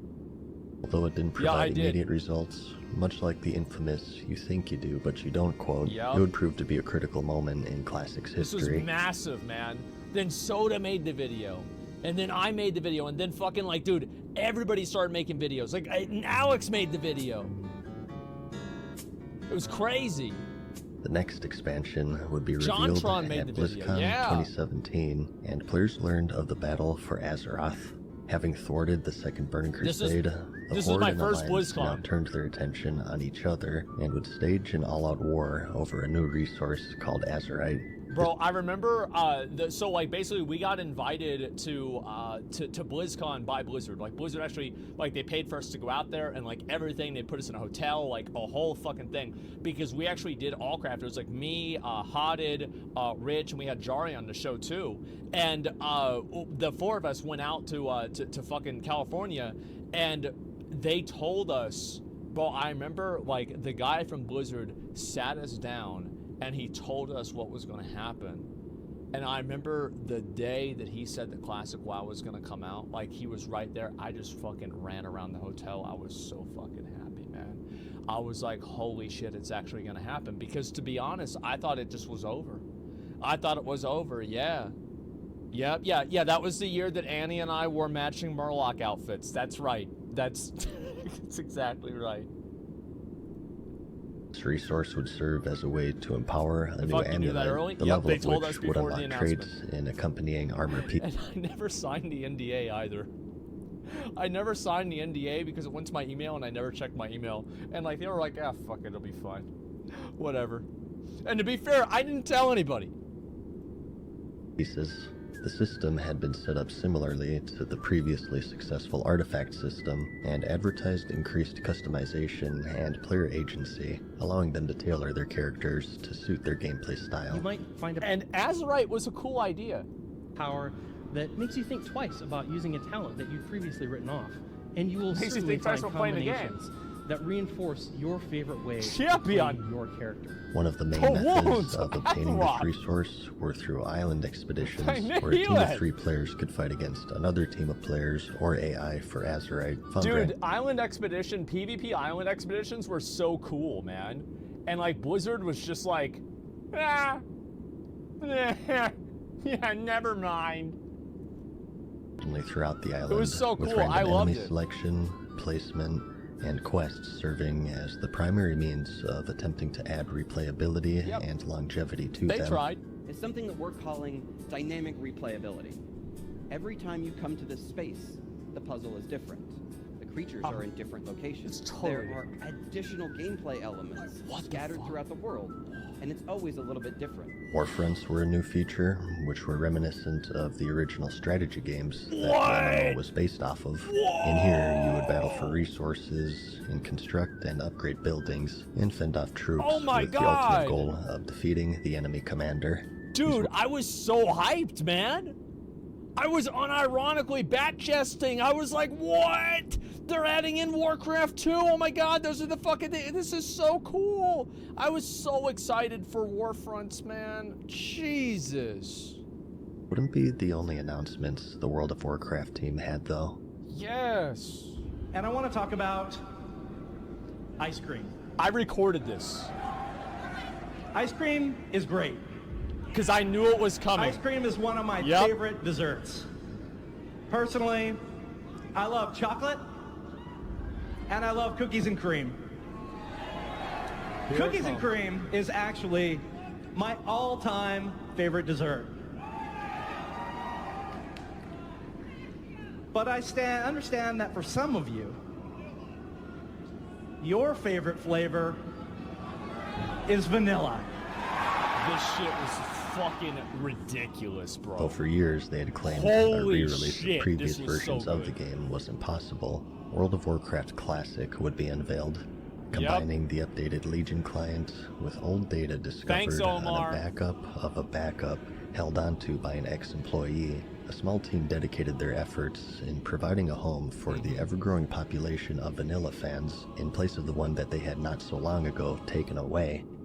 Details of development would follow shortly after, with a philosophy of changing as little of the game as possible in an effort. The only thing I had to feel bad for Omar for is having to listen to S-Fan.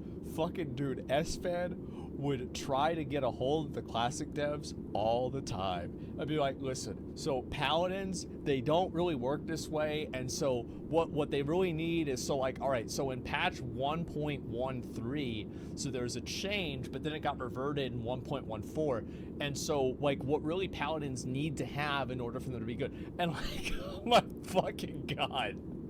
To most accurately recreate the experience as it was from 2004 to 2007, including a phasing schedule They're to match originally gonna do roughly the 4, original and then release went up to schedule, 6. and as requested by the player base, the absence of many features such as the dungeon finder, looking for raid mode, and the endgame cash shop, to name just a few. Combined with Legion's recent success, the outlook of the game was looking more promising really than ever good. before. The Battle for Azeroth soon It was saw its looking release great. in August of 2018, selling 3.4 million copies on its first day, It was breaking the massive. record initially set by Cataclysm in 2010. However, when the honeymoon phase ended, the faults of the expansion started to become clear. The Azerite armor system, which was said to hold major traits that altered how classes played, instead were a series of incidental procs that rarely did anything other than increase damage done, healing throughput, and damage mitigation, with some being just base stat increases.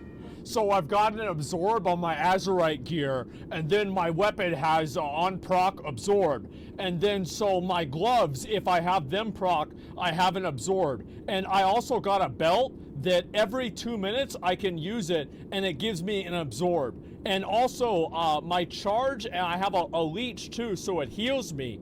And basically every arena game takes 18 minutes. And I lose.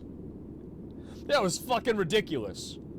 Peace Stickman, 25 gifted subs, thanks a lot. And by the way, that was not a joke. Like, that literally was what it was like whenever Crucible came out. Weapon was the halberd, gloves from first boss, belt from, I think, first boss too. Yeah, that wasn't a meme. You might find a power that makes you think twice about using a talent that you'd previously written That off. was crazy. And you will certainly find combinations 99 that reinforce mastery. your favorite way to play your character. I love mastery. Not at all as gameplay altering as advertised. Wow. And despite BFA being centered around a faction war, Warfronts were exclusively a PvE game mode that were also nearly impossible to lose, with the only recorded losses resulting from the entire That team. was me! That's whenever I fucking remember we got everybody together to lose the Warfront. Is that who I think it is right here? Is that Spurgord, who I know is in chat right now? No, it's not. Oh, I thought it was. Never mind. Okay, I thought, yeah, there were a lot of people. Like, this is back in the day, man. Look how much different I look. Look, I look way different. I think it's because of my beard, maybe my hair too. Waiting within the base until they were overwhelmed. Wow. I'm screenshotting this. Due to There's this my extreme chat, lack yeah. of challenge, they were seen to be more of a chore than anything else. And as for island expeditions, Lit. players saw little replayability in the randomized selection of enemies, and behind the bells and whistles was a simple and repetitive truth.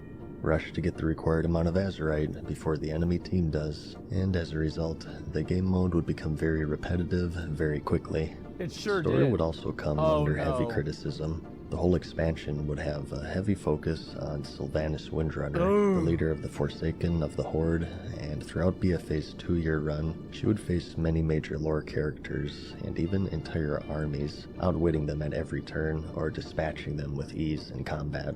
The decisions she made often came with no reasonable explanation or logic, leaving the player base in the dark for the entirety of the expansion. Well, we're still in the dark, really. I mean, it still doesn't really make sense. Yeah. Was what, morally gray? Sylvanas was really cool, man. Like, she was actually one of the better characters in, like, Cataclysm and shit. She was great. I don't know what happened. And many would liken her to a Mary Sue, a fiction archetype who is inexplicably free of any and all weakness. Such Oh, no. Any Christorians? Oh my god. traits are also common through self-inserts, which there was also evidence of, as a writer for Blizzard would roleplay as a major character, Nathanos Blightcaller, on Twitter. The narrative structure remained ambiguous throughout the entirety of the expansion, with most criticism being made towards the ending, as was custom with the final boss of an expansion since the Wrath of the Lich King. Yep. Players were treated with the finale cutscene. That They was would typically crazy. run a few minutes and were fully voice-acted animation presentations. Is it over?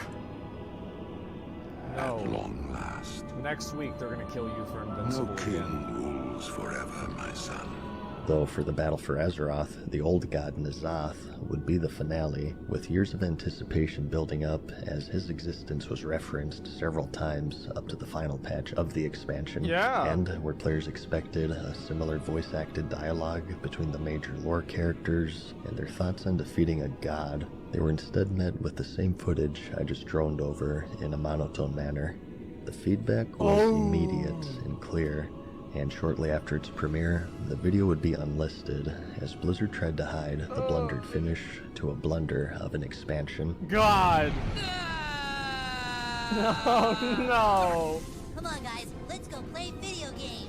Hooray! The initial wave of excitement quickly soured as all 3 major systems of the expansion fell short of their goals. They would later be addressed in major patches, though players would have to wait nearly a year following their initial release. In response, monthly active users would start taking a dive, and in an attempt to bolster engagement metrics, the expansion would aim to rely on what many described to be an excessive amount of activities Plus designed around 100 daily depression. and weekly timers. By the end of the expansion's lifespan, Bro, I actually have, I know y'all, let me see if I can show y'all this.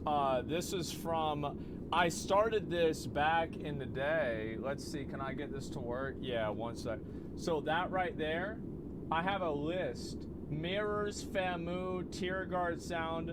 Like, I actually have a whole list of everything that I had to do.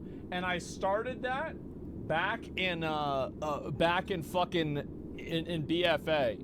I wrote everything down. Where's Gmod? Oh, that I don't need to write that down. I don't forget it. Diligent farming, that's right. I remember this one came from his video. this would be the full list.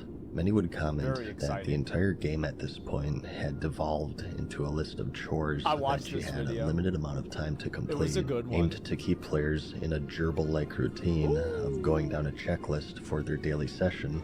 Instead of feeling rewarded for their playtime and dedication, many would feel punished for missing sessions and question their reasons for playing to begin with. And just 2 months after release, Blizzard would suffer another devastating departure, as co-founder Mike Morhaime announced that he was stepping down as company president, promoting then executive producer J. Allen Brack. All black hair, by the way. Just a little bit of gray from Classic WoW. Everything's pretty much fine, you know. Yeah, I got some rude comments, but it is what it is, right? And it just went downhill from there. To take his place. More troubling still, these people weren't quitting game development, they were quitting Blizzard. Yep. Later in 2020, Morhaime would announce a new company, Dreamhaven, and under its umbrella were 2 studios, I got a response Moonshot back too. Games and Secret Door, of which many former members of Mike Blizzard himself. would be employed. In its announcement, they would stress that the goal of the company would be to prioritize product quality and player experience over short-term financial pressures, a development mindset that many fans say Activision Blizzard had abandoned long ago. Yep. Chris Metzen would later found Warchief Gaming, Yep. which is dedicated to developing worlds and tabletop experiences. And outside of World of Warcraft, the former Hearthstone director There he Ben is. Brode would launch the game studio. Bro, this guy was like the entire soul of Hearthstone. Like, I never played Hearthstone, but every single time that I saw him do something about Hearthstone, it totally made me want to play. He was fucking great, man. Second dinner. Ex-StarCraft 2 developers would join Frost Giant and work towards developing a new RTS, and Lightforge game was opened by former Blizzard engineer Matt Shimbari and would later partner with Dreamhaven. Morhaime would be just one of many longtime talent leaving the company in recent years, and his departure would be instrumental in what would later be known as brain drain afflicting the developer. Slowly but surely, the people who made Blizzard what they were departing. This rash of departures would be downplayed as ordinary for the world of game development, in that the games were more about the team rather than individual members. But internally, employees shared a different story. Rather that these people were irreplaceable mentors, and that they drew inspiration from each other, and that each departure would be accompanied by a negative, cascading effect to those left behind. And just months later, another co-founder, Frank Pierce, I would forgot be the about next this to announce guy, his because we departure, never hear about leaving him. just Alan Adam as the last co-founder standing. Development with Classic was progressing steadily, and a release date for the summer of 2019 was announced. A new game within the Warcraft franchise was also revealed. Warcraft 3 Reforged would advertise fully remodeled characters and animations, as well as retuned maps and campaigns in this modern-day remaster. As I said, does it strike anybody else as not a coincidence that the moment that Warcraft 3 Reforged came out and it was really bad, the entire WoW community stopped asking for reforging? You never hear about people wanting reforging anymore, do you? Yeah, because Warcraft 3 got that. We don't want that again. Nope. With the set release year of 2019, This would later be delayed to January 2020 in an official post, citing delays in development Yeah, people mauled and the it over desire this. to retain a high-quality standard that the player base held them to. Though not pertaining to the World of Warcraft directly, but would transpire with the development of Warcraft 3 and other titles, revealed the priorities and development practices of my Blizzard God, as a whole, and that's set bad. the standard of how they would treat their community across all franchises, Wow. World of Warcraft included. This was also the BlizzCon where they 0.6, announced that was the like my mobile GPA Diablo in game, freshman year. which was met with a less than desirable reception. I feel so bad for was that Wyatt Chang? Like, I feel so bad for that dude, man, because it's just like he knows, you know what I mean? Like, he knows. Like, it's just like, fuck. I mean, because they couldn't announce Diablo 4 yet, and he's just stuck there, you know? Like, fuck. He's the fall guy, yeah. Do you guys not have phones? Yeah, you guys all have phones, right? But that's a story for another time. To make matters worse, the following years, although financially successful, would prove to be the most damaging to their reputation. Yep. So reaching historic revenue earnings, treatment of their employees would become the focus of negative press. In February of 2019, That's when they 800 fired employees would Caden. be fired, many without warning, Yep. and were left crying in the parking lot. Bro, I remember, like, I don't remember what it was, but, like, I think they didn't even know it was going to happen until they just came in that day, and they were just like, hey, so by the way, you're done. It was awful, man. I felt so bad. Like, it's like, I know a company can do that, right? I mean, I get that, right? But it still sucks. This is a trend that would continue through the following years of record-breaking profits, with massive layoffs and multi-million-dollar CEO bonuses following shortly after. In one instance, Yeah, employees would Bobby's be given $200 gift million cards to the bonus. games that they just got fired from working on their way out. Hey, here's some Overwatch skins. You're fired, by the way.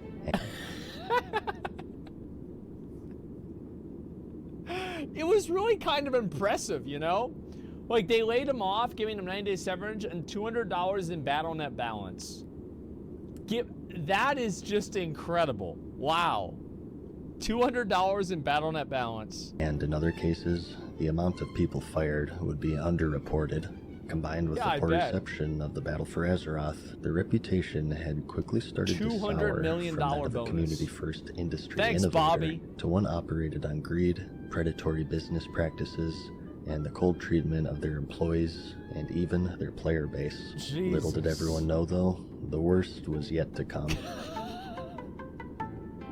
Uh-oh. Oh my god, bro. Since 2008, they had hosted an esports event called the Arena World Championship. Who was it that put their neck out there to fucking put this information out there? I think it was Snuts, right? Wasn't it Snuts that put his fucking neck out there? Yeah, I remember that. And then I brought that shit up, and everybody was like, holy shit. Because, like, nobody was going to know about this. So basically, he'll explain it. 2008, they had hosted an This is esports really good. event called the Arena World Championship, Wow. or AWC, where high-end competitive players would face off in a tournament-style competition of the game's arena mode That's for cash crazy. prizes, ranging from $120,000 since its inception in 2008 to $280,000 in 2018. Amazing. For 2019, however, they had announced a special campaign where players would be able Yeah. to contribute to the ever-growing prize pool. 2 new toys, I think I bought the one of these. Transmorpher beacon, and some faction To themed support it, fireworks you know? were made to be available in the in-game cash shop, and to encourage sales, 25% of the proceeds would contribute towards the prize pool of both the Arena World Championship and also the Mythic Dungeon International, stating that the support of the players would help take the WoW esports scene to the next level.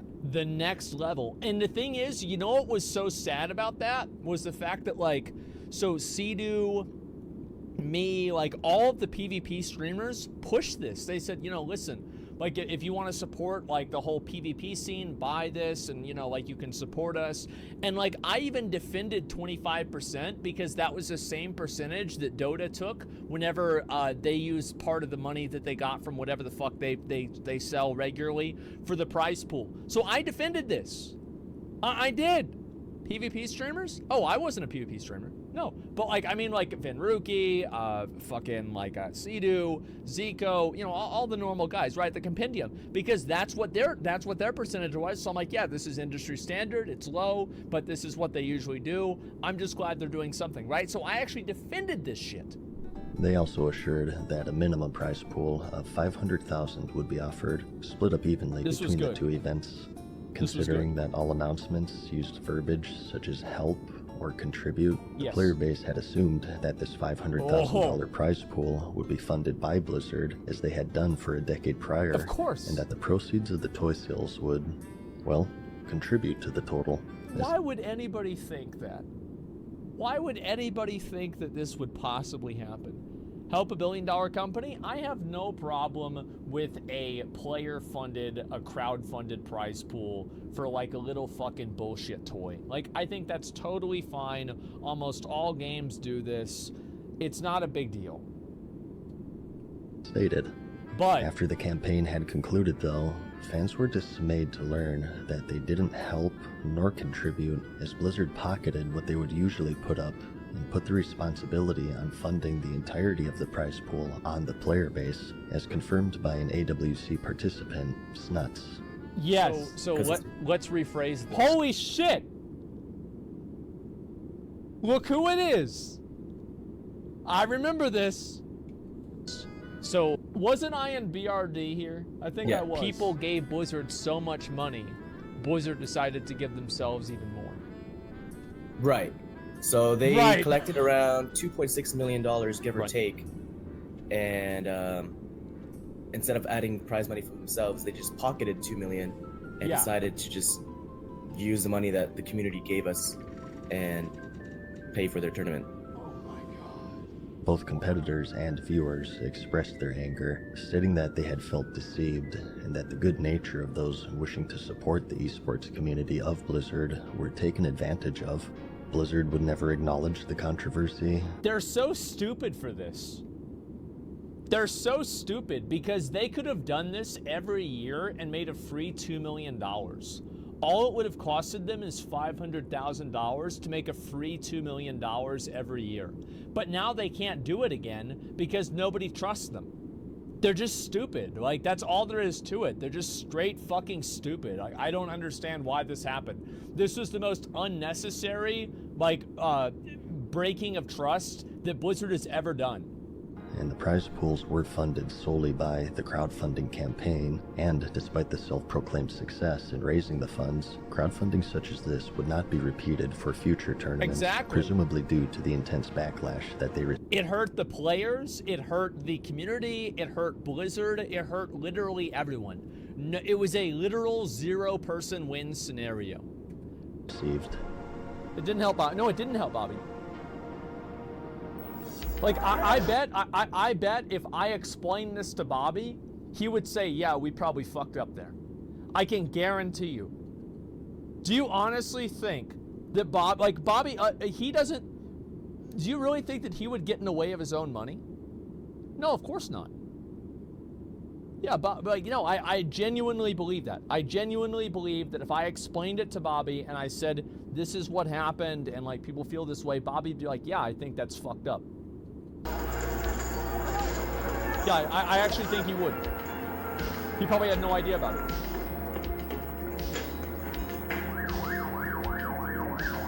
Oh, this was it. World of Warcraft wasn't their only franchise that would be at the center of controversy. No, it just kept getting better. The Hearthstone division would attract the attention of national media. Here's a story which just won't go away. Activision Blizzard.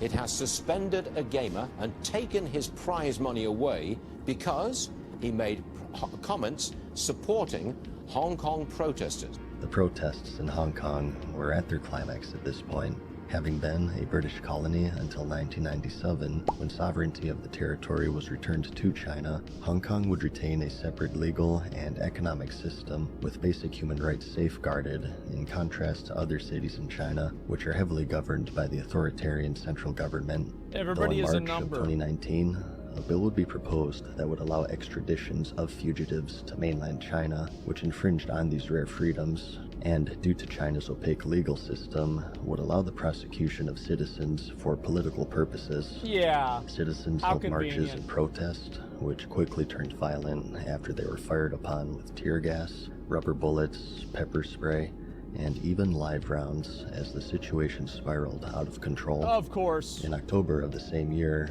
a tournament competitor, Jung Nai-wan, or Blitzchung, after a victory took out a face mask similar to those being worn by the Hong Kong protesters and voiced his support to them, quoted, "Liberate Hong Kong, the revolution of our times." The feed was quickly cut, and the following day, Blizzard announced that Blitzchung had been banned from competing further in the tournament. The two guys that were hosting it also got banned. In addition to revoking the prize money that he had won up until that point, totaling $10,000. Additionally, he would be banned from competing for a full year, and the two casters interviewing Blitzchung at the time would also be fired.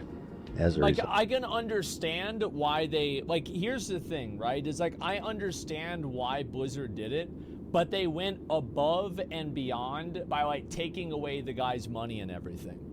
Like they definitely did. Like, yeah, it's like they have to send a message. I think that really, if like any other company besides Blizzard did this, nobody would have really cared. But it's because Blizzard made a lot of statements on social issues over and over and over that like this is happening like at the same time with question marks. What? Okay, so basically here's like what I'm saying, right? It's like it was against the rules for you to talk about political issues on the broadcast, right?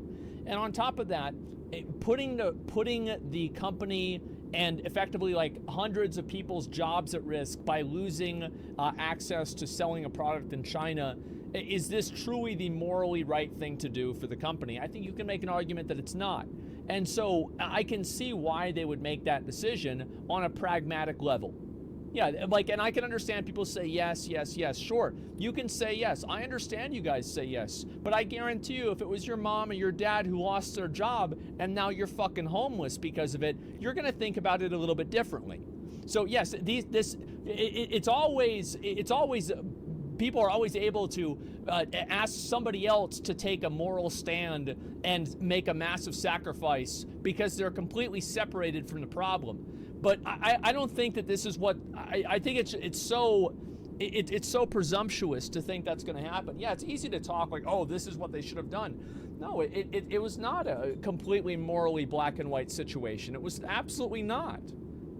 No, yeah, it's virtue signaling. It's 100% virtue signaling. Exactly. I'd follow the money every day. Yeah, who asked? You're here. Not at my expense though. Yeah. Why bring the subject up in the first place? Blizzard did the right thing by banning the player? I don't know if they did the right thing. I think that they overcommitted on punishing him. Does that make sense? Why is this any different than companies standing up for Ukraine now?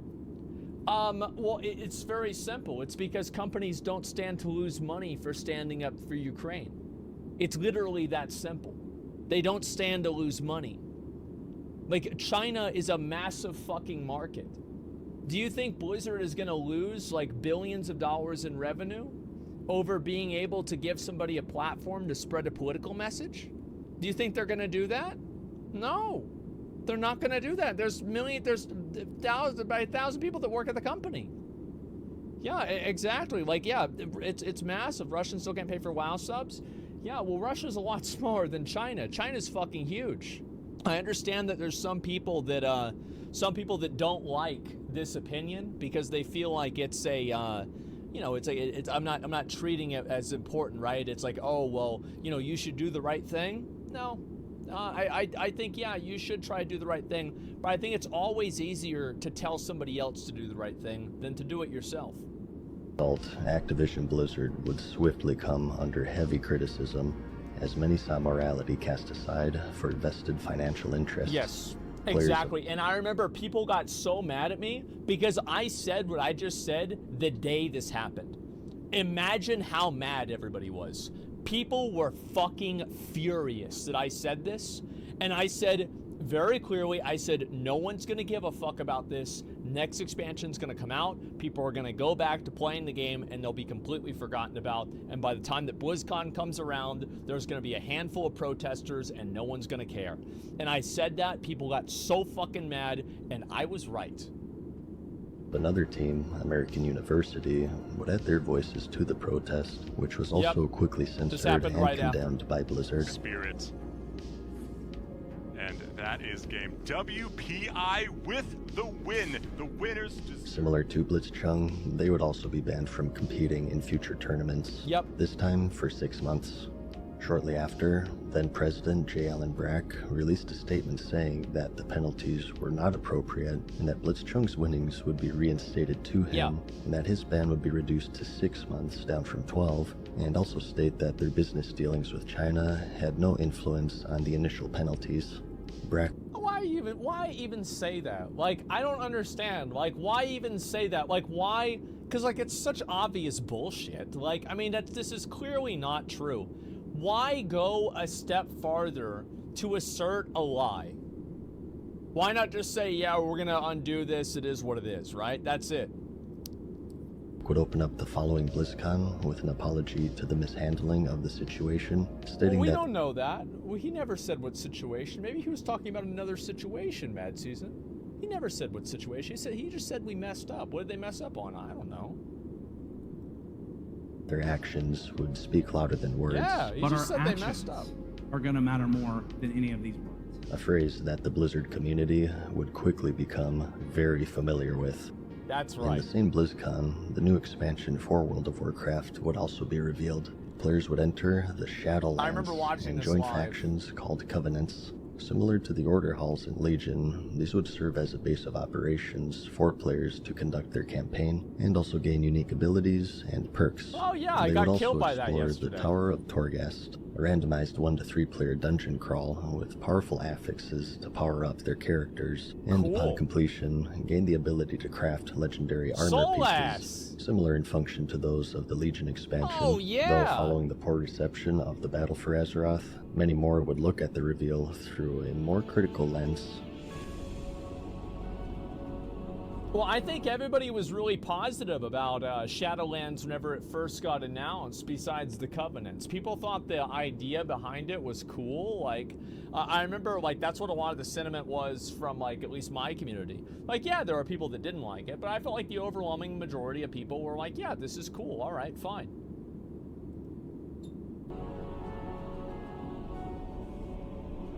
Though their current projects were met with mixed reactions, World of Warcraft Classic had seen its release in August of 2019 to surprising success. Initially holding only a handful of servers, it was quickly overwhelmed, and new servers were created to hold the surprising amount of people that had longed for the Azeroth of years long past. Upon launch, interest was so underestimated that queue times would balloon up to several hours, and even months following the release for some of the highest population servers. It was insane, bro. Like, I had to download a program to where I could log in on my phone. So I had to remote desktop on my phone to avoid the queues. Aspects of the game would age well, such as a renewed sense of community and a heavy focus on traditional RPG elements, and other aspects such as a solid and archaic raiding scene and an eventual stagnation of content would remain to be problem areas within the game, as well as botting. As the game grew in popularity, so too did third-party websites offering in-game items or services in exchange for real money, a practice that's against the game's terms of service. What? These sites oftentimes what are they use trying to automated cock block programs us to obtain for? this Come currency, on. and Blizzard would be ineffective in controlling them throughout the duration of Classic, even though they were relatively easy to spot by the players, as displayed many times by content creators within the community. I found a warrior mob grinding in Tanaris having a bit of trouble getting... I love watching these videos because I literally remember reacting to them. I watched this exact fucking video. To his target. Cheating had always been and continues to be an area where Blizzard would perform poorly, even in the current version of the game. But due to the more fragile nature of the economy in World of Warcraft Classic and its community, it would have greater negative consequences. It was great. We got free materials. Remain a problem area. Due to its traditional design and the absence of what many now deemed to be an overly intrusive cash shop, it proved to hold the attention of a wide player base consistently through its year-and-a-half run, though not every re-release was to be met with the same success. Uh-oh. Burning Crusade. Oh!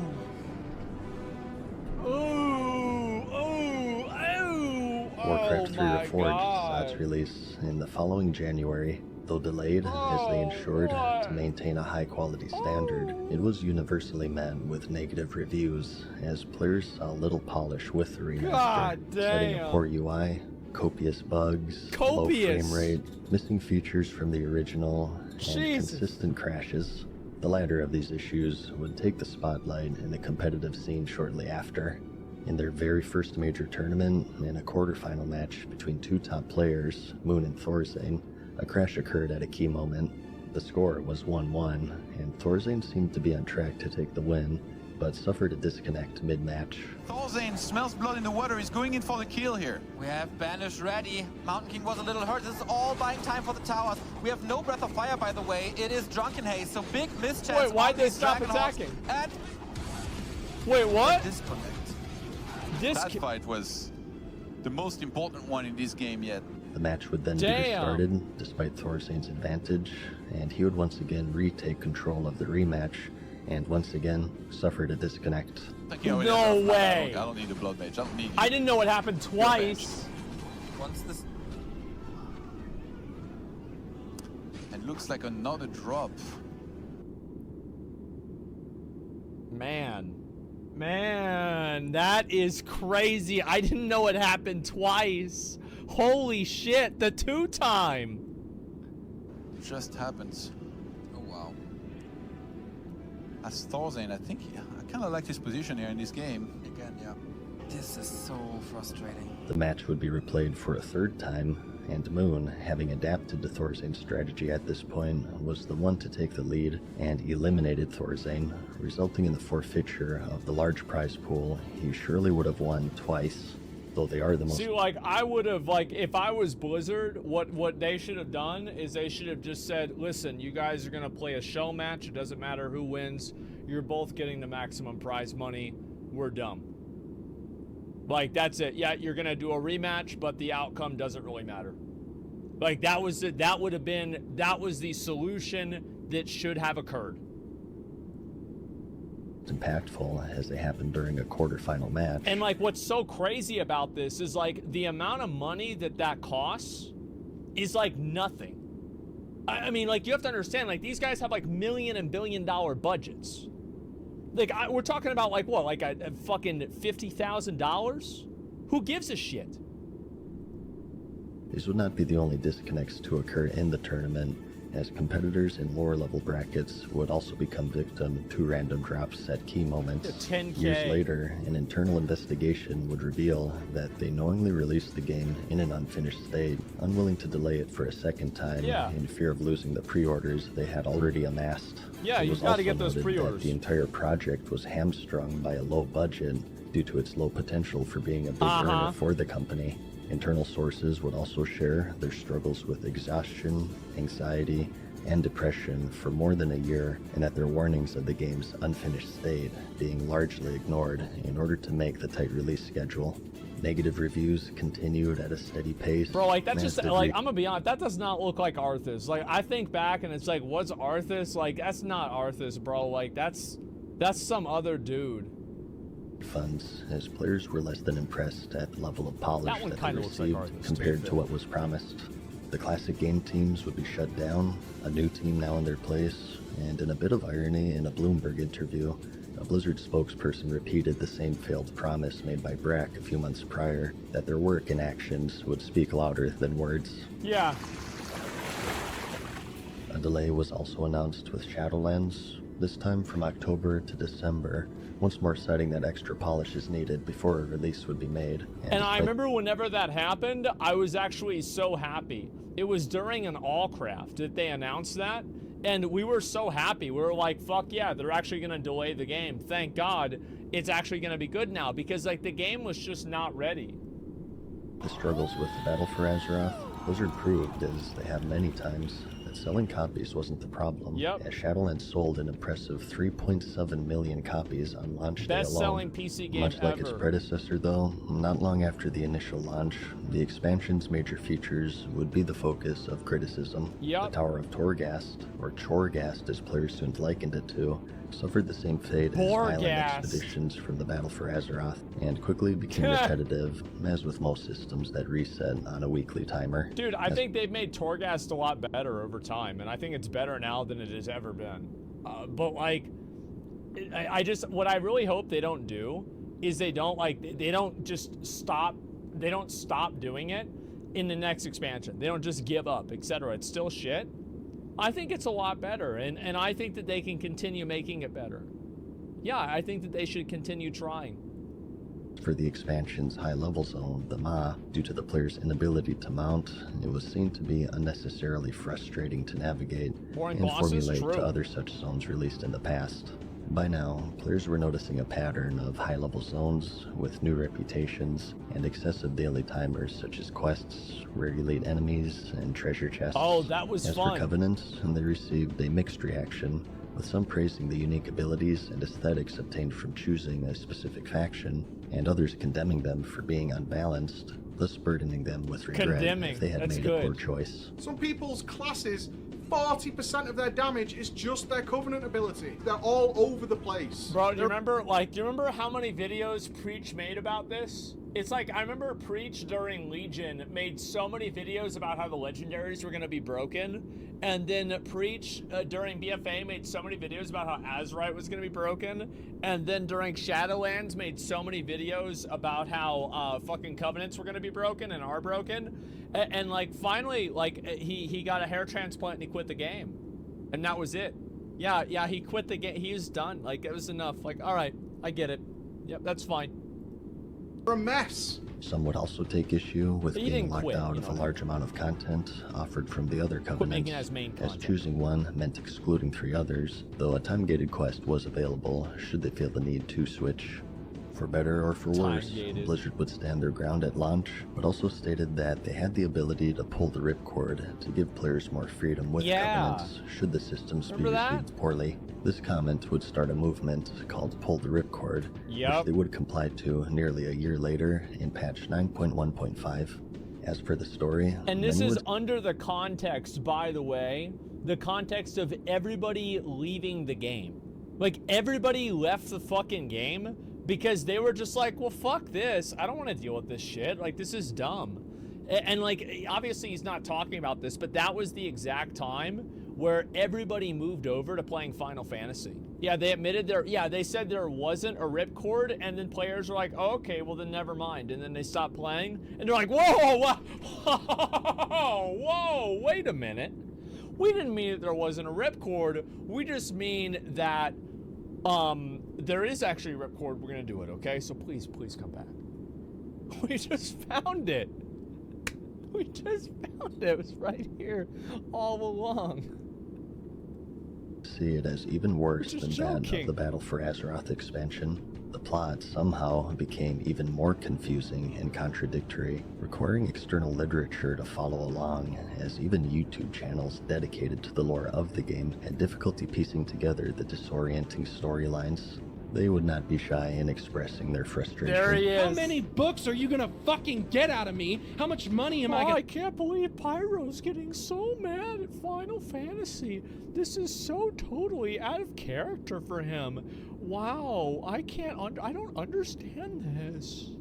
To pay before I can finally explain the lore to the people that want to know about it to the degree that it's actually comprehensible. I will never serve.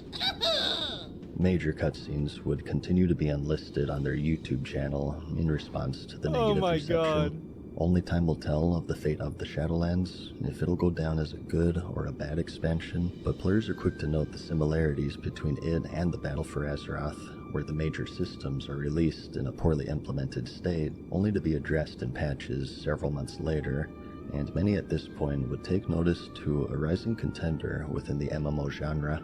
Over the years, Final Fantasy XIV would slowly but surely gain a sizable subscriber base. Following a failed initial launch in 2010, After listening to player feedback, the MMO was remade in many ways and relaunched in 2013. It would see steady growth due to these improvements and also the shortcomings of the World of Warcraft. I remember during that speech he was giving, I was like, man, like, are we sure he's the bad guy? This guy doesn't seem that bad at all. I kind of like him.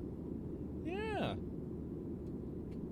As players became increasingly embittered with Shadowlands, they started migrating over, including major streamers and YouTube channels. Bro, look, bro, look at that. They started migrating over. Look at that, man. Like, that's what happened. We're quitting WoW. I remember I watched this one too. Including major streamers and YouTube channels, creating more. Damn. As we criticize World of Warcraft devs, start making the game that we know you can make. That's right. Oh yeah, that's right. Remember whenever I would write twitlongers? So like, you know how people would usually use like twitlongers to like cancel someone? Like I would cancel entire games. I would write like these massive fucking twitlongers, and they got super popular, by the way. Like the WoW one that I did, it literally had 1 million people read it. Like there were 1 million, not read the whole thing, right? But like there were 1 million views on the twitlonger, which is fucking wild, man. Tension within the already tribalistic MMO community as players, content creators, and even employees would take shots at each other over social media. Though subscriptions remained to be hidden, third-party analytics began favoring Final Fantasy XIV to be the most active MMO, with Blizzard. That was such a bullshit article, by the way. I still am not convinced that Final Fantasy has more players than World of Warcraft. I am not convinced that this is the case. It was a completely bullshit article. The website was using bogus statistics. I don't think so. It might be close. You're right. It could be close. But I don't think it is. Like, based off of everything that I know, it seems like that's not the case. How do you know? No one knows, but I felt like the tools that they used in order to come to the conclusion were incomplete. Blizzard even sending out surveys attempting to gauge interest in it. For the first time in many years, it was becoming clear to many that the World of Warcraft was losing its hold on the genre. Yeah, that was definitely true. Like, regardless on regardless on how many subs each game has, I think that what he said is true. Like, yeah, it was definitely losing its hold on a genre. Bro, do you remember? I remember whenever I made my video, and like, I didn't really talk a lot about the Dark Portal Pass whenever it first came out, right? I made a video about it, but I didn't really go over it over and over and over. And like, everybody was like, oh, it's just Asmongold. Oh, I hate him. He's that, oh no, it's him again. He's gonna spit on me. And they were so upset about this, right? And then Mad Season drops a 1-hour mixtape. Both sides fucking just demolishing the Dark Portal Pass, deleting the deluxe edition. And we watched the entire thing. It was so good. It's treason, then.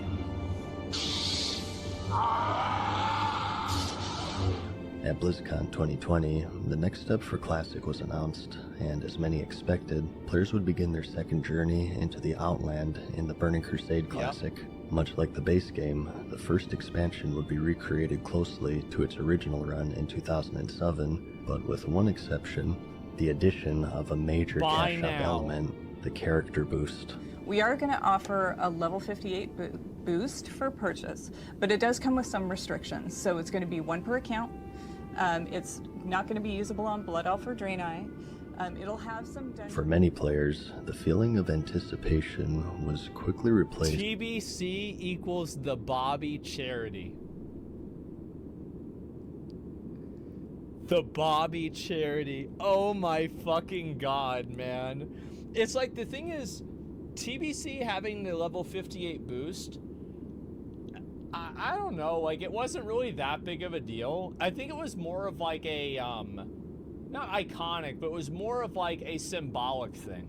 Where it's like they have the boost, and it's like, okay, this isn't really the way the game was anymore, right? It was just like, it sends a message. And it was weird, man. The by Wrathgate that Pass? of Betrayal, Oh, absolutely. as character boosts, among other Did you paid pre-order? services I such did. as the WoW token, were specifically stated not to be released in the classic version of the It's game. not classic. It's classic Burning Crusade, and that's not the same thing, Mad Season. Don't turn their words around on them. That's so disingenuous. As they didn't exist back then. Ultimately, Wow. the character boost would be a one-use service, bringing any character to level 58, and was offered in a bundled package that also included other digital rewards, including a mount, a pet, and a toy. Ignoring the fact that they had lied, never bought Blizzard this. would pitch that it was intended for new players who didn't have the time to level. There's a lot of my friends, for example, who maybe didn't really play Classic when it first came out, right? And so now they're behind. And they're interested in playing the Burning Crusade. We want to make sure that those people are served too. And one of the ways we could do that is provide a boost to people who are interested. I feel like a lot of the people that like that pulled in, like those people probably quit at 70. Because like the thing is, like, yeah, you can make an argument that like, yeah, the leveling process is too long and it's like it's a barrier to entry. Yeah, sure. But like if you think that, like, so show them the flow chart of the attunements, and then be like, okay, so you can spend $60 or $40 so you can get to this flow chart faster. Do you still want to play? And I bet a lot of those fucking dad gamers are gonna think, you know what? Let's go back to Minecraft. Though this was contradicted in the fact that the service was purchasable by everyone, even by those who already had high-level characters. I made a 58. In addition to the boost, I did. Blizzard had also announced Classic-era servers for those who preferred the vanilla state of the game. There's a but dozen. This too would I be wouldn't met say with dozens, that's too controversy, many. There's a as there dozen would be a people to play on that server. $35 charge in transferring characters to both states. Oh my God, I forgot about this. Listen to this. I talked over him. Listen real quick one time, one more again. As there would be a $35 charge in transferring characters to both states of the games, as characters that players spent the past year and a half leveling and gearing. Wait, Mad Season got the shield? When the hell did he get the shield? I didn't know he had that. I never got that. How the fuck did he get the shield? That son of a bitch. That's the face of death. That's a Nax shield. Yeah, I didn't play. Yeah, you're right, I didn't play, but still, man. I mean, it's just like, fuck. Be dangled in front of their faces in the login screen behind the paywall. The outrage was immediate, and Blizzard would respond by lowering the charge to $15, down from $35. As for the I thought it would be fair, like $5, like 15 bucks. It went down a bit, but like, you know what you call that? That methodology, by the way. There's a sales term for that. It's called anchoring. And anchoring is whenever you set a price in the consumer's mind, and then you use that price to negotiate down to what the actual price that you were using. There's another term for it, though, that they actually talk about in Warcraft Arclight Legends. It's called Sneed's Greed. You're right. It's the same thing. The community was quick to point out the dangers of releasing such a service, such as the abandonment of the old world. Wait, yo, McConnell, you didn't hear about that. You heard about that, right? Don't tell me you didn't fucking hear about that. You know that there's a character literally in fucking in the mobile game. What? What did you say it was called? His name is Sneed. And he has an ability called Sneed's Greed. I swear to God. Like, I swear to fucking God, it's real. It's actually a real thing. I couldn't believe it. Like, I'm like, is this fucking real? Like, yes, it is. Oh my God, it used to be called Chuck? I have no idea. But yeah, Sneed's Greed. There you go. Wow. Okay. So yeah, $35 fucking dollars for that, and they took it down to 15. People thought they won. It was better, but it was still too much, I think. And how bots, which had already been a major problem in Classic, would become empowered with the ability to skip towards the end game, making them capable of farming higher level materials almost immediately, thus having a greater negative effect than they previously had. Remember whenever I did the graph for this? Remember that graph? Does anyone remember that graph? We don't have the NFT for it, but you know, maybe I should have. He also warned that accepting a service as major as this would lead Classic down the same familiar road, and that it would suffer the same fate of the game that spawned its existence to begin with. I'm glad they're speeding up the release of like all the Classic servers and everything, and just, you know, like now how TBC, pretty much the whole life cycle of the game is less than a year. Like, I hope they go even faster with Wrath. That way they can have the Classic servers catch up to the Shadowlands servers, and everybody can be playing on, like, the same patch again, you know? Like, that's, I mean, hopefully that's what's gonna happen, right? In addition to creating an unfair, paid element that let players pay to skip what other players had already worked for. Yeah. Though these worries would ultimately be ignored, and the level boost was released despite the backlash. Footage of boosted characters I remember that one. started to appear immediately. Literally every single bot without fail was a level 58 boosted character. The limitation of 1 per account for bots is completely irrelevant. As expected for them, it's just a huge time save from actually having to level. And many saw an old world now abandoned, as the boost now loaded the majority of the player base directly into the Outland. One of the core design philosophies of Classic had been betrayed. Yeah, I think so, and that's what the problem was, right? Is like, I don't really have a problem with them doing that for like new games and shit like that. I think, you know, I'm much more liberal with the microtransactions and newer games, because they're newer games, it's for a newer audience, for newer problems, and for a newer world. But the difference is that this is an old game, and Classic Burning Crusade is supposed to be Classic Burning Crusade. It's not supposed to be Final Fantasy XIV. It's not supposed to be Wrath of the Lich King. It's supposed to be Burning Crusade.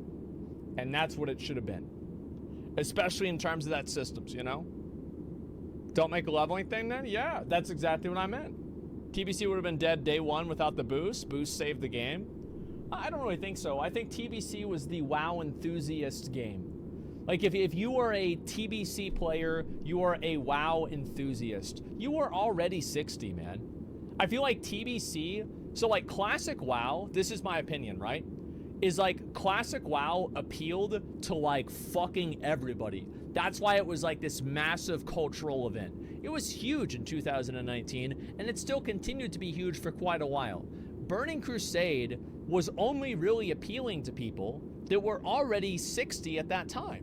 They were already 70 at the time of Burning Crusade. So you don't have the people that played Classic WoW and they got to level 34. Well, no, because they don't get to there's no new extra nostalgia for that person because they never got there. So false appealed to me. I didn't play Classic. I don't know. I think that there was an opposite. I think that you're right. There were some people that were raiders and they were like, well, TBC is going to have more interesting raids.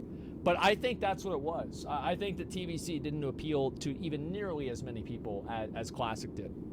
A large portion of the player base at this point were refugees from current World of Warcraft, due to in large part of the overzealous cash shop, which was promised to be absent in the recreation. Shortly after, a WoW token with the green Burning Crusade background was data mined, and players took to the forums, creating numerous threads asking for confirmation. I don't know why people were so mad about the WoW token in Classic WoW. I mean, you can just buy gold and nobody got banned for it anyway. Like, who cares?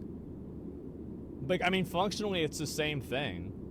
I mean, really, like, it was the same thing. Like, yeah, obviously it would kill the game and it would be bad. But, like, Blizzard was already killing it. Like, I mean, I don't know. Like, it's... Classic Oaken wouldn't have mattered? Yeah, it just doesn't matter.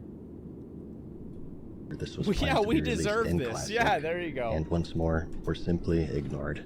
Still to this day, several months later, there's no confirmation, yes or no, of their plans to implement it into the game. This betrayal proved to be the final straw for many of the player base, including the highly intelligent, not monotone, and physically attractive YouTube user, Mad Season Show, whom after 16 years playing and 7 years on YouTube, had announced his retirement. The heart and soul now ripped away once more, Classic's population began to wane drastically, and the remaining players would comment on the second foray into the Outland becoming more and more empty with each passing day. Some of those who remained chose to rebel by targeting other players who had purchased the level boost. Fight the good fight! Go out fighting. You can't. Don't stop. You can do it. Bundle. Sorry if it's not official. Oh, you're definitely right. It legitimizes it. You are absolutely, definitely 100% fucking right. By performing an in-game emote /spit on anyone seen riding the deluxe edition mount. In response, Blizzard disabled the emote when targeting another player. Right. I will have it be known that Blizzard disabled /spit before they made it to where you couldn't type the N-word with the hard R. Yo. You know what gets me? What? I don't know if it was me. I remember exactly when it happened. I think it was you. Maybe it was me. I'm not sure, actually. But they released the mount. Yeah. Everybody thinks you came up with the idea of spitting on people. With the storm mounts, but who really came up with it?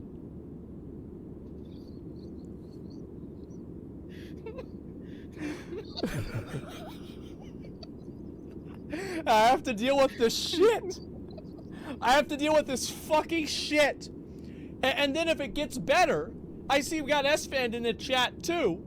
I've got to deal with all this shit. So I'm getting this from the retail Andes that are mad at me. And then the classic Andes, I'm getting gold. And so then they're hating on me. And then S-Fan and McConnell are messaging me off stream. They're like, hey man, do you have like 1,000? Like, okay, so I need 4,000 gold for my epic flying mount, and somebody's gonna have to pay for this. And I saw you got a lot of gold, so can you give this to me? I don't want to ask my chat; they're gonna get fucking pissed off about it. Like McConnell tried to get me to go back into classic. Yeah. He tried to get me to come back to streaming because we were running out of gold to raid BWL. Yeah. That's true. Like, it had nothing to do. He's like, oh yeah, Bash Cutter. Yeah, I gave Bash Cutter money. I gave it to my mods too. Yeah, that wasn't because like, oh yeah, let's come stream again. No, like, we need gold. Like, we really got to make this happen. I remember the one time we did that during NAX. That was disgusting. We made so much gold off of these idiots. I think it was like 18,000 gold we got. You know, I gave most of that away to Paladini so that Olympus could get through NAX. Did you know that? Yeah. Did you know I did that? No, I didn't know that. I did do that. Yeah. Wow. Did you know whenever we transferred, I paid for a lot of people's transfer. Yeah, that's what they said. Yeah. So listen, I get it. We gotta do what we can for the guild, man. I haven't raided with them for a long time though. Like, I need to go back and transfer over. Why? You don't care? Oh, yeah, but like, it'd be fun to do Wrath for a little while. I mean, you know Warrior is OP, right? No, Warrior's always OP. Oh yeah, do you want a duel? No, I mean, like, it's OP on the damage meter. Yeah, I'm not gonna win in a duel. No. Oh, okay. So you don't want to duel? No, I'm not gonna duel. Okay. All right. I look at the I just look at the leaderboards. Yeah, all right. Yeah, okay, sure. All right. We'll get back to the video. Well, we'll actually rent it out of you. All right. Anyway, back to the video. Let's see if we can spit on someone. Can't do it. There it is. No spitting allowed. Wow. Forum threads expressing concern with Classic's future were ultimately ignored, but to a community that acted against their interests, Blizzard's response would be immediate and clear. It was revealed later that Omar Gonzalez, who was one of the few responsible for taking action and making the Classic Recreation a reality, had silently taken leave from Blizzard to join Secret Door under Dreamhaven, contributing to the ever-growing list of people who didn't quit developing games, but rather quit developing games for Blizzard Entertainment. Not long after, Jeff Kaplan, a 20-year veteran of Blizzard... Bro, this was so crazy whenever Jeff Kaplan left Blizzard. It just kind of came out of nowhere, man. Like, I was like, wait, what the fuck? Jeff is leaving Blizzard? Like, what? Like, it was so sad. And director of Overwatch announced his departure. This news would come as a surprise to the community, as the sequel to Overwatch, Overwatch 2, was still in development. Kaplan himself had gained the reputation as a leader and wholly passionate about his craft, so to leave a project before even seeing its release came off as abnormal, and many feared that something was deeply wrong with Blizzard behind closed doors. And prior to this, there he is. Veterans since its release in 2004, Alex Afrasiabi, would also quietly drop from the company in June of 2020. I wonder why. The manner of which he moved on, however, was also abnormal. As had been customary with the more recognized veterans of the company taking their leave, there was no farewell post, nor even an acknowledgement by Blizzard, though the true reason Probably for his a good departure idea. would soon become clear. Uh-oh! Oh! So-called cube crawls, in which male employees apparently drink a lot of alcohol as they crawl through their way through the cubicles, often engaging in inappropriate behavior toward female employees. Jesus. Saying it seeks, among other remedies, pay adjustments. On July 23rd, 2021, This was a big Activision one. Blizzard once again became the center of national news as the world would learn the details of a 2-year investigation and lawsuit by the state of California of continuous sexual misconduct and discrimination of their employees.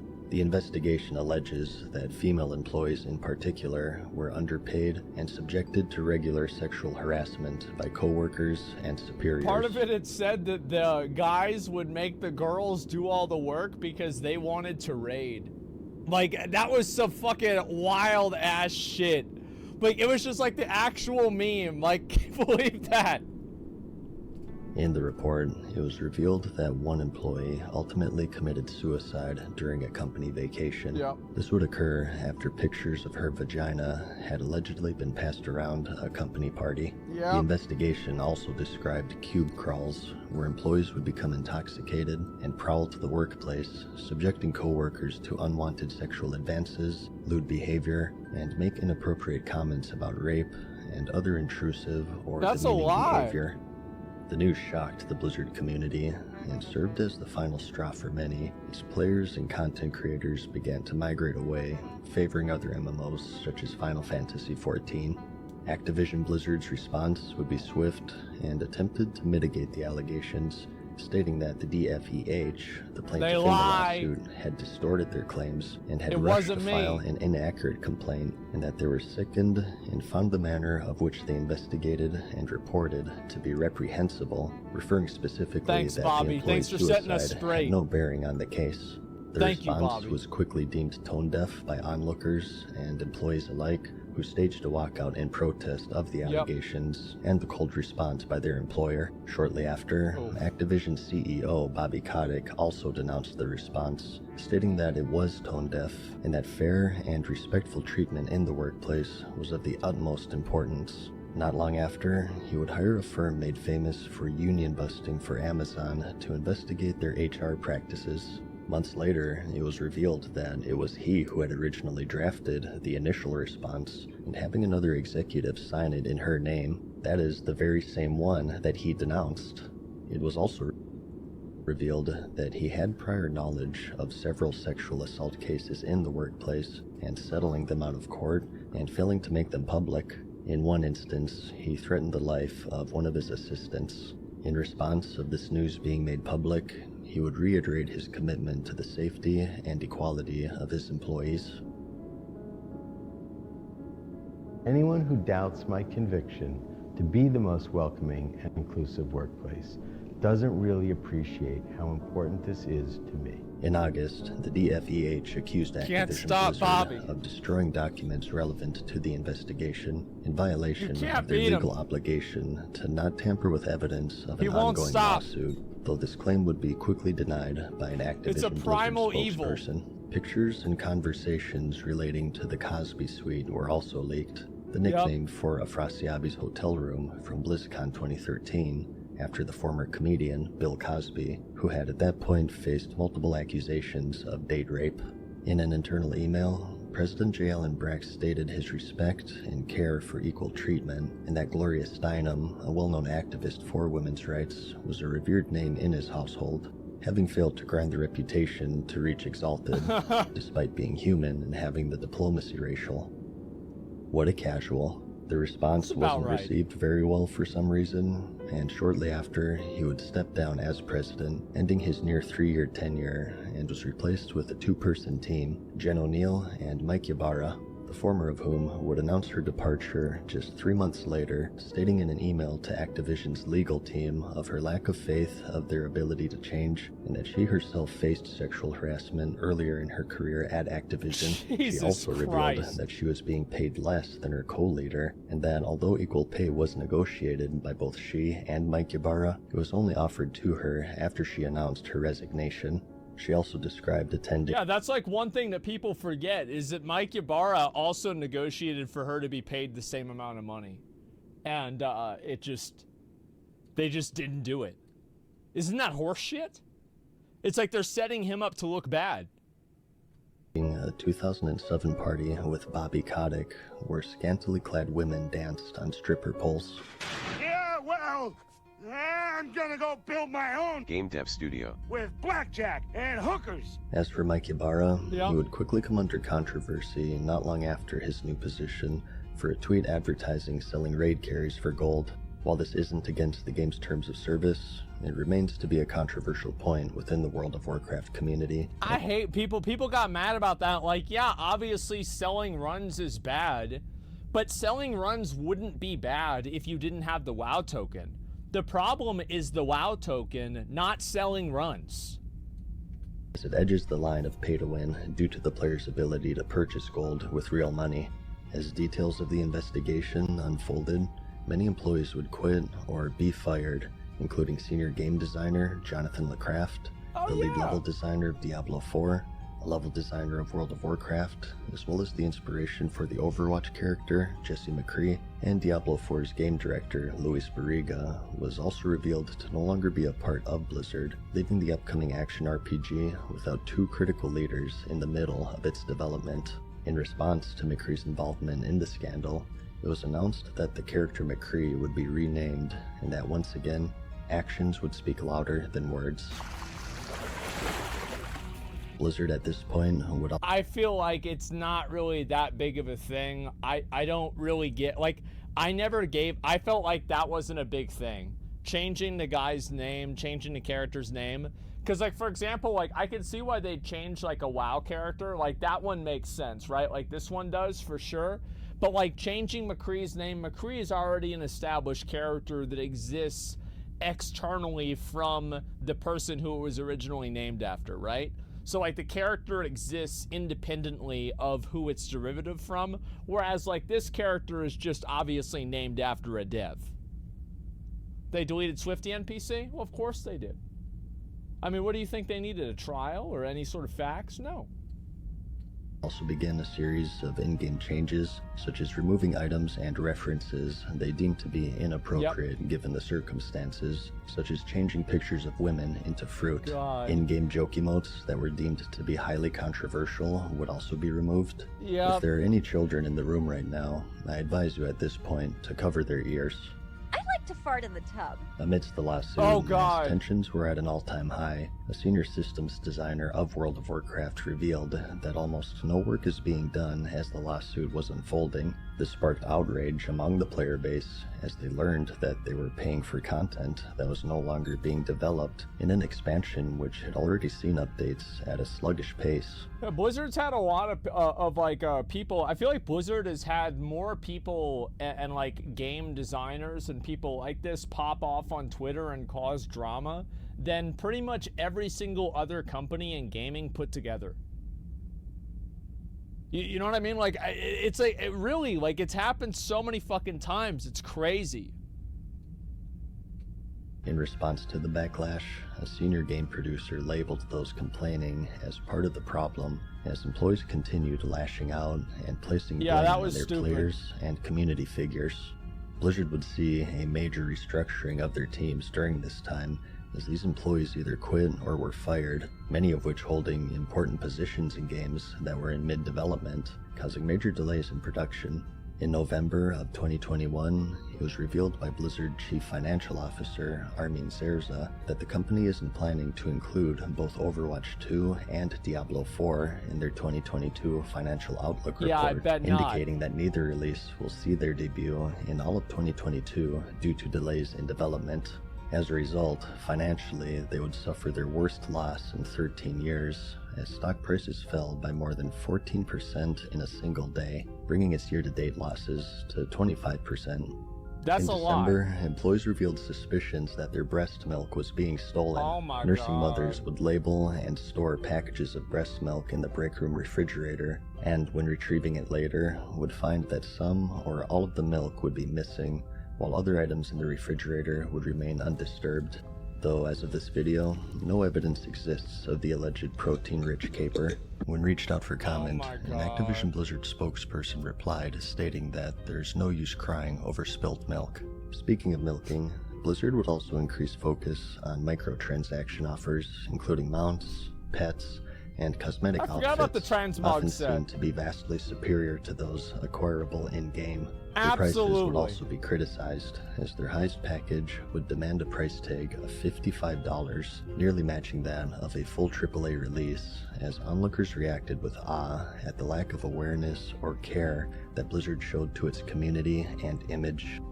What's As of this video, the results what's of the so lawsuit crazy are to pending, me about but this is like, so there's two universes, right? So there's the universe where it takes a lot of effort and time for Blizzard to make a new mount. So like what you're saying is that they took a lot of effort and time away from developing content for paying players and, you know, people that are subscribed to the game in order to make a microtransaction. So like that's situation number one. Situation number two is that it actually doesn't really take that much effort or time at all. And in that case, if it takes not that much effort or time at all, why do we keep getting 6 recolors? Why does this keep happening? If it's so easy to do that the store mounts aren't taking away development from the game, then why do we keep getting recolors? What is this? It's bad either way. Regardless of the outcome, it'll surely People stand buy 'em, out yeah, as one of the it's that darkest simple. moments in the company's history, one that's becoming increasingly difficult to break out of, as scrutiny remains to be at an all-time high due to the destroyed trust between they and their community. As a result, a situation has been created where any flinch, positive or negative, is met with dominating pessimism. Employees daily suffer abuse, not only from the outside, but as recently discovered, also from the inside. Today, they stare down the seemingly insurmountable task of repairing the damage caused to their relationship with their community. It sucks. I bet, like, if you're just a dev at Blizzard, like, let's say you're just an artist or you work at Blizzard as just a random, like, you know, a mid-level role, and you just get harassed because it's something you didn't even do. Like, it sucks because, like, people think they're doing a good thing, right? It's like, this is there's the worst evils are always committed in the pursuit of what's good. And it's just people harass developers and harass people at Blizzard and try to hold them accountable for it. It's awful, man. It's absolutely awful. To each passing day, their environment representing a battlefield more so than that of a game development studio. While this itself is an unfair situation, many deem it a consequence of casting aside the goodwill of their player base consistently over the course of 3 tumultuous years. In the midst of the scandal, it was announced that BlizzCon was cancelled for the year of 2022, and that it would see a major restructuring if and when it returns. Initially, a heavily community-focused innovator with franchises that redefined genres, now leaves behind a sullied and controversial legacy in one of the most jarring and unforeseen falls in game development history. Quarterly reports show a consistent downward trend of active users, but at the same time, record-breaking revenue as patience and goodwill are continuously traded Bobby's away world. for short-term financial profit. Just as how it breathed life into the genre with its birth in 2004, so too does it with its decline in the modern year. Its fall giving rise to a new generation of MMOs, eager to claim the crown it once wore with pride and ambition. Jesus, as this players, is brutal. community figures, and employees depart in record numbers, a particularly iconic phrase of theirs is seen to be more No and king more rules prophetic forever. with each passing day. No king rules forever. God damn. Holy fucking shit. We are going to offer a level 58 boost for purchase, but it does come with Wait, some what the restrictions. So it's fuck? going to be 1 per account. Fuck yeah. It's not going to be usable on Blood Alpha. What the fuck? True. Hey, boss, now that you're done with your video game, and I don't mean to rush you or nothing, but we got a lot of people waiting to be sentenced to their eternal afterlife.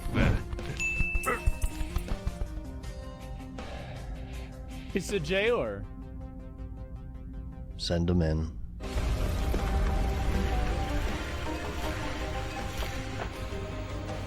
The state of California is suing video game company Activision Blizzard for sexual harassment and discrimination. They basically suspended Shit. and took away $10,000 and his prize money. Anyone who doubts my conviction to be the most welcoming and inclusive workplace doesn't really appreciate how important this is to me. I don't want to look like a senior. I really don't. We failed in our purpose. And for that, I am sorry. I accept accountability. And the community is full of a bunch of broken-hearted people who feel alone. And I are love now how feeling Pyro weird is, because like, they're one of the stuck main between a weird ones. spot of supporting the company that makes the game and not wanting to support these my weird box is fucking smashed, ass too. grabbers. Interestingly, the board of directors of Activision rallying to Mr. Kodak's side almost immediately. That's right. It's Bobby's world. Rules forever, my son. I see only darkness before me. Damn. Oh my god. Oh my motherfucking god. Wow.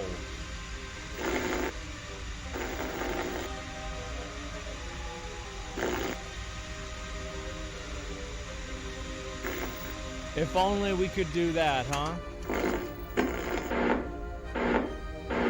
I am truly grateful.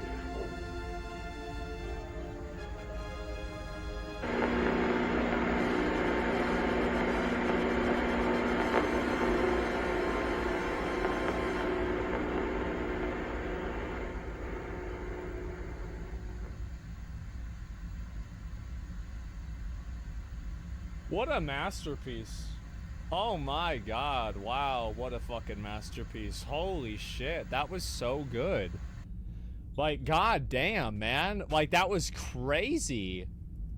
It's like yeah, link the video. Yeah, give it a like, give Mad Season a sub. The video's got 2 million views, but it's got 82,000 likes. We could get it up even higher than that. Give it a like.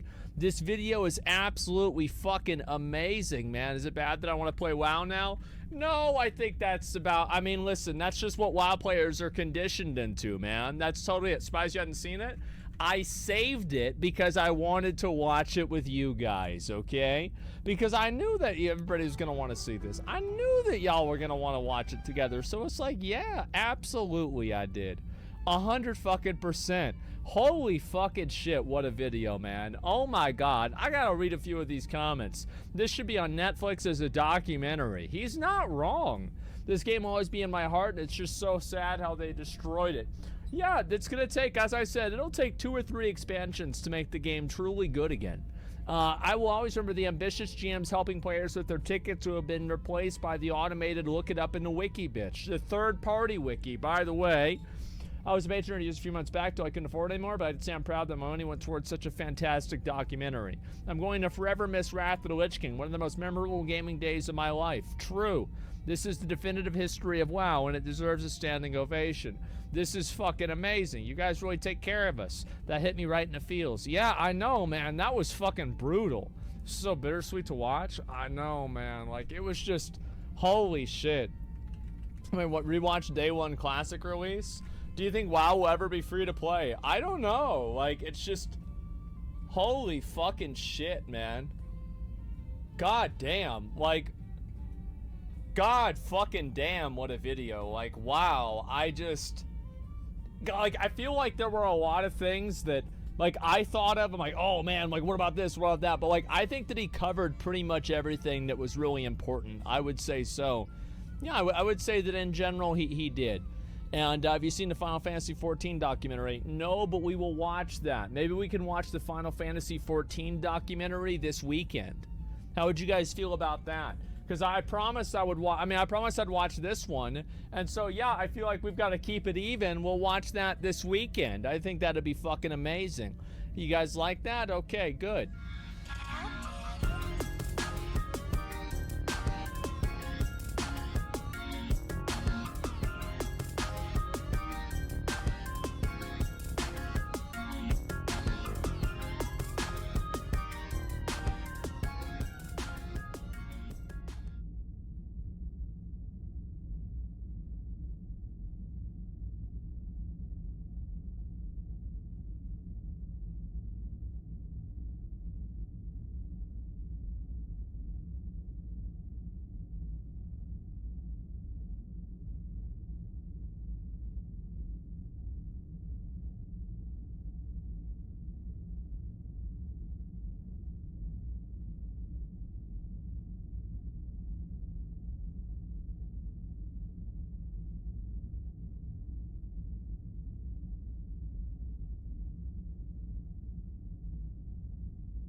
Okay. Now you're starting to get on my fucking nerves.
Oh, fuck off.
Rupture my spine from all of this compression. I'm gonna kill you.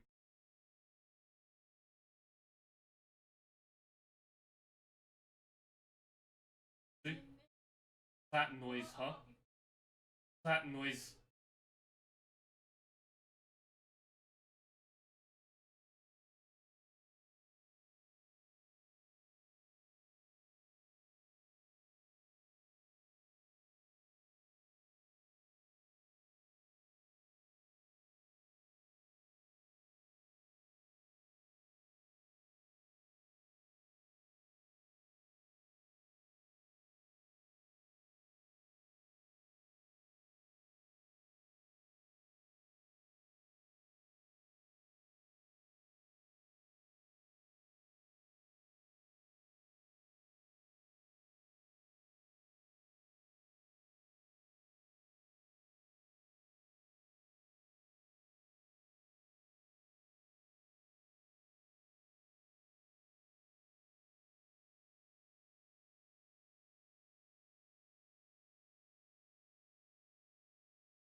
Christ. Fucking.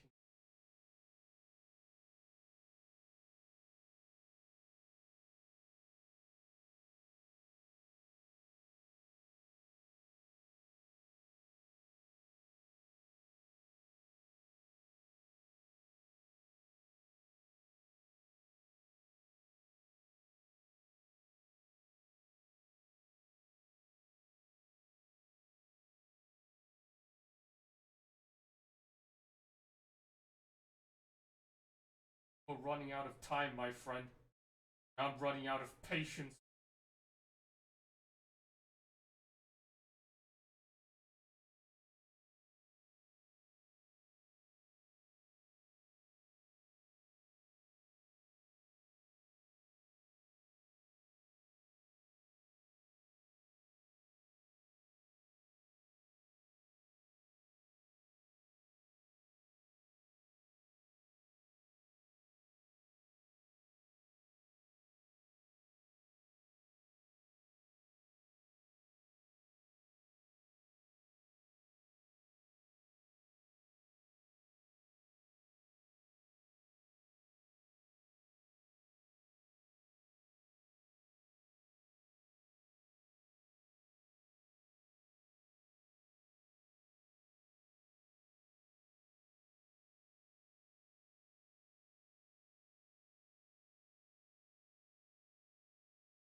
I'm gonna kill you in a minute.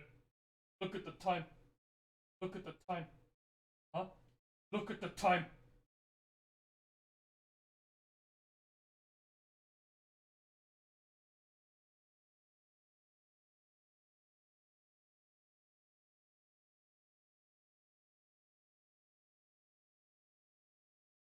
Obk. Obk. Obk.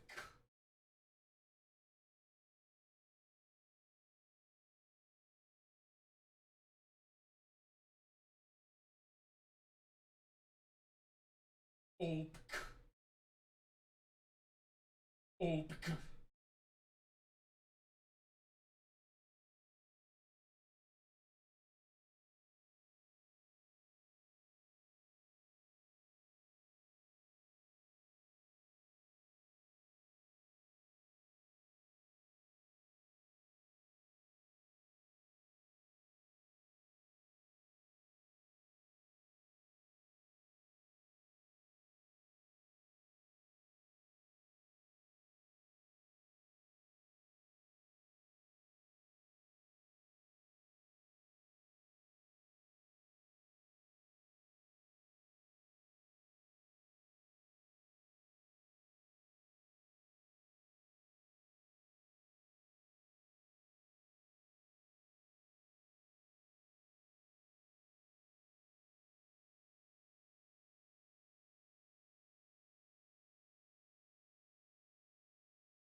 what's this? What's this?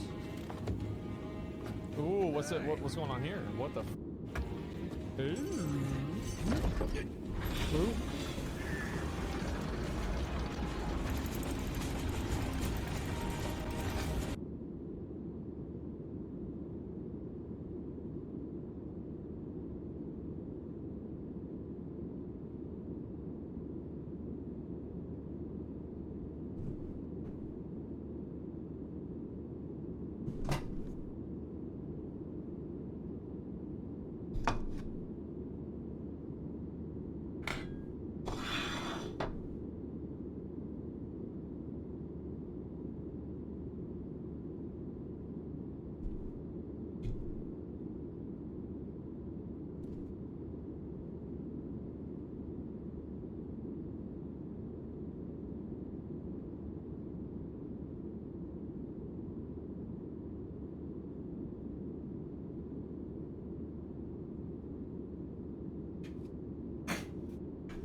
starting to test fucking patience.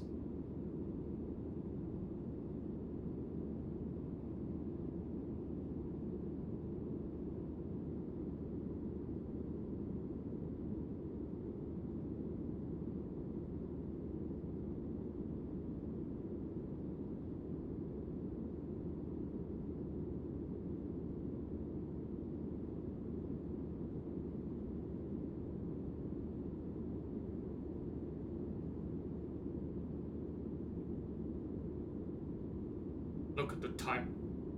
Look at the mess you're in. Because you decided not to sit down instantly. And you came back up here. What did I tell you about not thinking? What did I tell you about stop thinking?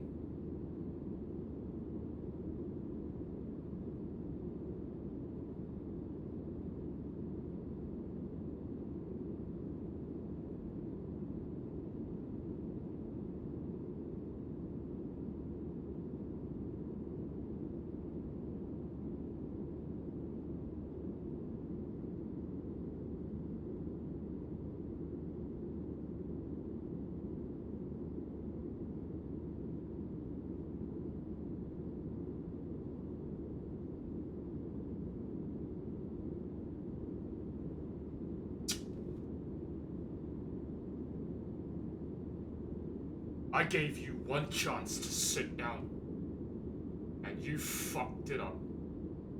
Just like I thought you would.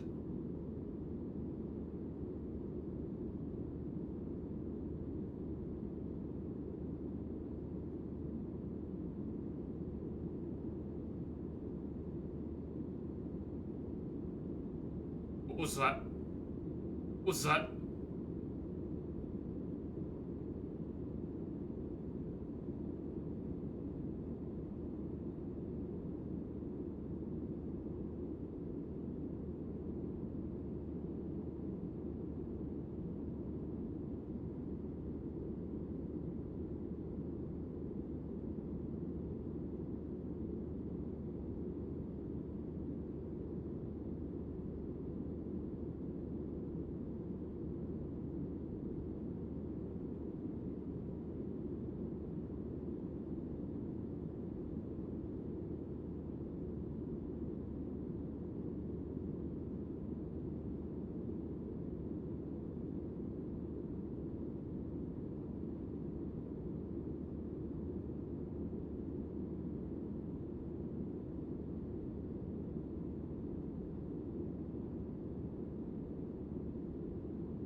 It's over. Okay? It's over. God is right now doing everything in his power to dismantle and sabotage your fucking inertial barrier and jeopardize the seal plate.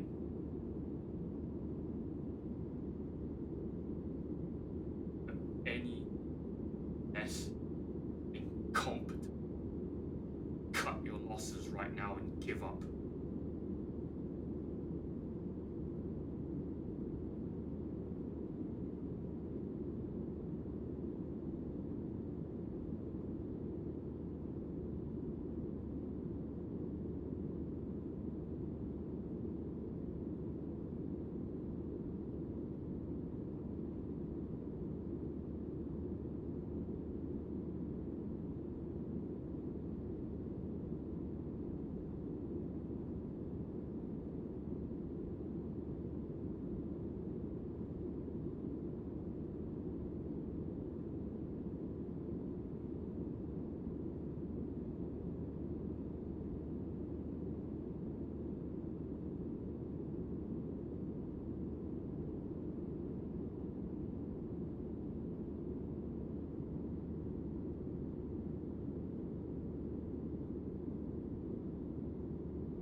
Look at the time.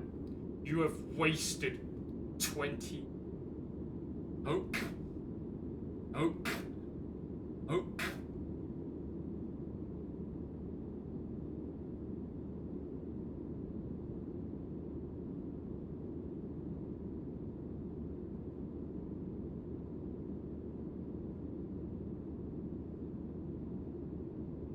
I'm not accepting that. That's a fail. It's over. Give up. It's over. I gave you one clear chance to sit down, and you fucked it up. Now your brain has multi-layers of infestation.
So this is how your Saturday is going to end, huh?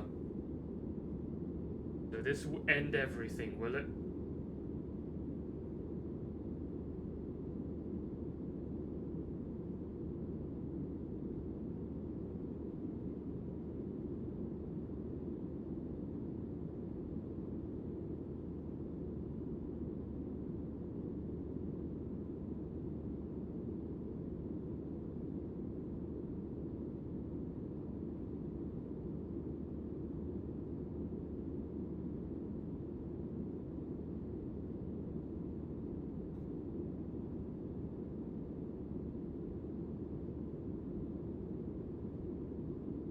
Nope.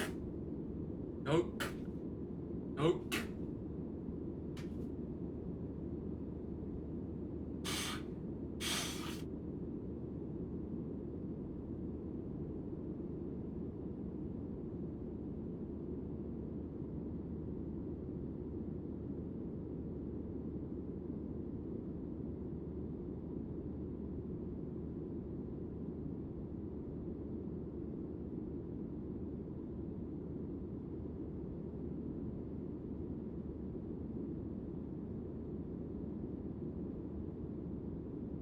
God just keeps interrupting.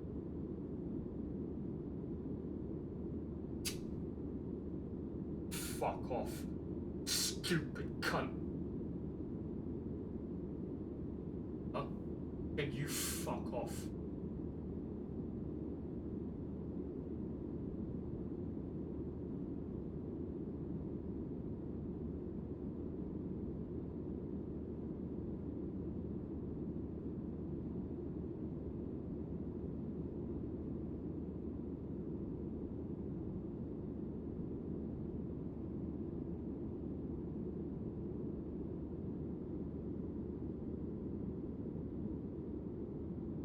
Think I'm gonna let you get away with that, huh? You think I'm gonna let you get away with that, huh?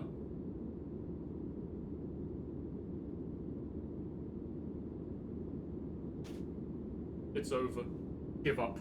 It's over.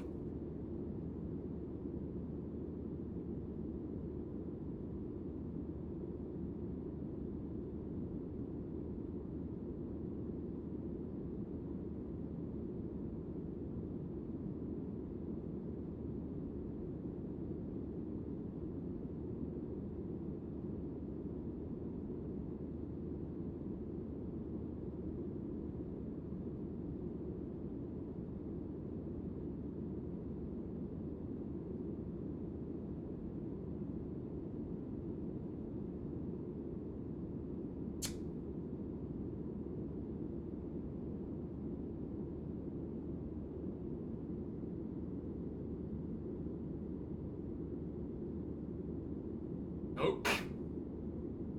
Nope. I'm not accepting that. That's a fail. Do it again.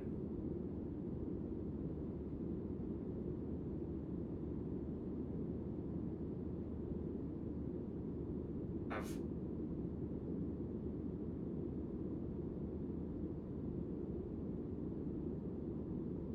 What was that?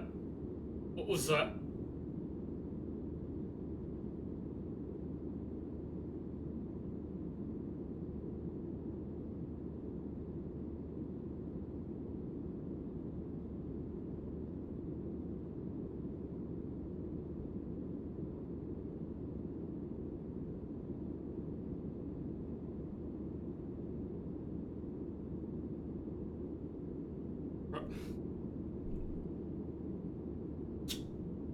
It's over. Give up. It's over. Your brain is now so heavy. Shut up. You're not gonna make it. Give up. You're not gonna make it. Okay? You're not gonna.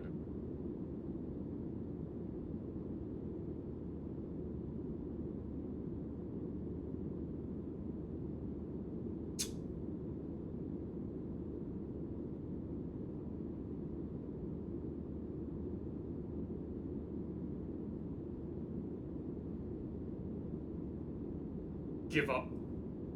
Give up. Give up.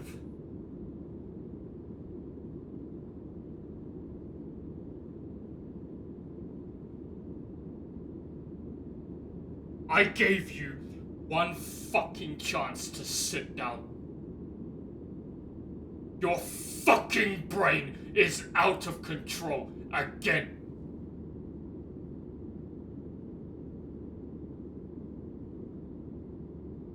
I'm not accepting that. That's a fail. Do it again.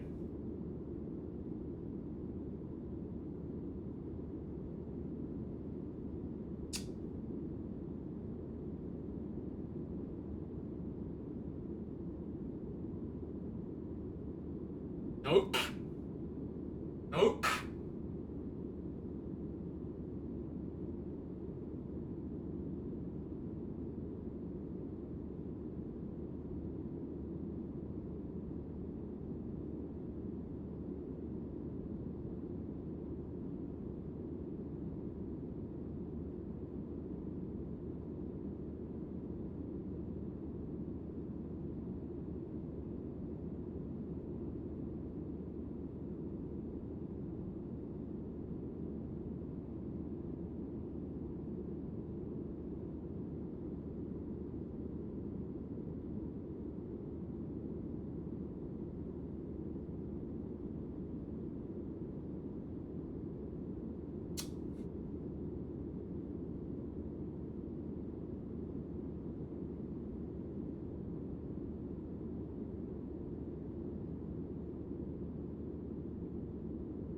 not accepting that.